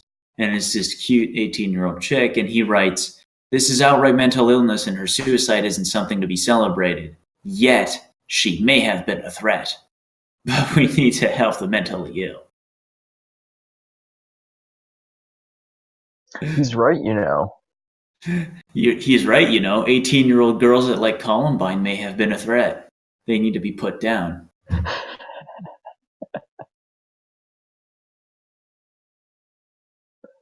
Colorado. I saw a thread on this about Colorado on K yesterday. Columbine was in Colorado. Aurora was in Colorado.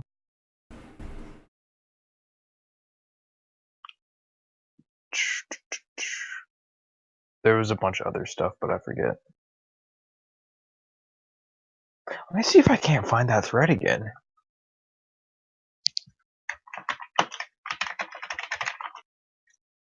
It's 2019 and he's still posting about the 2016 election. Peak boomer. Boomers are so traumatized about the fucking election that they're still tweeting about it.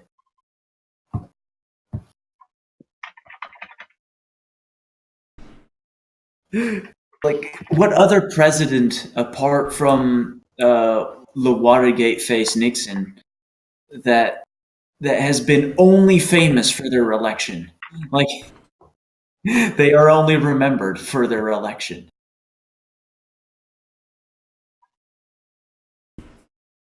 Yep, here it is. Just got archived. Oh yeah, peak boomer with the fucking. What movie even is that? I forget. Dirty Harry. It's some Clint Eastwood. I don't watch boomer TV. Pretty sure it's Dirty Harry. Yeah, Dirty Harry. Where he is supreme boomer. Yes, that supreme boomer power fantasy where every boomer fantasizes that they're gonna shoot some burglar like that. Not shoot them. Fucking get them on the ground. You feel lucky, punk. Feel Then lucky, start punk. talking at him. I like that one actual audio recording of a boomer murdering two burglars, a man and a woman. And he just starts going on this psychotic monologue after he just executes them both after he already wounded them. he just starts going on this. It goes on this taxi driver monologue about exterminating the scum of society for like 10 minutes.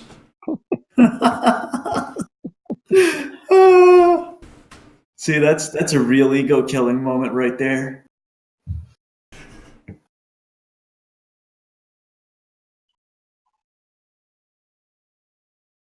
And then when the robber is unmasked, instead of looking like his son, it's a black person. Missing his legs.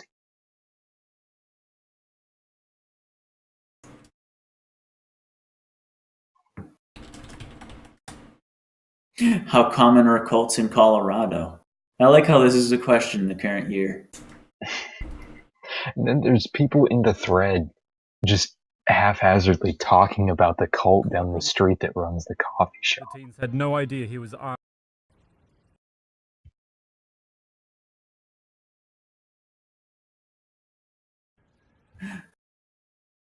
That fucking meme. Meds not taken. Mossad blamed. Voices in the walls heard. Yep, it's schizo time.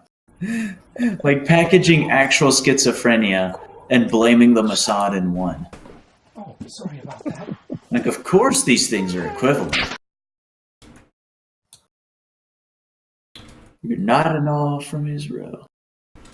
Quote famous. This boomer killing these two people, he is less media brained. He's more on the driven insane by reality kind of side of the fence. But he still integrates some monologue in there.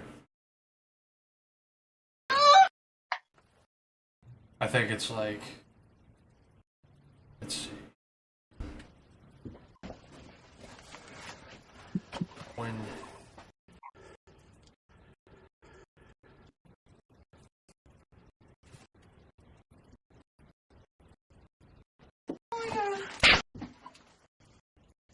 now it's like around almost 14 minutes in is when he shoots the girl.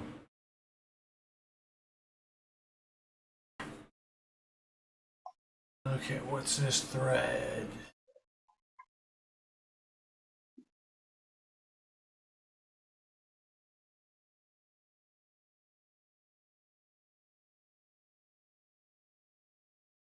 Now there were plenty of Columbine cults and shit. Oh yeah. Like, I don't know. I mean, I kind of know, but I don't know. They just had a lot of impact.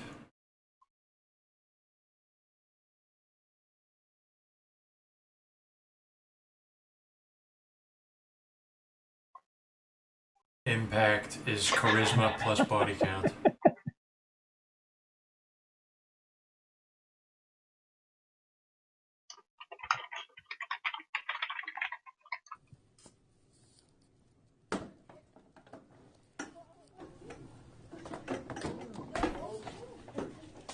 How many times have I told you it's I before E, except after C, where the sound of A is turned away? Please put your phone away or you will get suspended too. Get a VP. Now, run.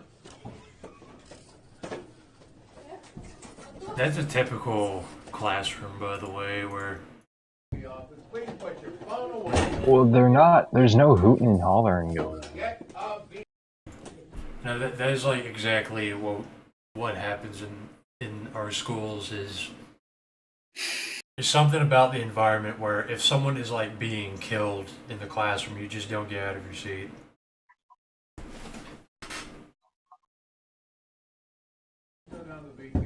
Please put your phone. Get a Oh, the first comment thread is pretty good too. Oh, it gets better. All right, so you got that Kim Fuller Smith replying to it, right? Which reply? Uh, the first one. Is this And then the you, James Woods Twitter? Oh yeah. yeah, and then you. So I'll just screenshot. What, Q with the emoticon? So you got all these boomers talking about whatever, Kids are so and then different today. you click the woman's profile. This is 10 out of 10 right here. Who? The first one right there, Kim Fuller Smith.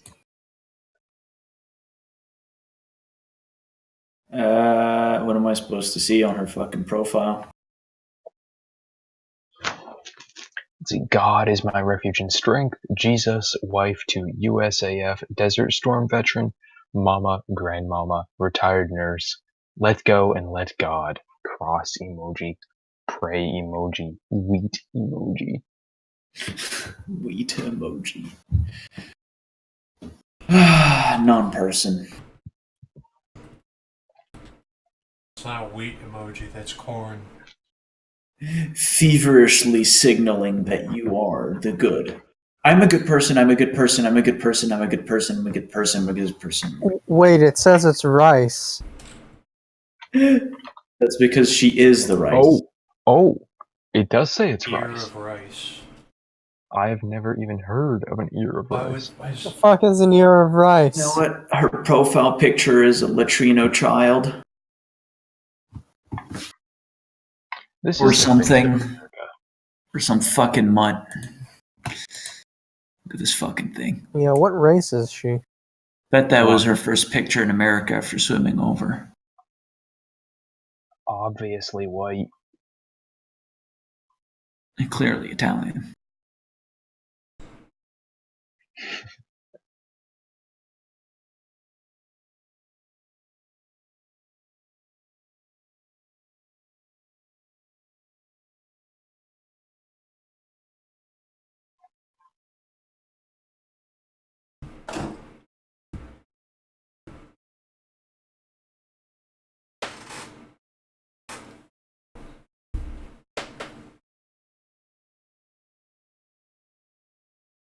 We've talked for hours, and now I kind of have anxiety about this game we're about to play. We're gonna die again. And that's a good thing.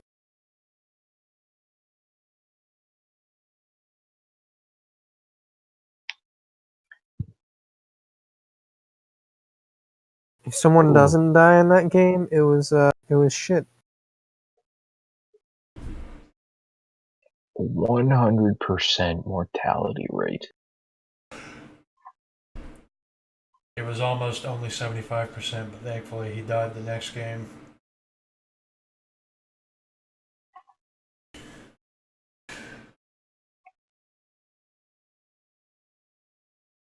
I don't know how this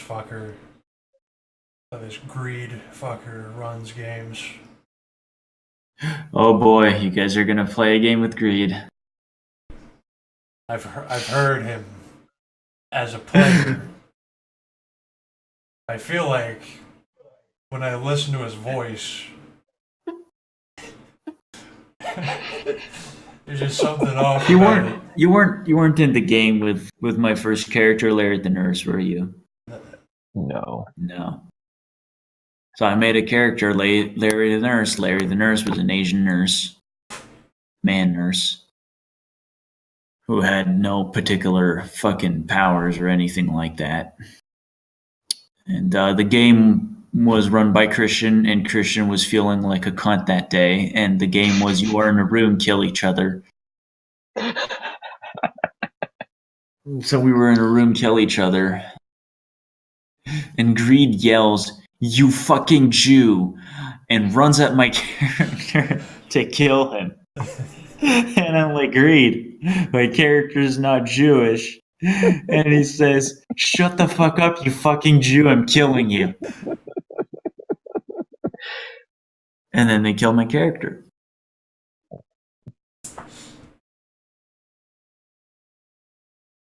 Good times. I think we did hear about that one. That was but it being on the receiving end of that was so fucking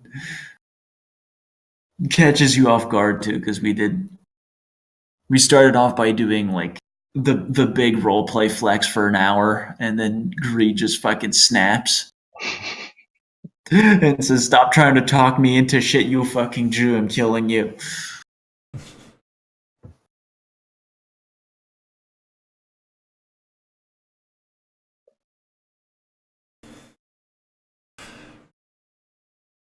How involved in the tranny stuff was he in getting them killed?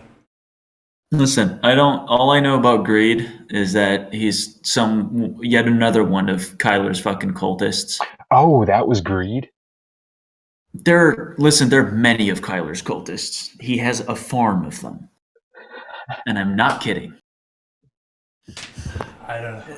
And in our labyrinth, if you're a cunt, you get sent to the farm. That's how it works. Well, Grid was yet another one of Kyler's cultists, and he brought him to the labyrinth, and he did some talking, and I got him in voice chat one day at just about like 5 a.m. like today, and I talked at him for 2 hours, doing exactly what I was talking about earlier, warping his fucking mind, and then eventually, like all of my monologues, I talked him into killing himself. And then he snapped and he fucking freaked out. He left voice chat, didn't want to talk to me, didn't want to talk to Labyrinth. And then later on, we had that fucking game where he snapped and started screaming, "You Jew, you Jew," and killed my character. That's all I know about Greed. There's like fucking nothing else to it. We don't actually know much about him. We speculate that he is a guy that was in our original Skype group so many years ago and left to be a tranny or something, or to kill himself or whatever. He fits the profile and sounds like that person, so we think that might be. He, I don't know. when I listen to him talk, it's like I'm looking at a person who has this like distortion field around them, so that I can't really make them out. I get it. Like Okay, he's speaking through a filter. there were details about him that like he talked about his like life or some shit at me, but it was so incredibly mundane that like I think there was a part where he told me about how he and his girlfriend planned to kill themselves, and then she cried and he broke up with her.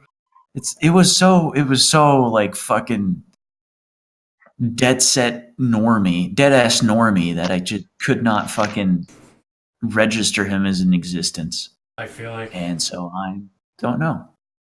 just the way he talks, I feel like he runs a ERP Discord.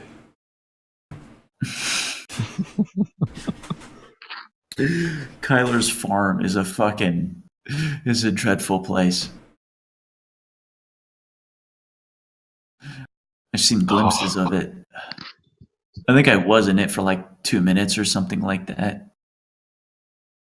That might be the one that we were in? Oh no. You've never that's actually not been it. in Okay. Kyler's farm. No. That was We don't Greed. talk about it too. I think it's supposed to be secret. Never told me it was supposed to be secret, but I think it's not. It's Kyler's farm. Yeah, no, it's because it's supposed to be like a vague threat. If you act like a bitch, you get sent to the farm, and you don't want to go to the farm.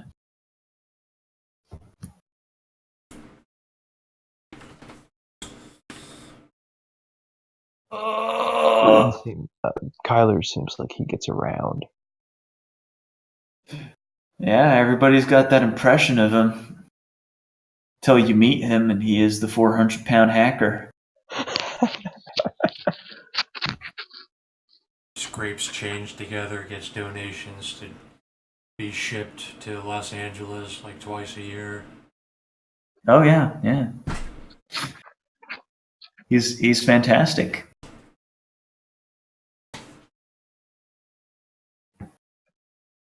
He is like the social build in par excellence. He has absolutely no other dots than maximum social. And people just can't resist his rustic charm. Is that one appearance with max charisma? I don't even know. It's No, the he meth. certainly fucking dumped appearance. Or who knows, maybe he has appearance dots and then he's just so covered in layers of fat that no one will ever know.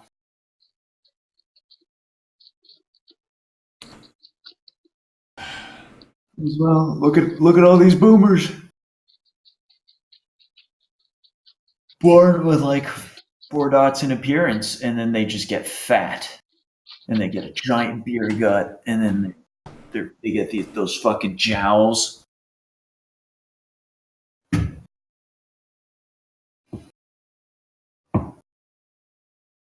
then it becomes hard to look at them, hard to be around them. They smell like piss.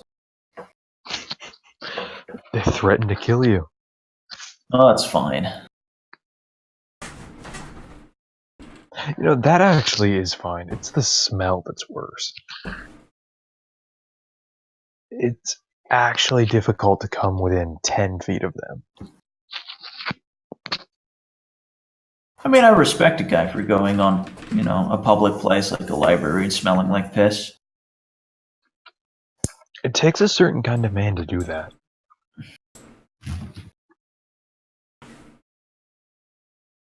Shows you're a real man. Just respect them on the basis that they do not care, or they just do not comprehend a world around them. So, yeah, they're not conscious about it. They're like chinks that shit on a train. I need to shit, so I'm gonna shit here. Yep. I can't smell it. Those darn millennials are always complaining about every little thing.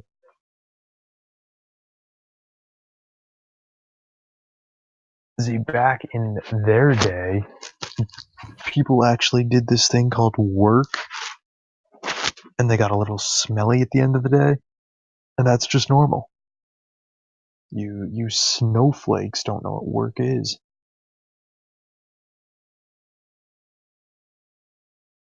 Boomer is a good entry point. Snowflake millennial beta males. Boomers are a good entry point in teaching people that most social interaction is just a challenge of willpower and narrative.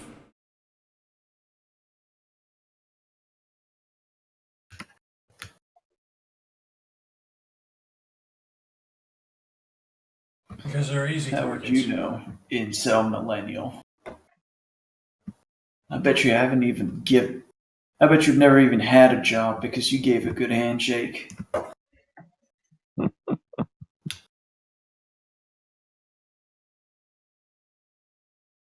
I never trust a man who washes left to right in the shower, only right to left.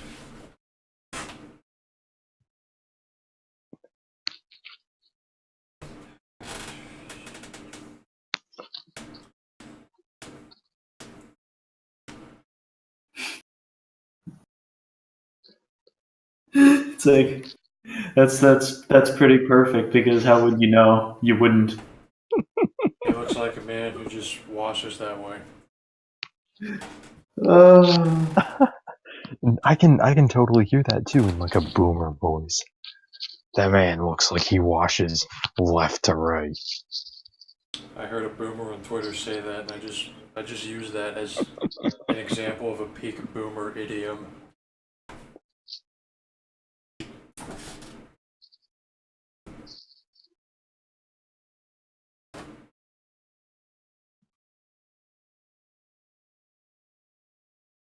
Well, now I sleep and I dream of boomers. One can only Nightmare. hope. Can only. Well, no. I'm gonna dream of being a boomer. Oh, I'm gonna pray to the boomer gods that take me back to 1970.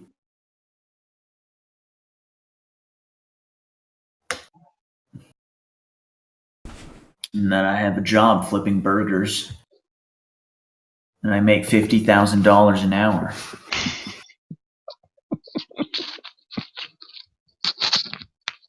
And my boss is Bernie Sanders.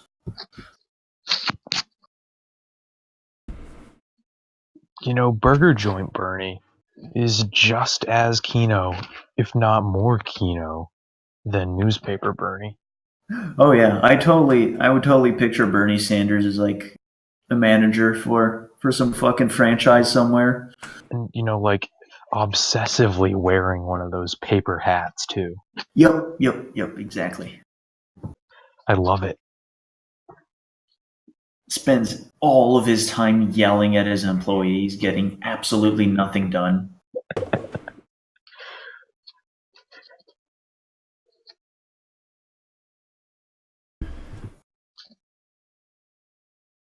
And all you do is flip burgers. Your job is 100% flipping burgers.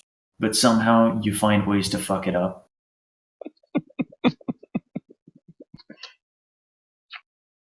Boomers actually fuck up their job intentionally. It's just Just for the challenge, you know? their boss pisses them off, they just passive aggressively walk over and fuck up their workstation. Just flip over the grill. The whole thing. They, Rip it out of the wall. they do it in a pose like it's in a movie. They like dramatically grab it, like flip it over, and then they turn around, stand there with their arms crossed, making their last stand against the antagonist of the movie. And then they say they're taking the day off. And they walk off. And then they don't think about the implications that now they don't have a job. They don't even worry. They're going to come back the next day. Give their manager a firm handshake. They actually do that every single day. He flips the grill over at like 10 a.m. Like on the clock, on the dime.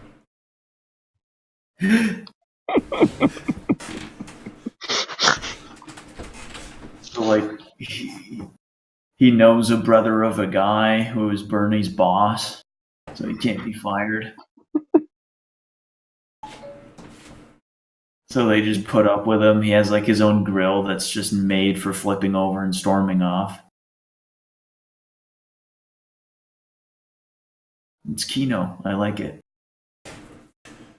If he can't flip the grill over, he throws the cash register through a window. And he drives off in his Cadillac. He drives off, flipping the bird out the window, burning rubber in the parking lot. He's like, I'm never coming back Through to the this shithole drive-thru. again. Cursing at the customers, driving through the drive-thru the wrong way around. Talks about how done he is with this shithole. He's never coming back. And then he just comes back in the next day like nothing happened.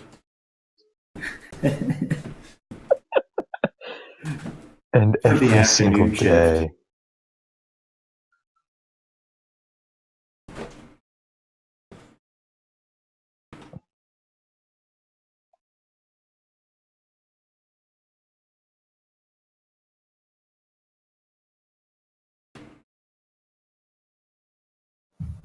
I am mentally exhausted now to have to roleplay a fucking character. Well, just roleplay the boomer. You've already done like 3 hours of prep.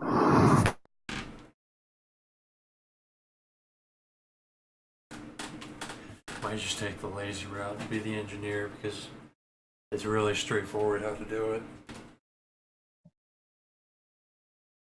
But whatever, I feel like this game's gonna turn into ERP and then half the players die.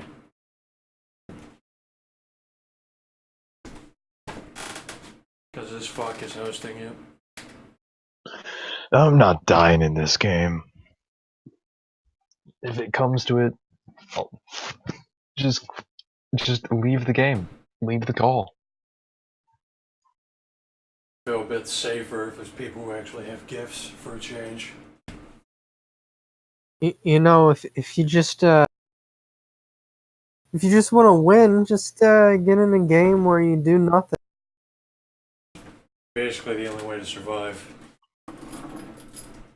So much fun. And you had a game where no one had gifts, everyone died, well, everyone but one died. Then he died in the next game, and he was the only one who had a gift. Yeah, but wouldn't it be so much better if you won 40 games in a row because every single game was just doing nothing and winning? Now, wouldn't it be really cool if you played games at somebody's house and you won all of them Man, that would be in a the row? best. Imagine getting 40 gifts in a row because you're just so good. And then imagine not using those 40 gifts ever. And just make a harbinger.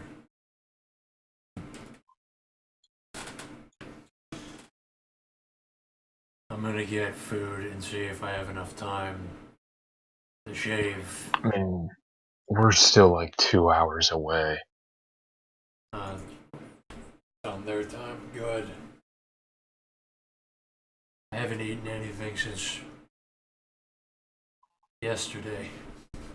You know, I think you mean to say 20 hours away.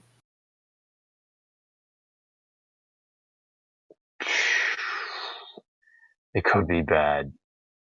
I don't trust this greed fucker. I don't like the sound of his voice. I've listened to him Well, talk. No, Was Greed Greed- said he was gonna run a game for us before, and then he decided, like, I don't know, half an hour before it, that nope, I changed my mind. Well, we would have to increase our DAP counters then. Force them to implement it. Was Greed the guy that muted me? Or, No, Greed doesn't have permissions to mute people. no, I mean locally. Uh-oh. I I think. don't know. I don't know if I was muted or not. Globally. It's pretty gay. I was about to say roll for initiative. I should have anyway. Yeah, I think Ryan muted you globally. Yeah, that dude's gay. I don't know, I won a game he ran. Yeah, you won a game here, Ant. You won. You lived. Isn't that fun?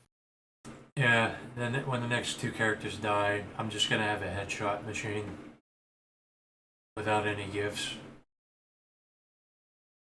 Just 5 firearm, 5 dex, 5 wits, daredevil.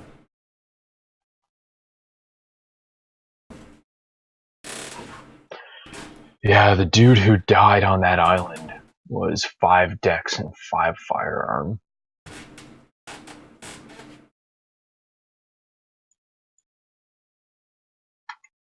Didn't have 5 wits, you didn't have daredevil. He had just enough willpower that every time he saw a werewolf, he ran away. Yeah, And forgot that he saw a werewolf. I like that no one called out the fact that realistically a character wouldn't have done that, what I did. It would have made sense to charge the guy who just killed somebody. But I just bullshitted that I was overcome with rage. I just killed you instead. I really should have started shooting at Christian. Yeah, if I charged a Christian, he might have lived. Or if I charged you, he was gonna spray us both with a flamethrower. Really should have shot Christian. And well, one good thing, I figured out that if you have a obscenely high firearms and dex rating like that, you don't want to do mag dumps, you want to do called shots.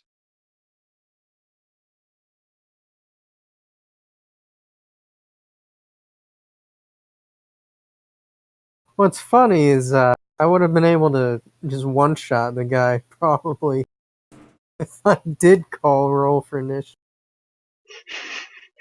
I had 10 dex firearms. After enough character deaths, everyone just has 5 decks, 5 firearms, 5 wits, Daredevil. Just say fuck it. So what are the mechanics of Daredevil? What does that do? Restore willpower when you do something crazy, Okay. which is constant. Yes. Throw a grenade back, willpower. Oh, I fought a werewolf, willpower. Oh, go. What do you think of this?